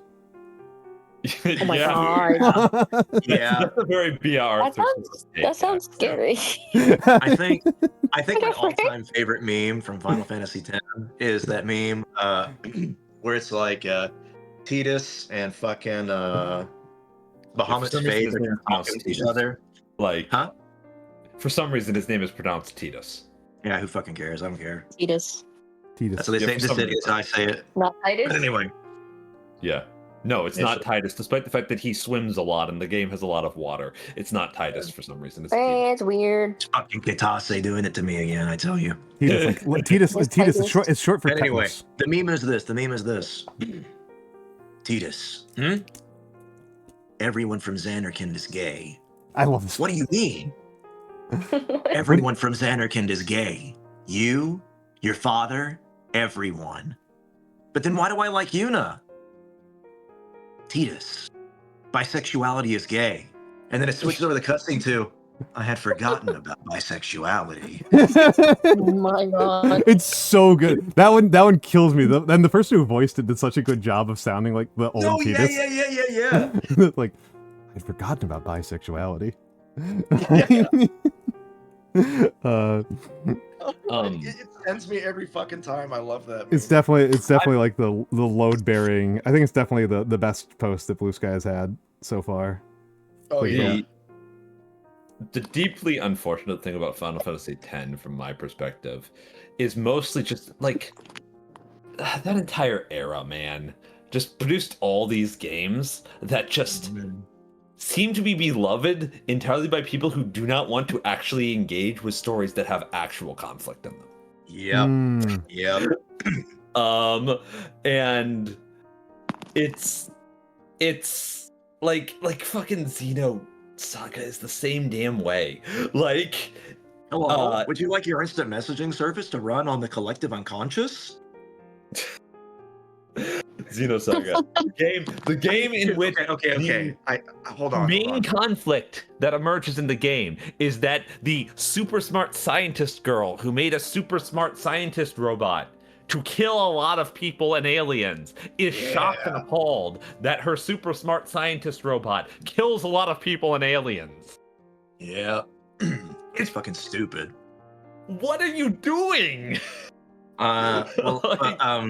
Well, you see, Tetsuya Takahashi has a vision, Mhm.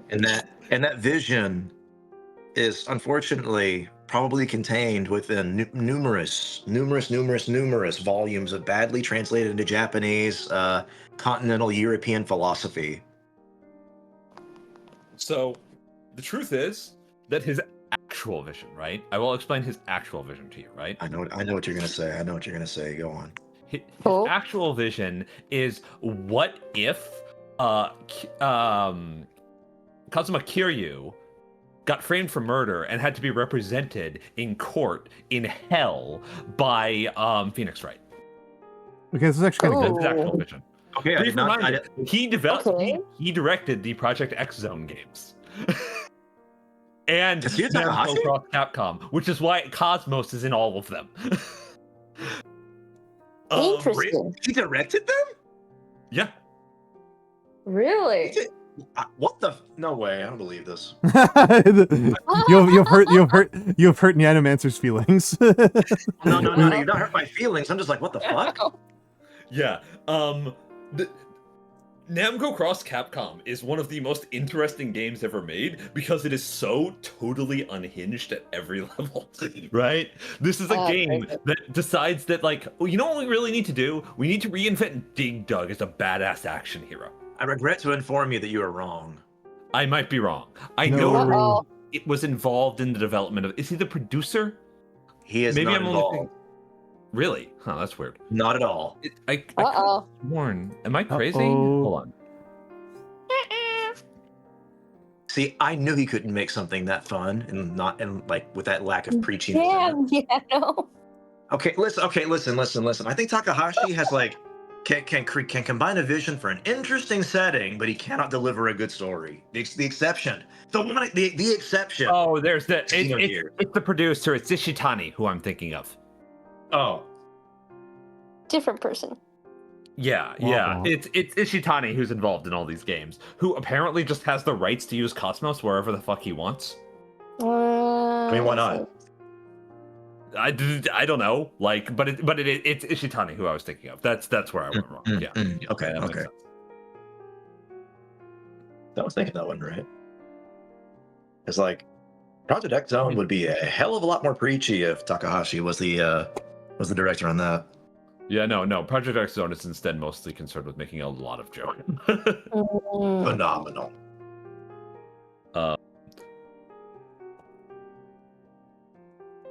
Including the joke that I will never get tired of, which is Kazuhiko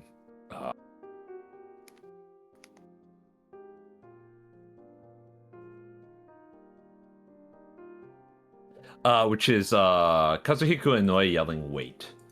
I will never get tired of Kazuhiko Inouye yelling "mate!" just at the top of his lungs. This is a reference to Machine Robo: Revenge of Kronos, which nobody watched. I see. As all good jokes, as all good reference jokes should be. Nobody should watch. Yep. Nobody should know what the reference is. That's the correct. That's true. So, in this show, right, the protagonist of the show, Rom Stoll, has a stock entrance that he does where the bad guys are doing something bad and he yells at them to stop, and then he gives them a speech about morality or something. And then he beats the shit out of them. And then he beats the shit out of them. Yes. It's very Fist of the North Star, right? It's very Fist of the North Star. Okay, that actually would be kind of badass. You know, stop, evildoers! How dare you? How dare you steal the candy from an old woman like that? How dare you do this? Don't you understand the social order? No, that's literally what happened. That's crazy. So Machine Robo is in a couple Super Robot Wars games, including MX, in which Rom Stoll proceeds to do this to the plot of End of Evangelion. The fuck? So, like, mid-plot End of Evangelion, that one scene with the mass production Evangelion units, where Asuka is fighting them, Huh. he prevents that scene by lecturing the mass production Evangelion units on the philosophy of heroism. That's crazy. It's really silly. That's awesome. I'm surprised they listen. What I love about that particular franchise is how committed it is to, like, going, hey, this silly-ass thing that you've never heard of, yeah, it's actually super cool. You should pay attention to it, right? I very much appreciate how little of a shit Super Robot Wars gives about whether the show that is included in the thing was popular or not. Whereas, like, this is one of the downfalls of a lot of crossover media, right? Which is simply that, well, it's biased towards the most popular things included. Yeah. And tries to give them, like, more importance and precedence. But, like, when you have a really solid crossover, they just don't care and treat it completely honestly, right? Like, it's interesting to me, right? When, like, lesser known, a crossover with a lot of popular stuff that people are buying it for is used to showcase the lesser known works instead of instead of provide fan service for the greater known ones, right? That's the way it should be. That's the way it should be, I tell you. How you doing there, Al?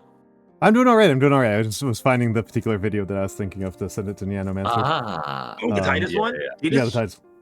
Yeah, baby, I love it. It is. So good. I had forgotten about bisexuality. What? That's He says. That's what he said. Yeah, that's the video that I just put late. This is what dialogue in Final Interesting. Fantasy X is like, right? This is actually what dialogue is like. This is like roughly the equivalent of like Metal Gear. I wonder what it tastes like, right? It's like, it's like the rough equivalent of that, right? The framing device of Final Fantasy X is one of where the narrator is at basically the end of the journey and is narrating the events as they happen, kind of. He's Like mulling over them in his retelling brain. the past. Yeah. Yeah. But the thing is that Titus is like the stupidest son of a bitch and like that's ever been put into a Final Fantasy. Like maybe. I actually like Titus, right? Tidus is actually a pretty fun character in my opinion. I do not care for Yuna. I like her more. He's supposed to be a surfer guy. Yeah, he's just a surfer bro, right? The He's a protagonist surfer of bro Final Fantasy who X is plays just a surfer sports bro. ball. Yeah. Yeah, he plays sports He's ball. genuinely likable, but he's so fucking stupid. Yeah, It really works. It really fucking works. it works, right? In the same way, like my favorite scene from Final Fantasy IX is the scene at which, like, so the protagonist of Final Fantasy IX spends a lot of the game like encouraging other people and telling them not to give in to their despair and stuff. And then the moment he is challenged on his identity, he just crumbles instantly. Rocks. It's great. It's great, right? Because it's an adolescent, it's a piece of media about a bunch of adolescents. That's often what happens. It's really easy when, like, It's really easy. It's really easy to talk about how you can get over your depression when you're not the one who is depressed. exactly. It's a really good game. Okay. That's I not also listed on adore the villain. I adore the villain whose entire thing is like, what do you mean I'm not perfect? Yeah, what do you mean I'm not gonna live forever? Listen, Right? Yeah, what do you mean I'm not gonna live forever?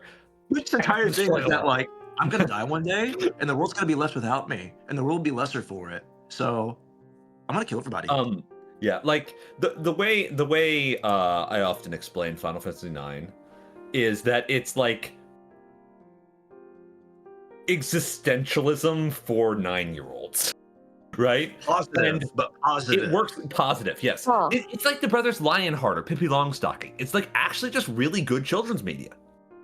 And I find it really charming. The music is great. The set work is great. It's got this diorama feel to the entire game that's wonderful.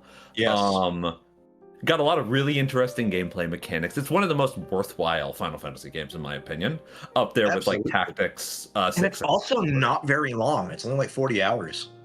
Yeah, Oh, it's only really? like a 40-hour JRPG, which is pretty cool. Right? Oh, If you don't yeah. try to do everything. If you try to do everything, it's gonna take a lot longer. But Yeah. Right. there's a lot of collectibles in that game. Sounds like you are selling but, Inari like- on playing this, but not me. I'm just talking about a game that I think is actually pretty worthwhile, right?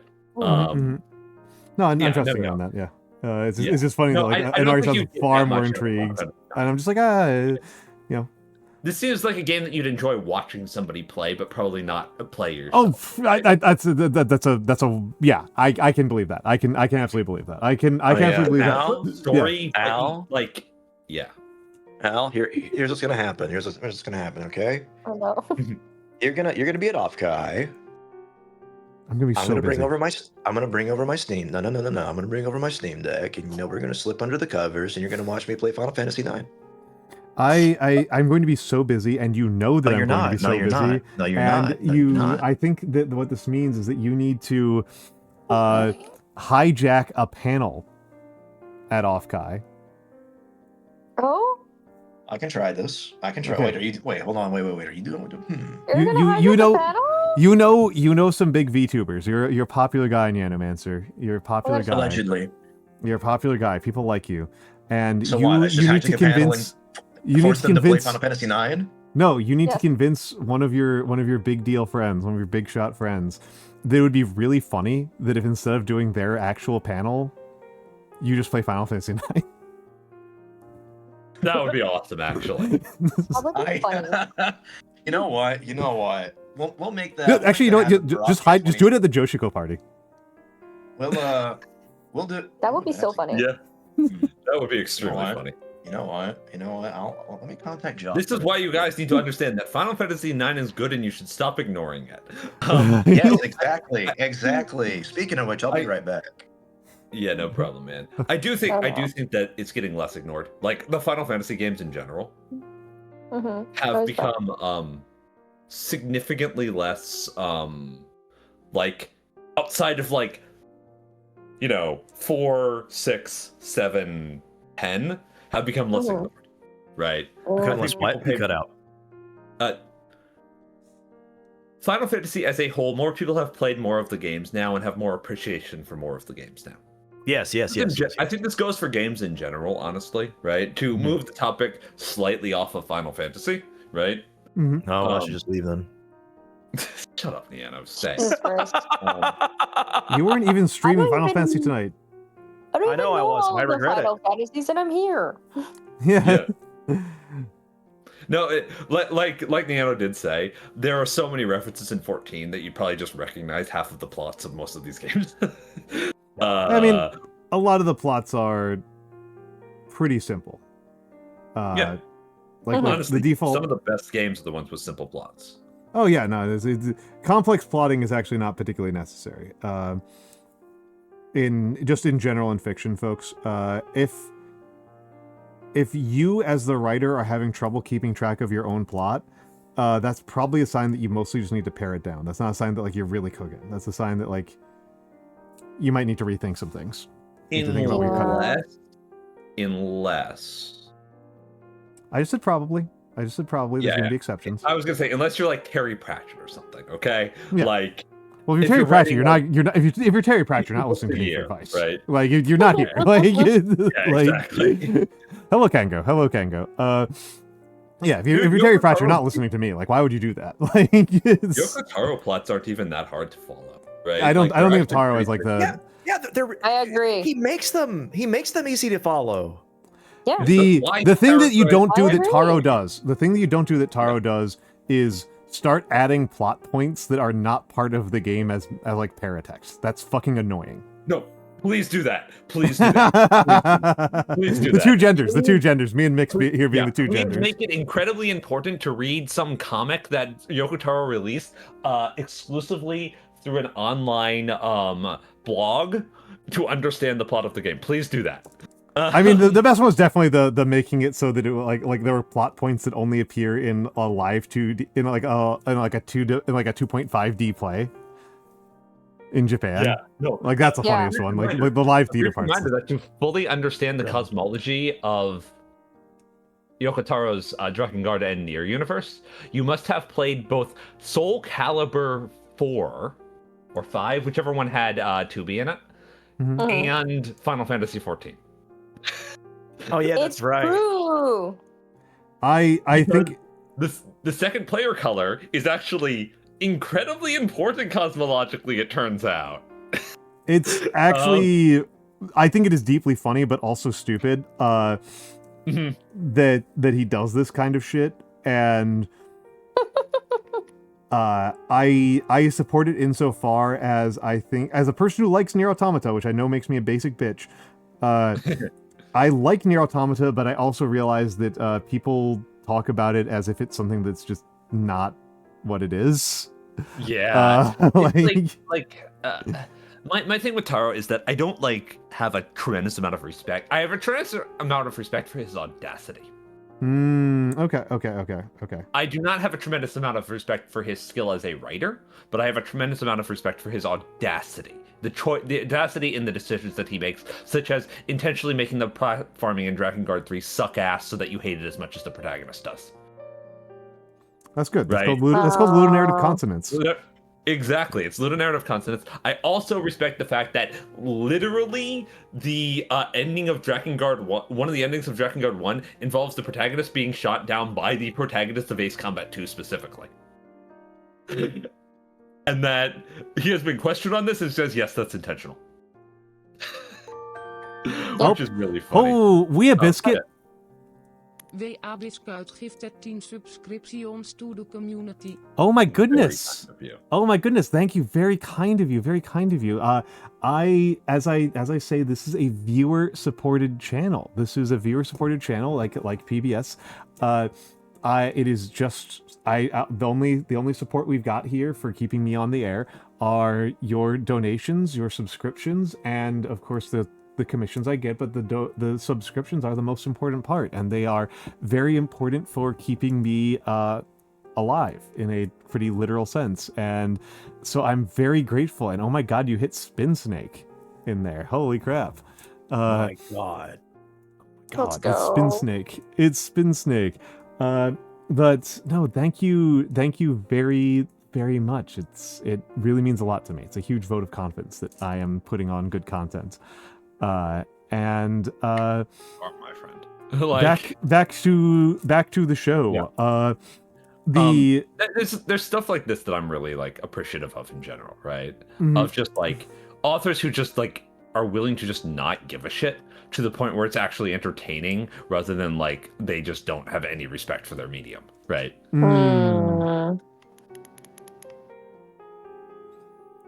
Okay, I see what you mean. I mean, I guess it's just like partially that like I'm like as I've been more and more of a writer in other parts of my life, I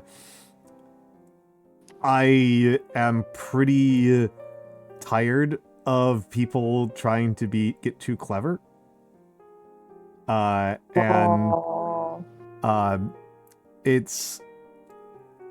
And I'm also kind of appreciating more the challenge that just hitting like good solid competence is in the field of writing.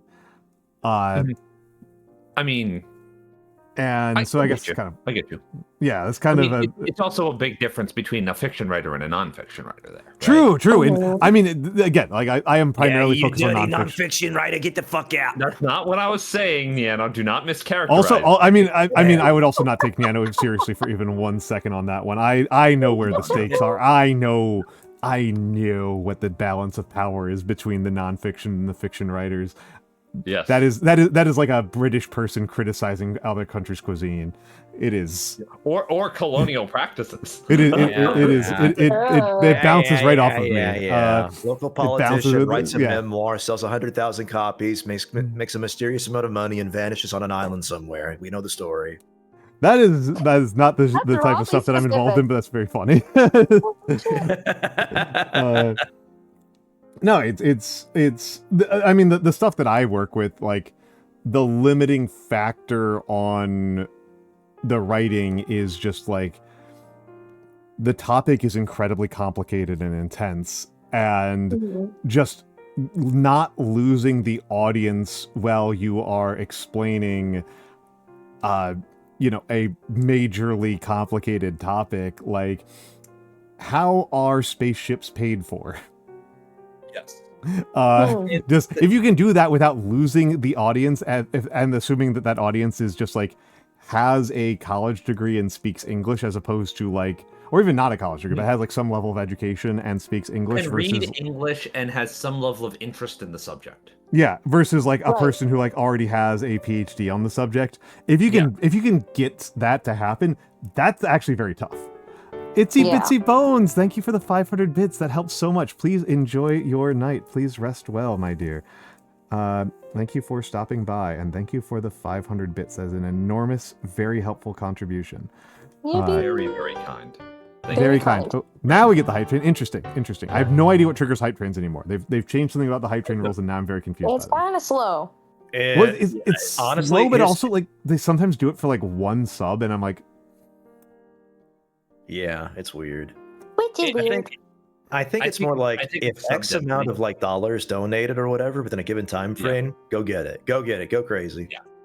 Yep. It's I assume that it's like how much of an outlier is this based on your normal stream activity, such that like a hype train shouldn't trigger for somebody who's like regularly sitting at like 500 plus subs. Like it shouldn't trigger when they get like 5 subs, but it should trigger for me when I get like 5 subs, because that's actually pretty substantial to me. But and that probably works out to something like every streamer is supposed to get like a rough number of hype trains per month. I just think they've kind of fucked it up. Is what has happened. Yeah. I think it's like 10, but I think it's kind of fucked up.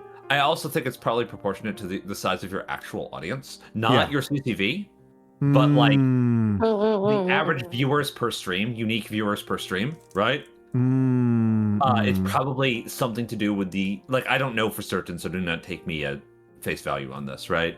But I think it has something to do with, like, if you have like an average like number of unique views on your channel that is like less than 100, they will often treat, like getting 2 or 3 subs as like a big deal, right? Yeah. Right.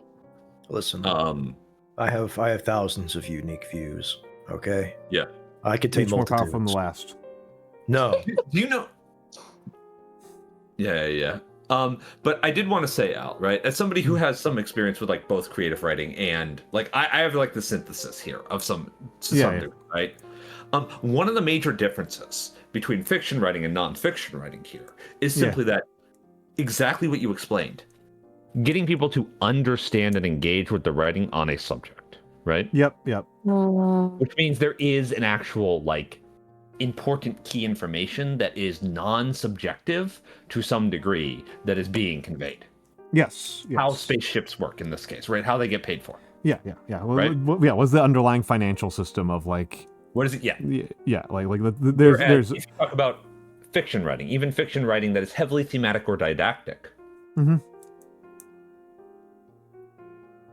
What's more important a lot of the times is not actually getting people to engage with the ideas point of your work. Points. Yeah. But instead with the presentation of them. Yep. Right? Because the truth is, right, for most fiction, and I'm going to actually talk down about my own, like, Adders, thank you for the 2 months. That's so kind. That's so kind. And I can tell you're hopping in to try to get that level 4 hype train email, whatever it's going to be. But thank you so much. Thank you so much. Very kind. Very kind. It makes a huge difference to me. Hello, Cafe VT. I hope that you enjoy your sock. I hope you enjoy your sock. The sock emote is so good. I love the sock emote. I think George was a little bit insulted by how simple my idea was. Just this static picture of my model, but scrolling upwards. Like it was a little bit. I think he considered it a little bit easy. But Cafe. People, if you haven't seen this before, it's real. Yeah, there's actually a sock. There's an actual sock. Yep, Yeah, there's a sock puppet. Yeah, there's an actual one. I am careful about breaking it out, particularly when I'm doing a painting stream, because I don't know how to clean it. I am confident that if I put it through the washing machine, it will disintegrate. So I am very careful about it. Gotta be careful. Yeah, it's like keep it. Yeah, it's gone away. But so what I was gonna say about this is that because presentation is so important, and like to talk down about my own medium a little bit, the ideas that fiction deals with are considerably less complex than the ideas that nonfiction deals with. Well, and right? I would say Even that when they're really complex, right? You can make fiction that is arbitrarily complex, right? You that's like that's possible. It's just like it's like 90% of fantasy these days. It's just totally unnecessary because don't. I'm not doing what you think I'm doing here, bro. Like, no, I agree with you. That's the problem. I like this emote. This is a good one. I mean, that is a good one. Holy shit! Really good. That is a good one. That's a really good one. Hold on. I've got an idea here.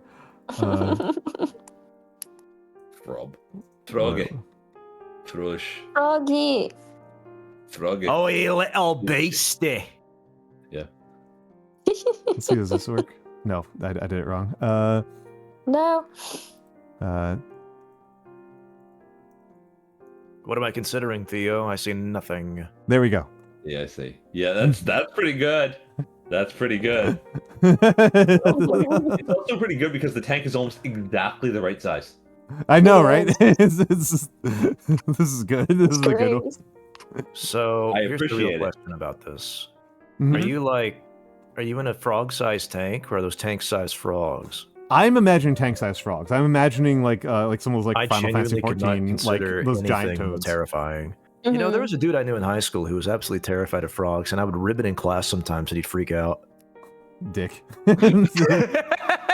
Oh my god. But that's He's a cat, Congo, right? Yeah, that's what do you that's and a wizard. Like that's like double irresponsible. Like Crazy. Yeah, if I didn't do it, it wouldn't have happened. The thing I'm getting at here has less to do with the premise of like how complicated something is, right? Yeah. And more that for the most part, fiction deals with things that are subjective. Yeah. Therefore, there is a limit to how much the audience must actually be capable of interpreting and understanding. Yes. It allows a lot more play in terms of portrayal. Yeah. Well, it's the... If you are writing a fantasy novel with a really complicated magic system, and your reader doesn't actually follow what the interaction is between ice magic and candy magic, the consequences for that are relatively minor, even for their ability to follow everything else you're doing. Yes. Whereas if people don't understand, like, how much damage is done to paint on re-entry, like, you have failed. The entire the entire argument fails in a way that, like, is not my point, right? Yeah. It's a different emphasis and skill. It's a different emphasis in, like, what you're doing. Yeah. I can think of perishingly few examples of fiction and perishingly fewer of genre fiction where this much has mattered, right? Like, there's a couple anime I can think of like this, right? There's Godzilla SP, which is a really fucking that show is, like, too smart for me, like, by far. Okay. Like, Yeah. It's a quantum relativity show. Okay, the author of this work has, like, 3 fucking PhDs. Yeah. It's like it's actually quite smart. And the other one is Concrete Revolutio, which I've mentioned before, which is a show that expects you to have a week-by-week understanding of Japanese political goings-on in 1965. Rocks. Hell yeah, that's what anime's for. That's what anime's for. It is basically impossible to follow if you have not studied the history. And beyond that, it's also not linear. It has a non-linear structure. That is correct. That's called gaming right there. That's what anime is for. Gaming, right? And then the other things that I can think of are mostly, like, really high level science fiction stories or, like, literary fiction works, right? Because a lot of literary fiction doesn't bother with this. It's just about people. Right? Yep. The amazing 1-star review of Pride and Prejudice that this is just people visiting each other's houses. See, I would give that a 5-star. Yeah, that's my 5-star review of Pride and Prejudice. Yeah. I adore Pride and Prejudice, by the way. Yeah, like, it's great. I love Pride and Prejudice quite a bit. Right? It's great. Yeah, it's fantastic. It's like, I'm just gonna be a man for a second about this, okay? Yeah. Fantastic exploration of masculinity. Oh yeah. No, it's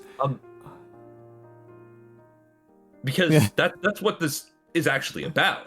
This is about, like, Pride and Prejudice. The title refers to the pride that somebody has that stops them from doing the things that they care to do, and the prejudices that somebody has that gets in the way of respecting the people around them. Basically, that's what Pride and Prejudice is fundamentally about.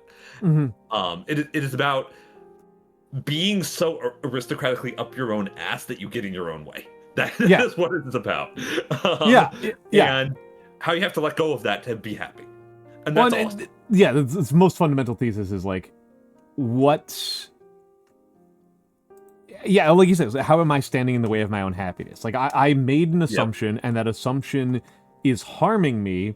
Am I going to keep doing that just because it's more important that I be right? Like, it's great. My pride, right? Yeah, it's fantastic. It's wonderful writing. Yeah, it's and honestly, it's one of my favorite openings to fiction. That, like, and it's really interesting to me because I've said this before, and people have been like, "Wait, hold on, that's not, like, a poignant line." I'm like, that's not the point of a lead. The lead isn't to be something that is good on its own. The point of the lead is that and Pride and Prejudice is a masterclass in this. It tells you what the story is really about and draws you in and invites you to explore the space that it is going to explore. It's really good. It's really good opening. And it's... You mind if I read it out? We are going to ads. But we are going to ads. I'm actually going to start snoozing the ads because... Okay. Oh, no, we're in ads. I was too late. Yeah, We're in ads. ads. Get one more I ad. want to end soon. Yeah, I figured you did. Yeah. You said you were Yeah. going to do a shorter stream, and this is not a shorter stream so far. This is an average short. For me, I consider 6 hours to be my medium. Yeah, 6 hours is my medium, so we are technically on the shorter side.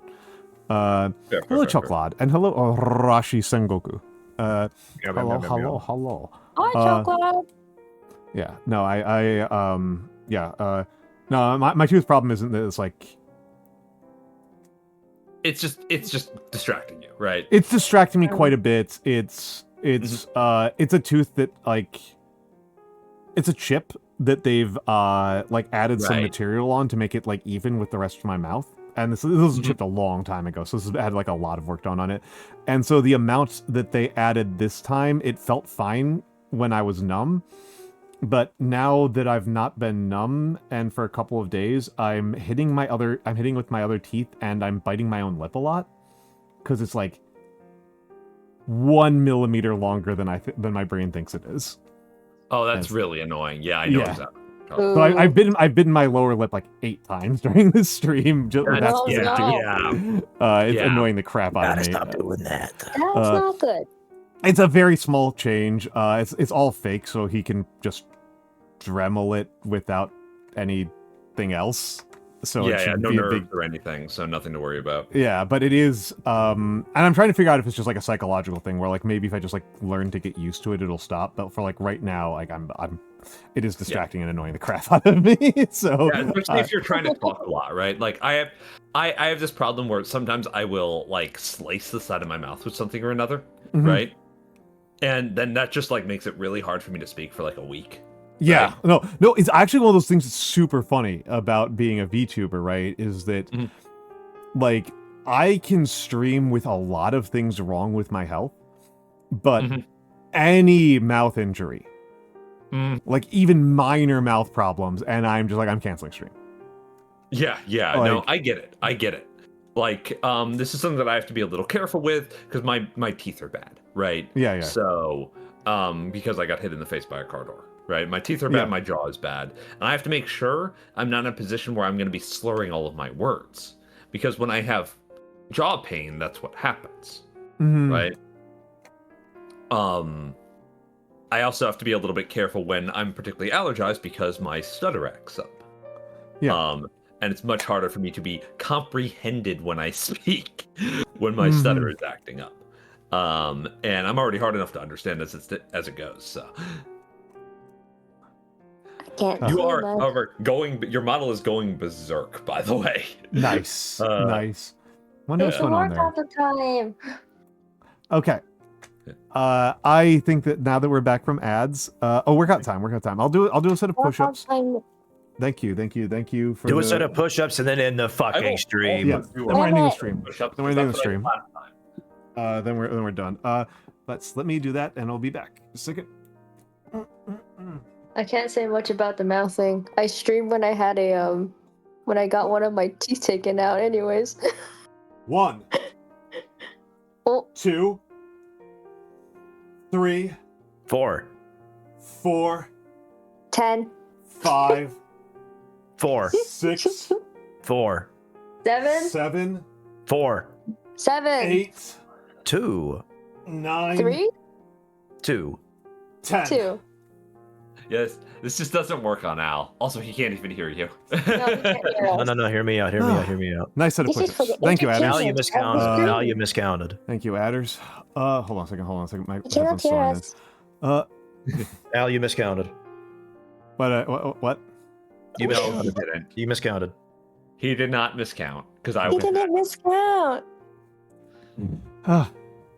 I did say Listen, like I said earlier, if I don't do it, it won't happen. Oh my god. Oh, okay. Take a breather. Yeah, we're taking a breather. So good set of push-ups. So I am thinking about what raid targets we might go to. So I have still not decided if I'm streaming tomorrow. If I'm going to stream tomorrow. because what I'm going to be doing is that me and Mikks, the guy right here, That's me. we are going to be playing Infinity on the Discord server as a bit of a demonstrator game. And either we'll just do it on the server and let people in the server watch, or I will stream it. I am fine with being publicly humiliated for this one. I mean, thing is I want to give you a bit of a fighting chance. It's humiliating for me as a teacher if I just obliterate you, right? Like, that's still being fair, right? To be fair, I would just say, like, I'm good for playing more than once if it doesn't take that long. If I get crushed, I'm good for go again. Right? Yeah. It's for the re-rack. I mean, honestly, given us, if we stream it, we'll play incredibly slowly, is what will end up happening. I think. Yeah. Also, like, obviously, like, don't bring your optimized ass team. But I will be honest, I am less thinking about whether or not it's optimized, more thinking about whether or not it's a mean team. Oh, I don't care about it. Don't worry about it. I play against people who play blue and magic. Like, don't worry about it. There's a list that I made earlier today that has like 3 different hidden supplement douchebag arrows, and it's like, I'm not gonna do that. I see. That's like that's a real dick move. But yes. So I am going to take a look. We're going to be doing that. Honestly, the question whether I stream is just like whether or not I think it'll be good stream content. That's like legitimately all I'm thinking about on that front. If not, I think I am not sure. This coming Sunday is showing a high probability of Dark Souls Sunday. Oh dear. Oh dear. Showing a high probability. That, by the way. What? What's a high probability of what? Dark Souls Sunday. Dark Souls Sunday. Dark Souls Sunday. Sunday. I haven't done Dark Souls Sunday in a couple of weeks because last week I was at a party, and the week before I forget why I didn't do it the week before. I think I was just busy with work. But I want Sunday. We're on to Pinwheel. We're on to Pinwheel. We have beaten Asylum Demon and Quelegg, and we're on to Pinwheel. Oh, you defeated Quaaludes? Yeah. Just like in Wolf of Wall Street. Yep. Hit video game Wolf of Wall Street. We defeated the Quaaludes. Yes. Funny joke, actually, when you think about Dark Souls. Really, really Okay, the socials didn't work, but whatever. The Discord is the one I actually use. The socials get used when I feel like it. Mostly, I think people just check my Twitter to see when I go live because they don't feel like because they muted the server announcements for when I go live. I think half people find your schedule because half the time your schedule isn't up to date on the server. So shit, that's a good point. Shit, I try to update it on everything all at once, but I think I prioritize the Twitter first, which makes me a fool because the server's the more valuable one. You then link to the Twitter, but you don't always update the Twitter link. So I see the that's funny. That's funny of me. Yes, and then worst case scenario, Monday calligraphy. Does my throne command still work? Yeah, the throne command does still work. So if you want to buy me something, I would appreciate that. That would be very kind.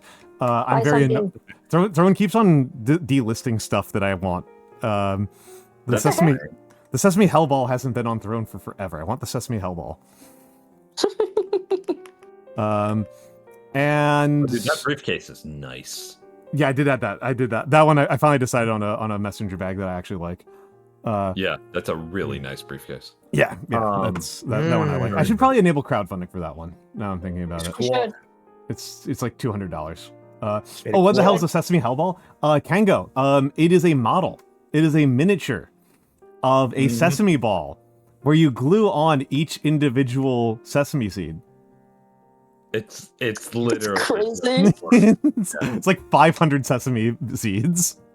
Yeah, it's I'm very funny funny and very ADHD. I'm gonna be real with you, Al. Mm-hmm. You can't do this. What? What if you lose a piece? Then you die. Exactly, because then you'll try and eat it. And they are plastic. You have the sesame God seeds. hand nippers. Yeah. I do have the nippers. Mr. Halbernacht has done it. Eating it? Yeah. No, he's Not done the surprised. Sesame Hellball. I don't think he lost anything. Oh God. Okay, listen, Inari, I need you to understand something, okay? Oh, what's up? Anytime that I worry that someone will eat something, it's because I'm projecting upon them. I would eat the sesame ball, okay? Okay. All right. So these have been my friends. If you want to follow them, they are you. Oh. This is Nyanomancer. There's Nyanomancer. He curbs. He's better at Kerbal Space Program than me, even though I like Kerbal Space Program quite a bit. I don't know about that. I had a rapid unplanned disassembly, and it was my third launch. Based. Yeah. I hope Jeb had a good time. He did. He landed, actually. Hell yeah, good for him. Good for him. It's anyone you walk away from is victory. This is Mikks. He chats. He yells. I am on his stream with some frequency. I am Mikks. I'm also on his stream with some frequency, so you see me all the time. Yes.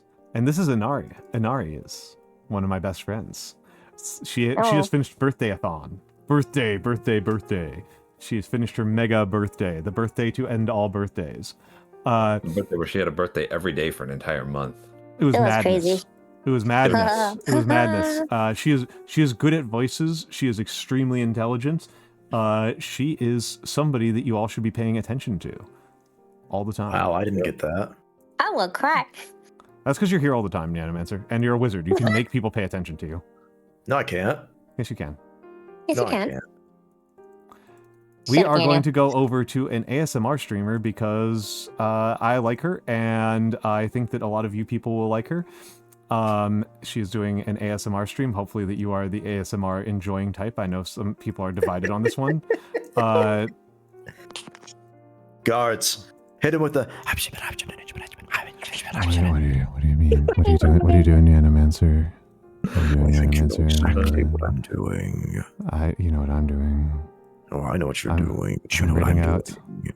I'm reading out. I'm reading now. Coolio, So it's no, fantastic. thanks. That's That's a good what first time I'm chat. doing. I need to leave. Okay. We need to get Yeah, I next have to to- Inari. We need to get next leave. Inari. She- Yes, she's we're leaving. leaving. We're leaving. We are leaving. Not We the are first time I've leaving. heard Okay. we need to leave after someone saw me. Goodbye.